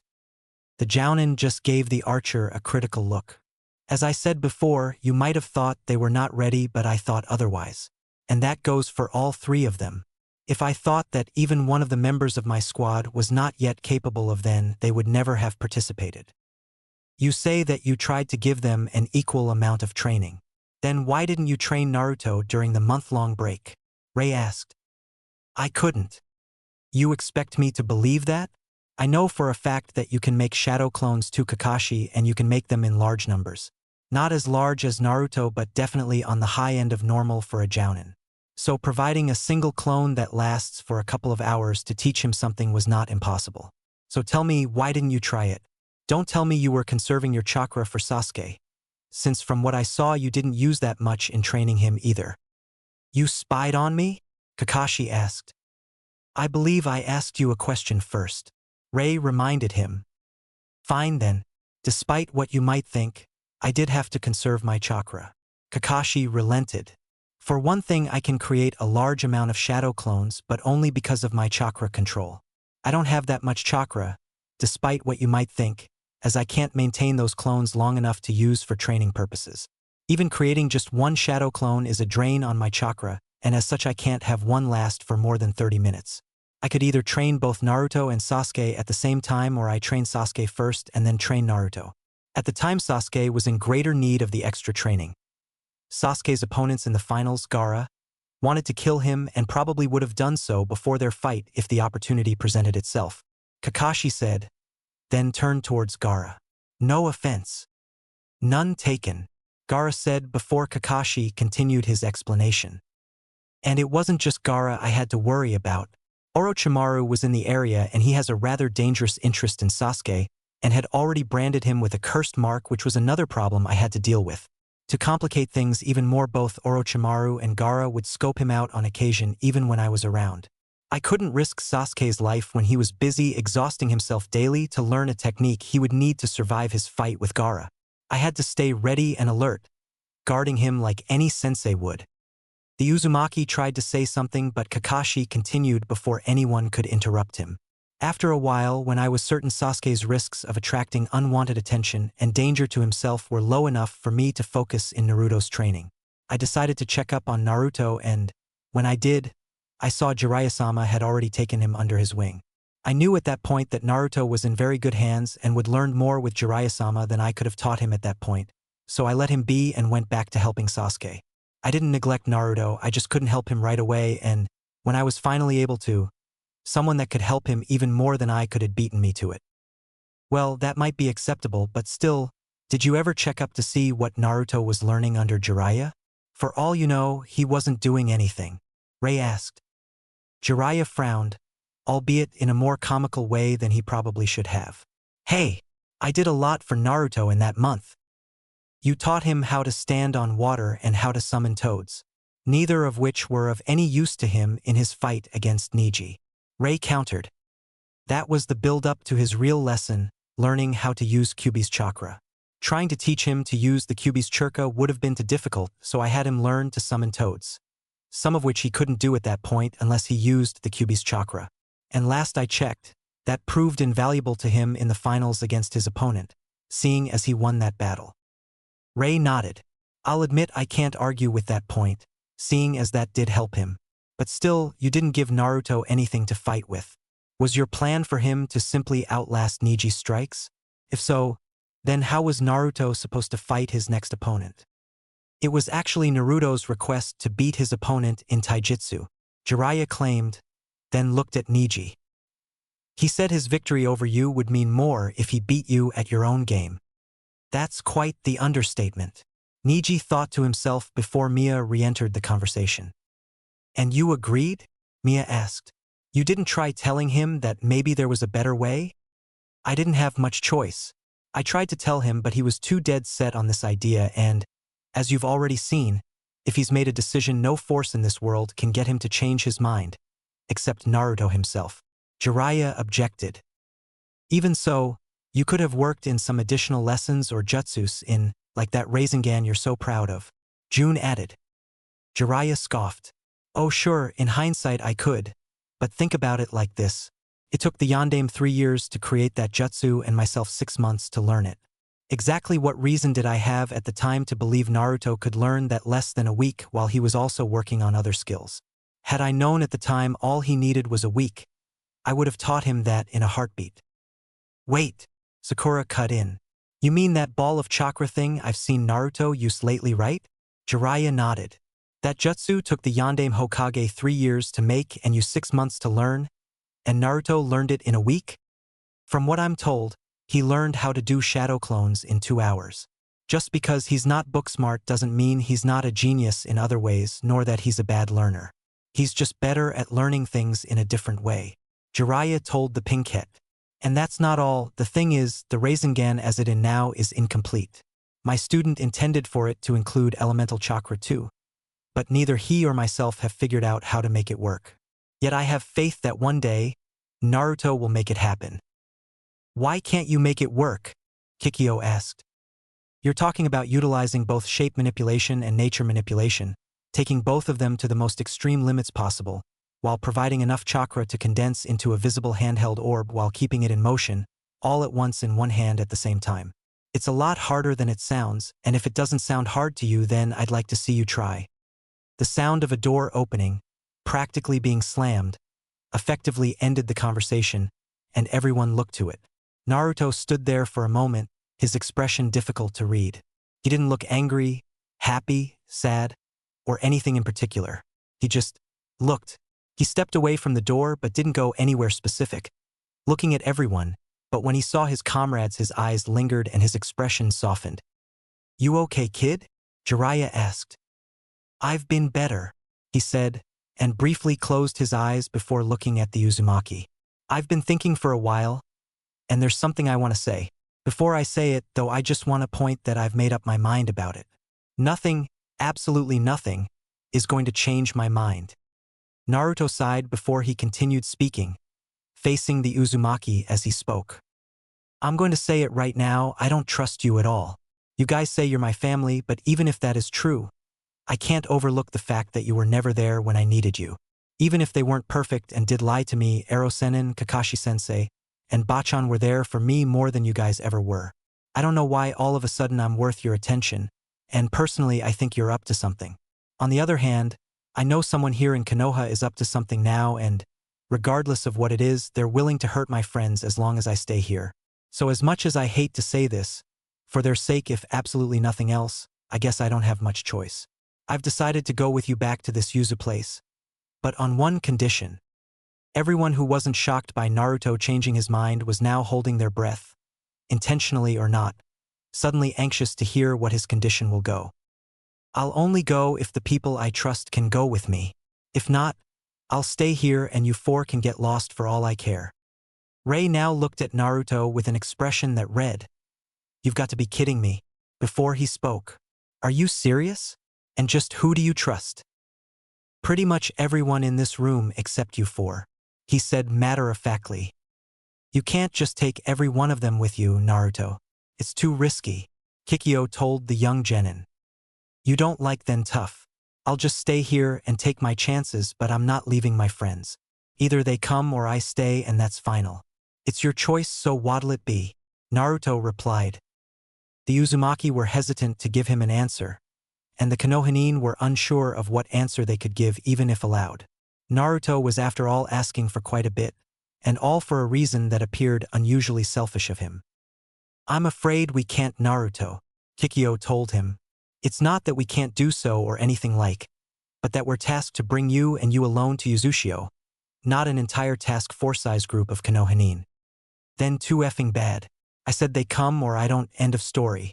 I'll take my chances here where I know I can protect them over going somewhere else where I can't protect them. Ray raised an eyebrow. So this isn't about his peace of mind. He's asking this because he's trying to get them out of harm's way? He then smirked. That's Kushina's son for you. Glad to have every kunai in the world pointed at them, as long as it means not even one is pointed at someone else. I just hope that mindset doesn't get him killed. The Konohanin were somewhat relieved to hear this. In the end, the only reason Naruto would agree to the Uzumaki's offer was to protect them and nothing else, proving that Naruto was still Naruto to them.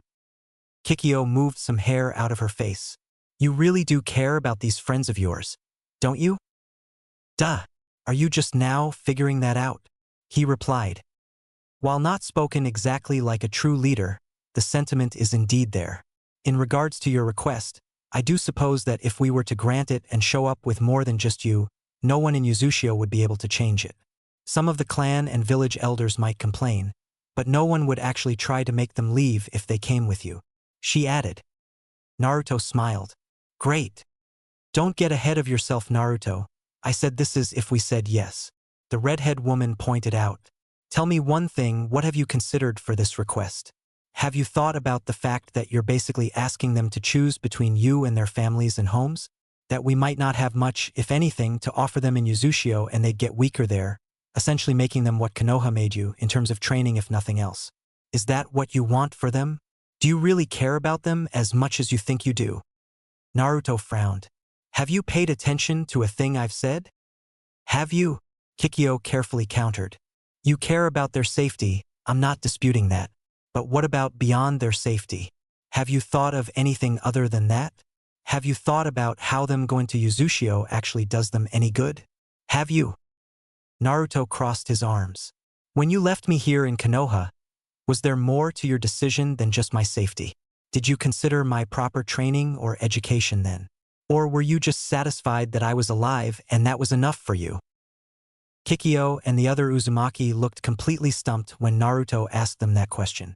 To the surprise of everyone else there, the Uzumaki were rendered something that most people didn't think they could be. Speechless. I didn't think so. Let me make one thing perfectly clear. I don't owe you guys a thing. If anything, you owe me, and I hardly even want you guys to give me anything. Naruto continued. You can say how important I am to your village all you want, but the fact is I don't care. I don't have any reason to care. You never gave me any reason to care. Everyone else in this room, they're the ones I have reason to care about, some more than others but all more than you. So I will never leave them for you, no matter what you offer. Either they go with me or you go home without me. End of story. The Uzumaki looked to themselves, unsure what to say, since they hadn't expected to find themselves caught flat-footed by Naruto and, to make matters worse, they couldn't, in conscience, refute what Naruto said or even try to do so. They had no intention of forcing Naruto to come with them, but, at the same time, they couldn't leave him in Konoha, especially when his current level of resentment to them could fester or be molded by outside influences into full-blown hatred. While it was clear that not everyone in Konoha intended Naruto to become a weapon and that many people did care for Naruto as a friend and fellow comrade in arms, it was also clear that almost everyone did want him to be loyal to Konoha first, last, and everything in between. Now that he had the option of leaving, if he chose to stay, even the good forces of Konoha might attempt to persuade him to ensure he'd never later change his mind. And while Uzushio couldn't say it wouldn't try the same, it had to make Naruto see of the two villages it was more to Naruto's benefit he go to them right here and now. The only problem is they didn't know how to do that anymore. Ray leaned against the wall, hands behind his hand as if trying to relax. You're right, kid, you don't owe us a thing. We're the ones owing you, and in case you haven't noticed, we're trying to give you what you're owed. Thing is, we can't give it to you unless you go to our village. It's not we won't, it's we can't. Got it? As for your request, to be completely honest, we can provide them some training too. Training they can benefit from, but the fact is Naruto dash. Either they can come or I stay. I already told you that's my one condition and nothing you can say will change that. That's final. Naruto interjected. Shouldn't it be their choice instead of ours or yours? Ray asked, pointing to the Konoha genin. I mean, correct me if I'm wrong, kid, but so far you haven't actually asked your friends if they want to go or not. Before more could be said, Hinata cleared her throat and stood up. I can't speak for everyone, but I have one thing to say here.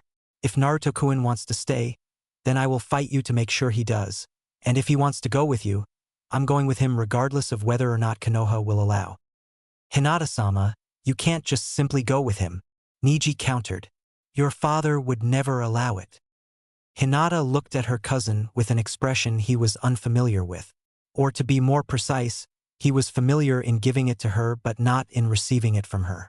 It was a look that said, give me a reason I shouldn't set you on fire. Who said I intended to ask him for permission? Hinata-sama, I understand that you want to be with him, but do you believe your father will never find out? Or let you stay gone if you manage to leave without him knowing? Niji asked. Hinata simply shrugged. If I must, I'll tell him before I leave. Niji was confused. So, you'll tell your father but you won't care what he'll say on the matter? You'll actually tell him to his face he doesn't have a choice? With all due respect, Hinata-sama, have you suffered a head injury lately? No, I have not. and I will not let him stop me now that I've finally done what I should have done long ago. Are you sure you want to go, Hinata? Naruto carefully asked. The white-eyed girl nodded. Yes, Naruto-kun. Why? Are you going to try and talk me out of it?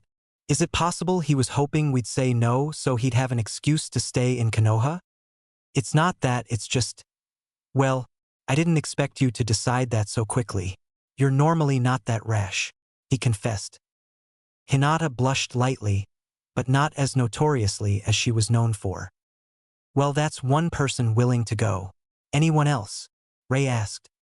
There was silence for a bit until Shikamaru stood up. With all due respect, Uzumaki-san, and Naruto as well, this is a rather big decision that the rest of us cannot make in only minutes. We can't all be as rash as Hinata and immediately decide if leaving everything we know is the right choice. Unfortunately, you kind of have to decide quickly, kid.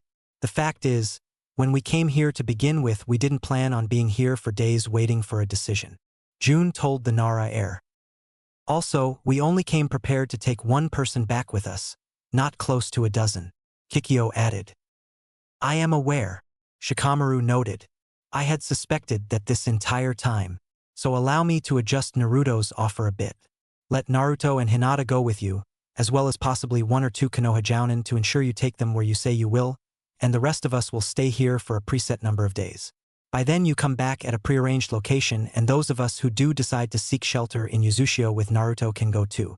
Is that acceptable? Ray, Mia, and June got into a close huddle with Kikyo and, after a few minutes of a hushed conversation between the 4 Uzumaki, they broke off their little huddle with Kikyo flashing a light grin at the shadow wielder. We have no problem with such an offer, and we'll be happy to take it up. That is, of course, as long as the Hokage is willing to allow it. All eyes went to Tsunade, who didn't exactly like that she was the one who had the final say. This was a decision that ultimately depended on her. As Hokage, only she could give Naruto or anyone else permission to go, regardless of the Uzumaki's claim to him since he was listed under Konoha ranks, without the fear of being labeled as a missing nin. And while she didn't want to say yes, at the same time she couldn't find a reasonable way to say no either. If she thought of it in a practical manner, it made more sense to keep Naruto in Konoha. The QB sealed within Naruto was needed to help maintain the balance of power with the other great shinobi villages. In addition to this, Naruto, within the year he had been genin, had managed to almost single-handedly, albeit unintentionally, not only restore the strained alliances Konoha had with Suna and Taki, but was also the main reason Konoha gained 2 more allies in the nations of Wave and Snow. If Naruto kept going on missions like the ones leading to these alliances, it's very well possible half of the elemental nations would become allies with Konoha, further strengthening its position, as long as Naruto stayed with the village. But Tsunade wasn't thinking about this situation in practical terms, but in personal terms. And when it came to her personal reasons, she was quite conflicted. Naruto was the main reason she was back in Konoha to begin with, and thanks to her grandmother she was part Uzumaki too, so she was just as much family to Naruto as they were. But she couldn't dare say that, since Kakashi and Jeriah were already in hot water for neglecting Naruto in his youth. She'd be seen as even worse than them. But could she actually bring herself to refuse to let Naruto have the chance at a lifetime, all to make herself feel better? The fact is, these people were family to Naruto by blood if absolutely nothing else, and they actually wanted to be his family for reasons beyond blood. They came to Konoha and argued with the leadership of the village twice for that. That wasn't something you did if you just wanted an asset. No, if they wanted to own Naruto more than help him, they'd have just outright taken him away, and odds were Konoha wouldn't have known. To reinforce this, the Uzumaki actually came out and announced their existence and their home. Again, not something they'd do if they were like Danzu and had no intention of giving Naruto a choice. So the choices were keep Naruto in Konoha in the hopes he can continue improving it both inside and out, while keeping him away from the first people who actually volunteered to see to his upbringing, or let him go and risk him doing that for another village, but all the while giving him something Konoha never ever could. Tsunade wished there was an easy answer here. And yet somehow, when she looked at Naruto, something came to her. This wasn't about her, it was about him, and because of that she had to let him be the one to decide and carry out his decision instead of worry about how this affected her. Naruto, I'm not going to be the one to tell you to stay away from your clan, and for better or worse they are your clan. So the best I can do is say if you leave, you can have an official temporary leave of absence. I'll put you in the reserved list so no one can ask for you to be immediately ready for work. but not on the restricted list, so nothing will force you to remain within immediate access of Konoha. So whether or not you take their offer, that's your decision, not mine. Naruto nodded in understanding. All right then, well, I guess I'll go then. But this doesn't mean I'm staying. I still plan on being Hokage someday, and I can't do that in another village. But if you do stay, you would practically be guaranteed the title of village head, which is mostly the same as Hokage once older. Ray added. Naruto was a bit surprised. Really? Once you actually learn a thing or two about proper leadership, that is. The orange-streaked Uzumaki added. You have a lot more to learn than just how to be strong. We intend to teach you how to best use it. Let's deal with that later. Right now I just want to grab my stuff. Hinata nodded. I do too. Thing is, how do we get out of here without someone seeing us? Chuji asked. Whoever we're hiding from might see us, if they don't already know we're here. I can cast a large-scale genjutsu over the area. Make it look like no one's leaving, Kurenai offered. But if I do, that's going to cost me a lot of chakra, and if I'm going to watch over Hinata on this trip, I'd feel better conserving it. I think I have an idea, as long as no one complains about it, Asuma offered. Chapter 5 Departure. Undisclosed location. Konoha. Isn't that just great? Something happens and we miss out on it. Kotetsu groaned while he and his partner Izumo went back to their post. It couldn't have been too important if by the time we learn of it, it's already over, Izumo noted. Are you kidding? From what I heard, Umbu were fighting other Umbu and the hospital nearly blew up. You can't tell me you don't smell something fishy there. No, but right now I smell smoke, Izumo replied. Smoke, Kotetsu repeated, confused, then smelled it too and looked to see a growing smoke cloud over the Uchiha district. Looks like we're not out of luck just yet. He immediately headed off, wanting to avoid getting put back on guard duty just minutes after getting off it. Izumo followed, and later saw a simple house fire with a lot of smoke in the most abandoned part of Konoha. Pretty big house fire for an empty house. Agreed, this might be either collateral damage from earlier Kotetsu started. Impossible. You see damage anywhere else? Izumo argued. Alright, then the other options are arson or vandalism. Either way, let's put it out then look for clues. Residential area. Konoha. Good idea using the smoke of a house fire to cover our escape. Kakashi commented far away from the mentioned place. Indeed. Now Naruto, this won't be like packing for a mission. Grab essentials and anything you wouldn't want to leave behind. I can seal it up for you to make it easier to carry, but you shouldn't take everything.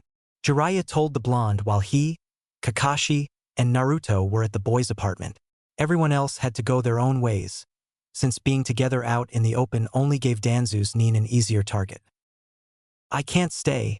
I need to ensure Sakura makes it to her home safely too, Kakashi reminded them, then left to get back to his last student. Naruto nodded silently, his eyes attentive but lacking warmth when he looked at the toad sage. He just went inside to work collecting what little he had to his name. Boy. An uncomfortable silence with Naruto is much more uncomfortable than normal, Jeriah thought, staying in the front room of the apartment and feeling a bit unwelcome despite how essential his presence was for Naruto's safety. This must be because of what was said in the hospital. He hasn't said a word to me and avoided looking at me since then. Sighing, Jeriah knew he had to address the cause of the tension. Before he could say anything, however, Naruto spoke up in very blunt tone that was completely unlike him. If you're going to say something, you better say it now, old man. This caught Jeriah off guard for a bit, but he was quick to gather his wits. What do you mean? I'm going to someplace I've never heard of with people that I never heard of until today yet claim to be family. And there's a good chance that this might be the last time I ever see Konoha again. After what those people told me, I'm guessing you have something you want to tell me, Naruto said while grabbing the photo of Team 7 he had in his room. Jeriah sighed at this. While Naruto was right about the Toad Sage having things he wanted to say, Jeriah was having a hard time knowing where to even start. I really don't know where to start, he admitted. Maybe you can start with the obvious and tell me why you weren't there for me, Naruto suggested. Jeriah almost winced at hearing that since that was the very issue he was having the hardest time trying to bring himself to talk about. Naruto, I know no amount of apology will suffice, but I can explain why I've been away, the Sannin offered. Then explain, the young boy said simply. Naruto, I did have duties to you, but I haven't fully neglected them. You already know Orochimaru is a threat to you, and remember Itachi? The group he's a part of is an even bigger threat to you. And not just you, but Konoha too, and maybe even every ninja village including Uzushio. My spy network is how Konoha stays ahead of them, and it's saved the village more than once this way. How? Naruto asked. Information is the best way to stay ahead of the competition. There are people who would jump at the chance to kill you if they knew anything about you. That's why I kept them unaware of you. For years they knew nothing about you, and I don't know how they know about you now. I knew I couldn't protect you forever this way, but I had hoped I could have kept you safe longer. Jeriah explained, then looked remorseful. I tried to protect you from the shadows, but you needed more than that. You needed someone who was actually there with you. I'm sorry I screwed up on that, and if you never forgive me, I understand. Naruto closed his eyes, and after a moment looked around his apartment, as if he was looking for anything he might have forgotten. Or maybe he was reflecting on the odds that he might never set foot in this place again. I've been in danger since before I knew how to talk. You said so yourself. The young boy started. I may not have been attacked on a daily basis, but people in this village have tried to kill me before, for as long as I can remember. I can't remember a single birthday where I didn't have to hide from people getting swept up in their hate for the fox. I never had even one night where if I was scared or hurt someone would be there to make me feel better. And that could have been avoided if you had bothered to actually check up on me at least once when I was younger. Instead of going after the faraway enemies, you should have done something about the ones you made me face alone. The Toad Sage felt a stab of guilt, and the boy looked at him now. But who can say that you being there would have been any different? You couldn't watch me every moment, and if your spy work kept all of Konoha safe too, then you did the right thing. I wasn't the only one who needed your help, Ero-sennin. He paused to sigh. You can't undo what you did, and you're trying to help me now. So there's no point in holding it against you. Jeriah smiled, but to be honest he felt more like a great weight have just been taken off him. Thank you. Not so fast, old pervert. I just said I'm not holding it against you. I didn't say you're off the hook. I expect real training from you now, not just stuff that's meant to keep me from bothering you anymore. Naruto added, deciding he might as well benefit from the situation before Jeriah fell into old habits, and this time do them with a clear conscience. How can I do that when you're going to Uzushio? Don't you trust them to train you too and more often? He asked. Not until I actually see them do it. Thanks to you, Kakashi-sensei, and even the closet pervert Ebisu, I've learned to not expect anything right away from those who say they will train me. If you don't trust them, then why are you taking their offer? Jeriah asked. Naruto looked hesitant to answer, as if he had trouble admitting one. I guess you can call it taking a gamble. These people say they're my family, but I want to see for myself if I can ever say the same about them. Well, if they're like the Uzumaki I remember, they're the kind of people you'll get along with very well. And the women are rather exquisite. One of my most popular books had this one scene in it that was inspired by this time I saw Dash. Why the hell did my mom and dad think it was good idea to make a pervy old man like you my godfather in the first place? Naruto angrily asked at the ceiling, sounding like it was cosmically unfair for that to happen to him. Jeriah face-faulted at hearing this. I'll have you know that they knew exactly what they were thinking. Well, if they were here, I'd like to see you tell them why you were never around, Naruto yelled. Kids, no respect for their elders, the Toad Sage complained, rolling his eyes. Maybe I'll respect you when you do something to deserve it other than be old, the whiskered blonde added. I think I've got everything. Come on. I need to say goodbye to Tsuchijiji and I am Nichin before I even look at Konoha's gates. Haruno household. Konoha. Moving quickly and with a hinge to hide her most identifying characteristics, and supervised by her Jounin sensei, Sakura reached her house. Knowing here she'd be safe. As much as she wanted to do something here, she didn't know what she could do, or for that matter what she would be doing it for. I can't stay, Sakura. Hokage-sama will need me to make sure the threat doesn't try something new. Kakashi told her, but she showed no sign of having heard him. Sakura? Sensei, I'm so confused. Nothing makes sense anymore. Sasuke-kun tried to leave. Now Naruto's being offered to leave by long-lost relatives. Naruto has a demon inside him. Someone in Konoha wants to enslave him and is willing to use me as leverage against him. These past few days have been so turbulent, I wish somehow they could just be reset and undone. The Pinkette told him as she stood outside her house. Don't we all wish we could go back to when things were more preferable?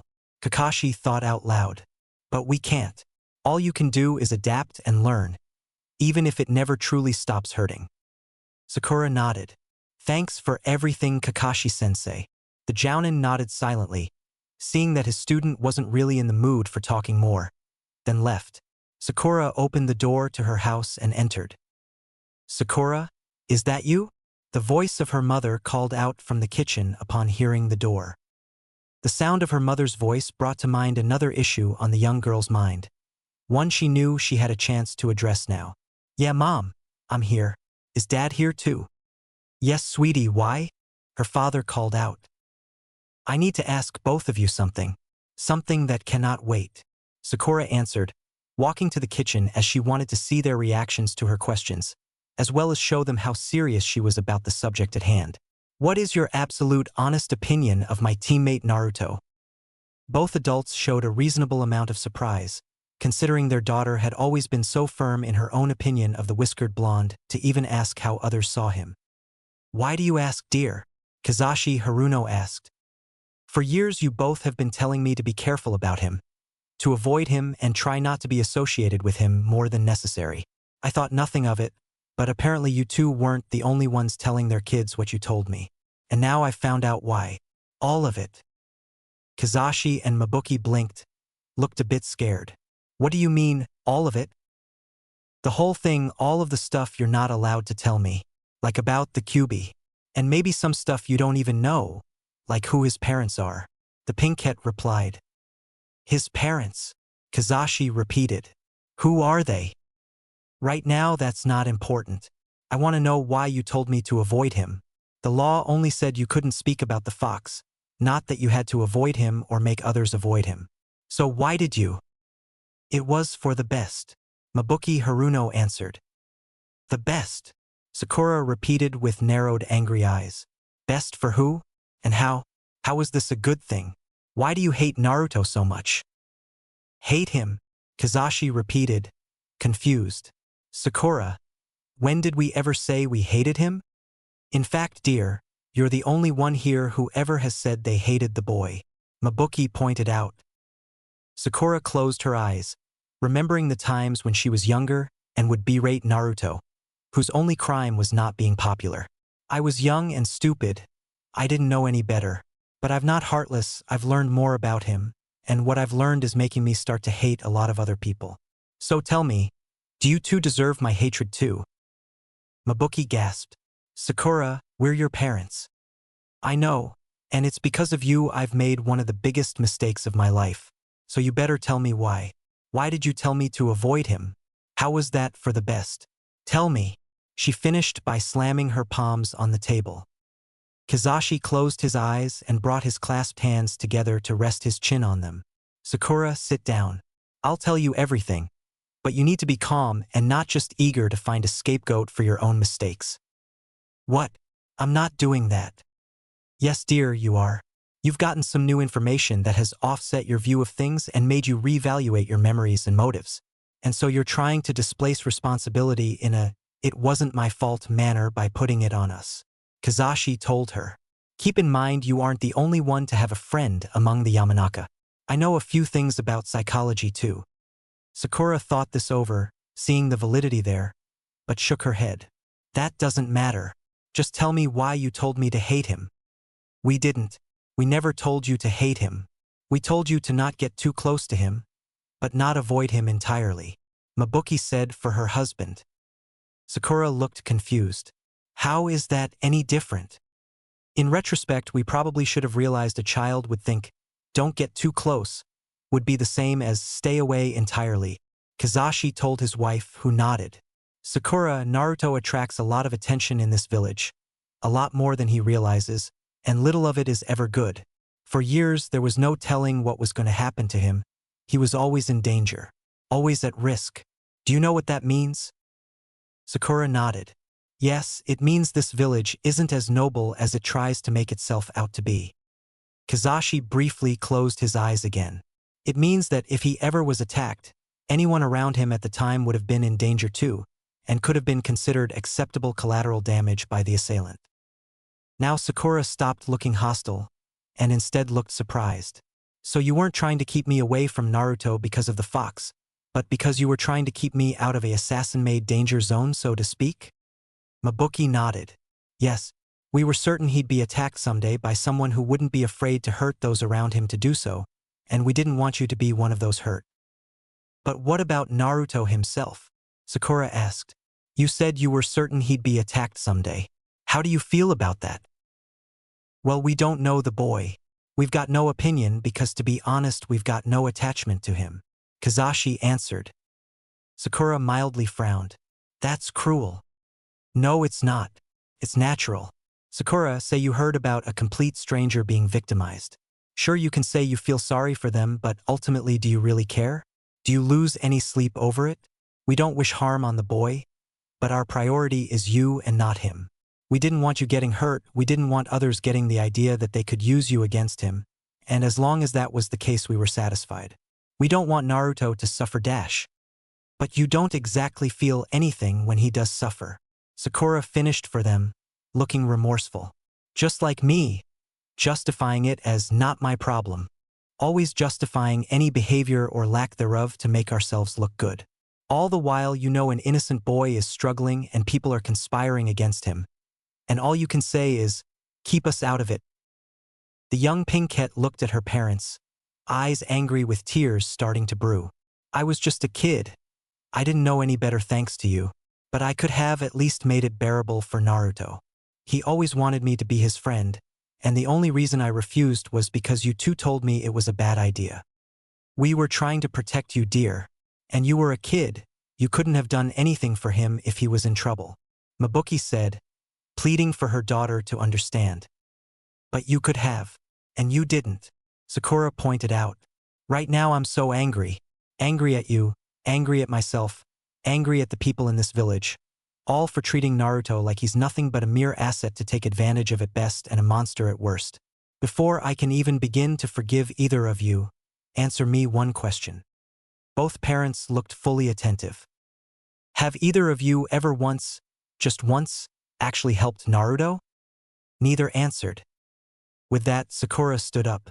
You both say that unlike me you've never claimed to hate him. And yet I'm the only one here who's done anything for him. What does that say about you? Rather than wait for a response, she left and went to her room, leaving her parents to think. Hyuga compound. Konoha. I'm telling you, Hinata-sama, this will not work, Niji told his cousin. Said cousin was in her room packing up what she didn't want to leave behind. Surprisingly, there actually wasn't that much to pack.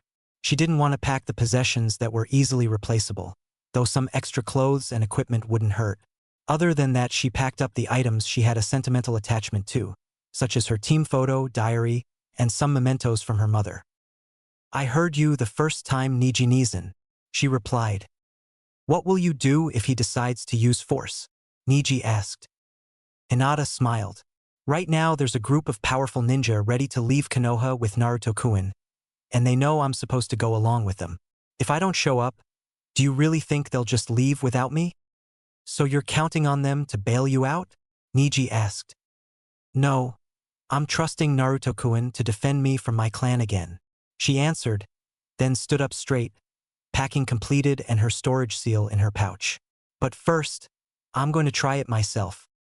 Hinata-sama, do you see your father as an enemy to oppose? Niji asked. I hope he isn't, but I'm prepared for if he chooses to become one, Hinata said, then headed to her father's office. Please don't accompany me. I need to prove I can do this on my own. Niji did nothing but watch her go. Hayashi was in the dojo instructing his other daughter Hanabi through a kata, making him easy for Hinata to locate. She walked in and stomped on the floor to get his attention, which worked well. "What is it, Hinata?" Hayashi asked, a bit bothered by her interruption. Hanabi stopped her kata, taking the opportunity to catch her breath and wipe some sweat of her brow. "I need to let you know I'm going to be gone for a while. A little longer than usual," she started. "Where to?" he asked, expecting this to be another mission. He always insisted he be told whenever she left Konoha, namely told where she'd go and for how long, so if something happened sending someone after her was easier. Hinata took a deep breath, knowing this would be difficult but necessary. "I'm going to Uzushio with the Uzumaki, and I'm not coming back until it's safe for me to be back." Hayashi arched an eyebrow. "Come again?" "I know you're aware of the visiting Uzumaki group. You know who I'm talking about. They've invited Naruto-kun to go with them and he's going. And I'm going with him," Hinata explained, getting it all out in the open. Hanabi looked surprised while Hayashi looked stern. "I gave no such permission." Hinata returned the stern look. "I asked for no such permission." "You are not leaving, Hinata. Even if I was willing to consider the idea, this disrespectful attitude you're showing me has obliterated any such chance of me granting it." Hinata grinned, looking like she was in position to win. "Ota-san, think about it for a moment. I came to you and told you I was invited to leave Konoha with a group, and I admitted I did not ask for your permission. Do you follow me?" Her father nodded, wondering where she was going with this. "So tell me, why would I do all this if you denying me permission was all it took to make me stop?" "She's got a point," Hanabi admitted to herself, but wasn't willing to say it out loud. Hayashi thought the same but had more to say. "If you intend to go regardless of what I permit, then why are you telling me? Surely you knew it would be a bad idea." "I did, but I felt it was only appropriate to let you know. Besides, telling you to your face is braver than running away from you." Yasi nodded. "That is true, but I still forbid it." "Then be ready to fight off the Uzumaki and Naruto-kun when they find out you're preventing me from leaving," Hinata warned. "They cannot get involved. They are not allowed to interfere." Hinata kept her grin. "You expect the Uzumaki to be stopped by something like a mere rule?" Hayashi lost his expression, remembering Kushina now. "Oh, right. She never let rules determine her behavior before, and her son has never been shown to be different. And there's going to be 4 more reinforcing him with skills we know nothing about. If they really want her to accompany them." He ended the thought. "Why do they wish you to go along with them?" "It's because Naruto-kun was offered to be with his clan, and someone in this village named Danzu does not want Naruto-kun to go. He attacked Naruto-kun in the hospital with hired goons who implicated Naruto-kun is not his only target. I too am at risk." The Hyuga head frowned. "Danzu, that warmonger. Now that the Sandaime isn't around to keep you in check, you're making your move to seize power?" "No, that's not it. He would have tried to keep Tsunade-sama away then. No, he's afraid he'll never get the boy now. But to go so far as to abduct him in broad daylight? And threaten my daughter too in the process? It is too impractical for him. He's basically putting a target on himself. So why?" "Hinata," he started. "If what you say is true, then I have only one thing to say." Hinata nodded. "You better hurry. You wouldn't want to make the Uzumaki wait on you." Hinata and Hanabi both looked at him, confused, but Hinata smiled brightly. "Thank you, Ota-san. I'll contact you when I can. Bye, Hanabi. We'll see each other again someday." But Hanabi started, but Hinata already ran off. "Ota-san, why did you let her go?" "Because if the man she named is trying something this strange, then the best thing I can do is let Hinata get as far away from here as possible." Ichiraku Ramen Shop, Konoha. "Yo!" Naruto called out when he entered his favorite place. Jeriah stood outside to stand guard, using a genjutsu to be stealthy since him just standing there would only make Naruto's enemies suspicious. "Oh, hi Naruto, welcome back," Ayam said as she came out from the back of the store. "I heard you were in the hospital, and a fight broke out there. You're not hurt, are you?" "I'm fine. Nothing can keep me down for long," he said in his usual self-confident manner. "Then why were you in the hospital to begin with?" Ayam asked, half teasing, half genuinely concerned. Long story, short version is that I went on a mission and got hurt. Naruto told her. I don't have a lot of time, so just this once I'm going to have just one bowl of miso. Just one. Ayam repeated in shock. Wow, you must be in a hurry. Where are you going? She asked as she got started on the prep work. I'm not sure how much I'm allowed to say, but I think I can tell you it's a sort of long-term training trip. But hopefully not too long. He answered. I hope not to. I'm gonna miss you. The teenage girl kindly told him. Can you tell me what you'll be learning? I'm not really sure myself, but from what I heard it's basically correcting a lot of problems in my form and giving me new methods to use. Naruto said, thinking over what the Uzumaki had mentioned discreetly. Kikyo had quickly pointed out a few basic but hindering flaws in his approach, and Rei had claimed the Uzumaki would know how to best train an Uzumaki, so his conclusion was a reasonable one. Try your best, Naruto. I just hope you don't get too lonely while you're gone. I am soothed.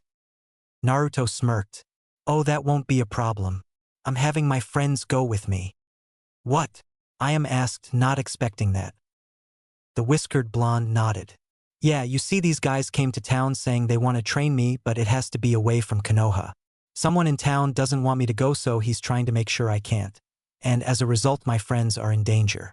So I told these guys I'd go only if my friends go to, and if they don't, then I'm staying here. Wait, let me see if I understand this. The ramen waitress stated. You're leaving town for some time, and you said you wouldn't go unless your friends went with you? Naruto nodded. Yeah, exactly. Naruto, that's really selfish of you. The young boy dropped his chopsticks at the surprise of hearing that. What? For as long as you've been a ninja, I've heard you complain about how your teachers don't seem invested in your training. You describe them as lazy and not teaching you what you needed to know. And here someone is finally giving you what you want, and the first thing you do is say it's not good enough for you. That's not it at all. I am Nichin. Didn't you hear me? My friends are in danger now. Ayam crossed her arms. You think this is the first time they've ever been in danger, Naruto? You think they've never been taught how to handle it? You think their families are going to stand by and do nothing? What exactly were you thinking, Naruto? Because to me it sounds like the only thing you were thinking was, I'll be lonely without them. That's not true. Naruto almost yelled, starting to get defensive against Ayam, a feeling he did not like. Someone in Konoha is trying to hurt them. Am I supposed to let them suffer? And what can you do that no one else in Konoha can? Ayam countered. I can get them out of Konoha. Ayam shrugged. The Hokage can do that, their Jounin senseis can do that, their families have security measures. Naruto, your friends are not completely vulnerable without you around. And I doubt you didn't already know that when you made the request. So tell me, were you really thinking only about protecting them? Or were you thinking you didn't want to leave them behind? I was trying to protect them, I really was. Naruto insisted. Ayam took this in. If that's true, if that was really the only thing on your mind, then you weren't being selfish. The boy smiled to hear this. You were being naive. I mean, did you even think about what they have to leave behind? Ha! Naruto said in a confused tone, almost as if Ayam had lost him with that last question. Think about it, Naruto. You're asking your friends to come with you to somewhere when you don't know how long you'll be gone. To go with you, they'll have to leave their families, friends, and everyone else they care about. They can say no, but if they do, they might feel guilty about not going with you. You've basically forced them into a situation where they might suffer no matter what choice they make, Naruto. Ayam explained. For a while, Naruto had a quizzical face, as if trying to comprehend what Ayam was trying to tell him. And then, Gah! You're right. What have I done? Naruto yelled out in a comically horrified tone, with a facial expression to match. Ayam, who was unaffected by Naruto's outburst, decided to rhetorically answer his question. It's called making a mistake, Naruto. We all make them, and it won't be the last time you make one. Besides, look on the bright side. At least you've realized and admitted to making it. Most people don't get that far. Ayam said almost teasingly. At this point, Naruto's head hung down as an aura of comical depression permeated around Naruto. How's that a bright side? It only makes me sound more like a horrible person. Now I feel like a selfish jerk, Naruto said in an overly depressed tone. Maybe, but admitting it and knowing you need to do something about it is the first step towards fixing the problem. Some people just ignore the problem or actually believe they didn't screw up in the first place. But how do I fix it? He asked. I shrugged. How should I know? That's up to you to figure out. But for now, just enjoy your ramen and let the answer come to you. Training Ground 44, Konoha. With Jeriah's help, once he was done eating and had said his goodbyes, Naruto met back up with the Uzumaki envoy right by the Forest of Death. Where's Hinata? He asked, not seeing the white-eyed girl. She shouldn't be long, Ray told him. I can see her, Kikyo calmly stated, looking towards the village.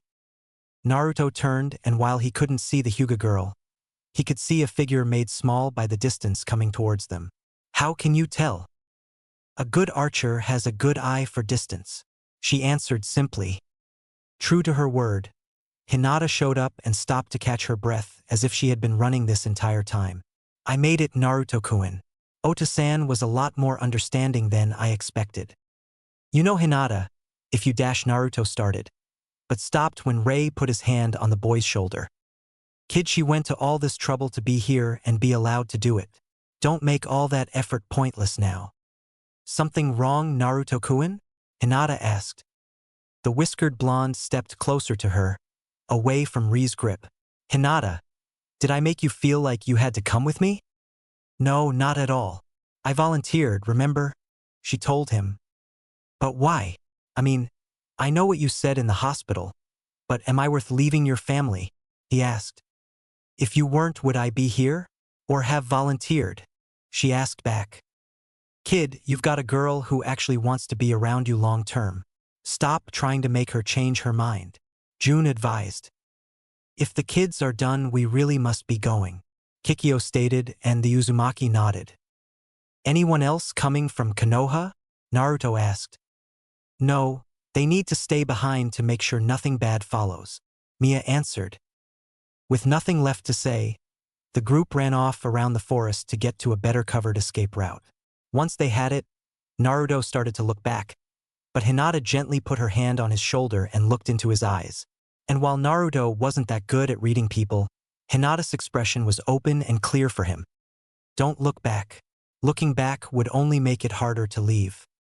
With a nod, he looked forward and didn't look back as he departed from Konoha, along with Hinata and the 4 Uzumaki, trying his hardest not to ask himself the one question he didn't want answered just yet. Will he ever return? Residential District, Konoha.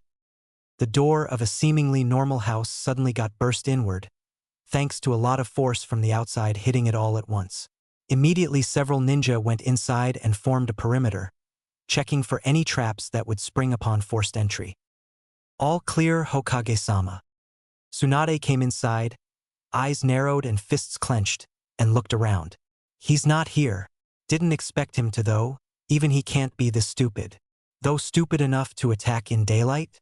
What did Danzu intend to do if he had succeeded? Then why are we here? An Ambu asked. This way we've cut him off.